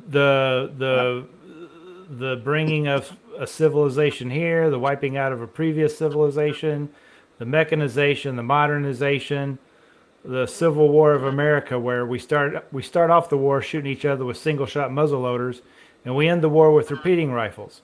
Then we go on to make aircraft. Then the very next thing, we're using them to bomb each other. That shit is not slowing down, guys. There's no peace until the King of Peace comes. I know you don't want to get religious, but I believe, Sar, we're not going to stop. This show isn't stopping until the showstopper comes. Are you sick of it yet? We're incapable. We're Are incapable you of sick and stopping damn tired of ourselves. it yet? Huh? No, but to on Miles' point, I kind of agree to the point where I don't think the future is going to be people divided. I think it's going to be we're going to be more interconnected. I think more people are being enlightened to realize that the world is really manipulated, and a lot of narratives that are being pushed by the media are just bullshit, and they're seeing the world for what it is, and they realize that we are more related and interconnected than what people try to say that we're not. And I think we're moving into an age, because you have to understand that the baby boomers, the old people are dying, right? And we're going into this age. Stop it! We're going into this I age don't where wanna die. And that's how the money goes from the banks into the crypto no, companies. but we're going to this age where there's more old people than there are young people. But the mindset and the energy around young people is kind of like, we don't really want to be divided any longer. We're kind of over it. We're more about creating new ideas and trying to make the world better and more efficient. And they really are fascinated with this whole like futuristic Star Wars type world. So I think we're heading into a world where things are going to be like really hyper, like everything's going to be very fluid, and everything's going to just like, it's going to be a very intuitive type of environment that we're moving into. It's For gonna be some tight. people, for a certain class of people. Nerdy, For some I want to correct you on one thing you said about that. The old people dying off, and the young people just want to get along and everything. Nobody wants it worse than us old people do. We've had to live through this shit a lot longer than you have, buddy. And you get to enjoy the new good stuff longer than I do. And I'm hoping Miles is right, and I'm going to live for another 100 years. If you got the money, you'll be alive, Papa. You'll stay when crypto around. pops off and you got the money, you'll be able to get some good stuff. They're doing a lot of longevity research. We got a lot. personal medicine now, right? Miles knows The about it. billionaires They all have their own longevity companies. What is it? mRNA, the mRNA personal medicine. Yep, they want to stick some telomeres on the end of your DNA. They want to Yeah. get some retroviruses to patch up your DNA. What have I been saying on this channel since I've been on here, Miles? That's exactly what the goal I'm working for. Well, just don't trade too much of your DNA away. No, I'm talking about the medical part when we do moon or whatever and get some. Oh yeah. I've told you from day one, wherever I live is going to have one room that's a medical room with all my devices in there, and wherever I'm at, I'll be hitting it every day. Right. You get into the medical elite class. Yeah, just like we have all this stuff, just like that jet. That jet is 20, 30, 40, 50 years behind what is actually possible now. Same thing with the medical community. We do stuff in the hospitals that's ancient. I can see, like, you know how years ago there was a whole narrative of the med bed and all these things. What I can see something like that actually becoming real to being like a diagnosis machine, where you do lay down in something and it has a bunch of like sensors and it scans you and it gives you a diagnosis of what's wrong with you. Hell yeah. I think that's more reasonable and feasible than to have a bed that heals you. It'll be more like in Star Wars where they put Luke in the tank, because they can put a nutritive fluid around you. They'll ventilate you. Yeah. They'll have the scanners in the tank. You don't have to take. Right now, if I got to take a patient down to CT, the unit I work on is on the 4th floor. The CT is on the 1st floor. I got to take a patient on a ventilator, on life support, in an elevator, down 4 floors to get to a CT machine. Then I got to change him off his bed to the CT bed, because the CT bed only works with the CT bed, right? Then I got to get him back off the CT bed onto their hospital bed. Then I got to take them on a ventilator, back into the elevator, up 4 floors, back into their room, and hook their oxygen back to the wall off the portable oxygen tank, quit bagging them, put them back on the ventilator. That's, that is ancient. That's like one step above an Miles? iron lung. That is why you make the big bucks, son. Oh, but not big enough. I agree with Nitty. Not big enough. No, I think we're definitely. No, a soccer star could kick a ball down the field and make a couple million a year, but I'm hauling your carcass around to the CT and the MRI machine. Ain't that the truth? Hey, nerdy. I agree with Nitty on that. You're talking about these future devices where they hook you up and scan you and da. You look. I mean, It won't be a not bed; far it'll be away a tank because you reduce pressure sores. You won't No, I'm have just pressure talking- sores are huge. Look at what you got right now. Like with my wife's Spooky 2 machine, I can go to Deer Lodge, hook that thing up to me and put 2 probes on me, and it will analyze the frequencies in every part of my Yeah. body. It'll go through like 100 million frequencies. Right. I don't remember what the number is. And then it'll come back and it'll say, okay, this is off here, this is off here, this is off here. And it'll run the reverse frequencies to bring mine back into balance. And So it'll why keep isn't doing it in that the on a loop. hospital? So why isn't it in the hospital? Why don't I have But this access is- to it for my patients? I'd like to know that too. But Because what they I'm don't saying, want this you is- to. You're not this supposed to is have it. But this is primitive technology compared to what we're going to have very soon. We've already I got mean, it. What she's using. What I'm telling you is the medical field is just as advanced as as the aerospace field. We just Yeah. don't have it for the public. I've got bariatric tanks where I can put you in and increase the atmospheric pressure. They've had that for 100 years since they started building bridges underwater. Since they did the Brooklyn Bridge, they found out these guys coming up from the bottom of the building of the fountain. How do you think they got the Brooklyn Bridge built? They built a wooden thing. They pumped the water out. They sent the guys down there, and then they bring them up too fast. And then they discover that pressure sickness, how the gases dissolve in your blood. That shit's ancient, but they don't even have public access. You got to have special diagnoses to get the money to go into a bariatric tank where they increase the pressure, push oxygen down in your cells. They could use it for sepsis. They could use it for PTSD. They can use it for wound healing if you get the right diagnoses, if they give you permission. It's like an MRI. You can't hardly get an MRI unless you have an X-ray and a CT. You got to go up the chain. Oh, now you're worth. They can build that into a tank. They could put your spooky machine in the tank. They could put it all. They could reduce pressure sores, all of it. But you're not worth it yet. Or If they're just you're- not ready to give it to you yet. It's there. I built a barometric chamber 20 years ago. 20 years ago, I built a barometric chamber. It's not high tech. It's not If- high tech. if- It's old. If you're a random person watching in and listening in, Sorry. welcome to the show. And I don't give a and you- shit. if you have- Sorry. if you have a lot of money, and you like want to invest in something, this could be probably it. Is like create a hospital that has all the stuff in it.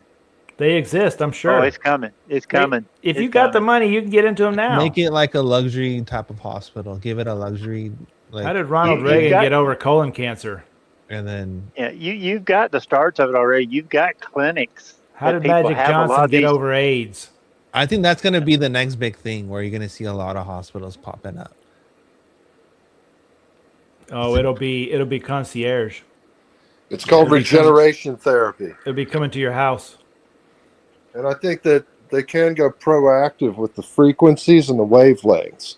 With digital switching being what it is today, inducing light currents into the body, long wave IR makes it a long way into the body. And all they've got to do is figure out, well, what's the best frequency to run for this malady? You can get And- light therapy now for cancer, but not inside this country. Well, I mean, that you can get radiation therapy. That's a form of the electromagnetic spectrum, which is where light is found. So Yeah. that's radiotherapy right there. But I'm saying you can get light therapy. It exists now, but it's not legal in this country. I want Well, can we get? We're about to get rid of? What kind of light therapy are you talking about, Miles? Light, just light. They you bombard talking your about- body. They it's bombard not- your it's body not with legal. high intensity light. Light will pass through your body if it's intense enough. It's gonna Right, be like that's gonna be what the med beds are based on. Yeah, like Right your there. spooky machine, but instead of Yeah. sound, light. Or that's what I showed you earlier. That's the set. Yeah, that's a certain spectrums. But yeah, you can go into any spectrum, just keep going. Yeah, up the but that spectrum. light's not strong enough to penetrate your body. Oh, That'll hit your what? skin. That's not going down into your tissue, not at the level it could.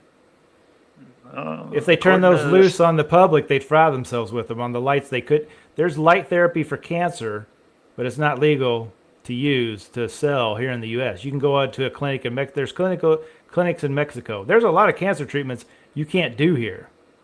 Yeah. Well, when they pass the laws, Papa, it's if the people in charge decide to give you access to it. You can do it here. It's just illegal. Now the problem is that lawful or legal? And if you've got an illegal government full of a whole bunch of reprobate, scumbag, bottom of the barrel bunch chiselers that are ripping everybody off left and right, I agree. Who are taking money from the lobby. But the government don't want to pay for that for everybody because the government pays for the health care. I'm asking, so whatever they allow to be legally paid for by the government is what they have to provide to everybody. I'm asking you, what government? The U.S. government, the one who doles out our money, the one who takes your tax money, the one who counts you every 10 years in the census, the one who builds soldiers to send overseas, the one who builds your roads, that government, same government. Yeah, the one that's the government. The one that's ripping off trillions of dollars. Okay, yeah, they do all that evil shit, Nitty, but it's still the government. That's what we got. Until there's something called quo warranto. You already lost most of the population. Throw in some Latin that nobody knows. No, you revoke it.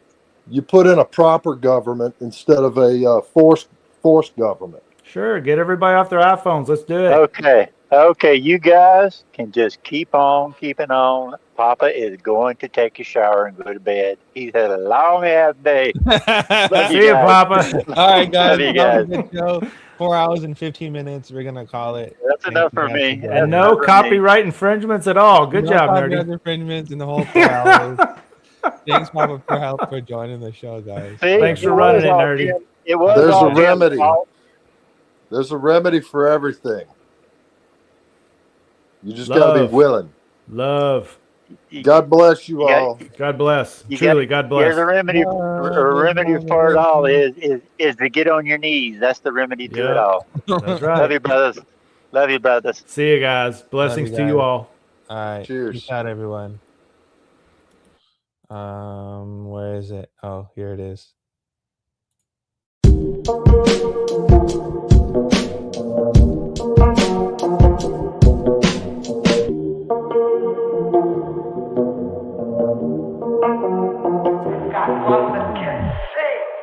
If I ever had a chance to be a friend to somebody, because you don't need 20 friends, you just need 3 motherfuckers and you can take over a country. Okay, that's what we're confused as Americans. We think we need all these motherfuckers. You give me 3 bad motherfuckers and you're finished. You understand me? You're fucking finished because we got each other. Crank up that diesel. Let's go diesel. We'll do it live. Okay. We'll do it live. Fuck it. Do it live. I can.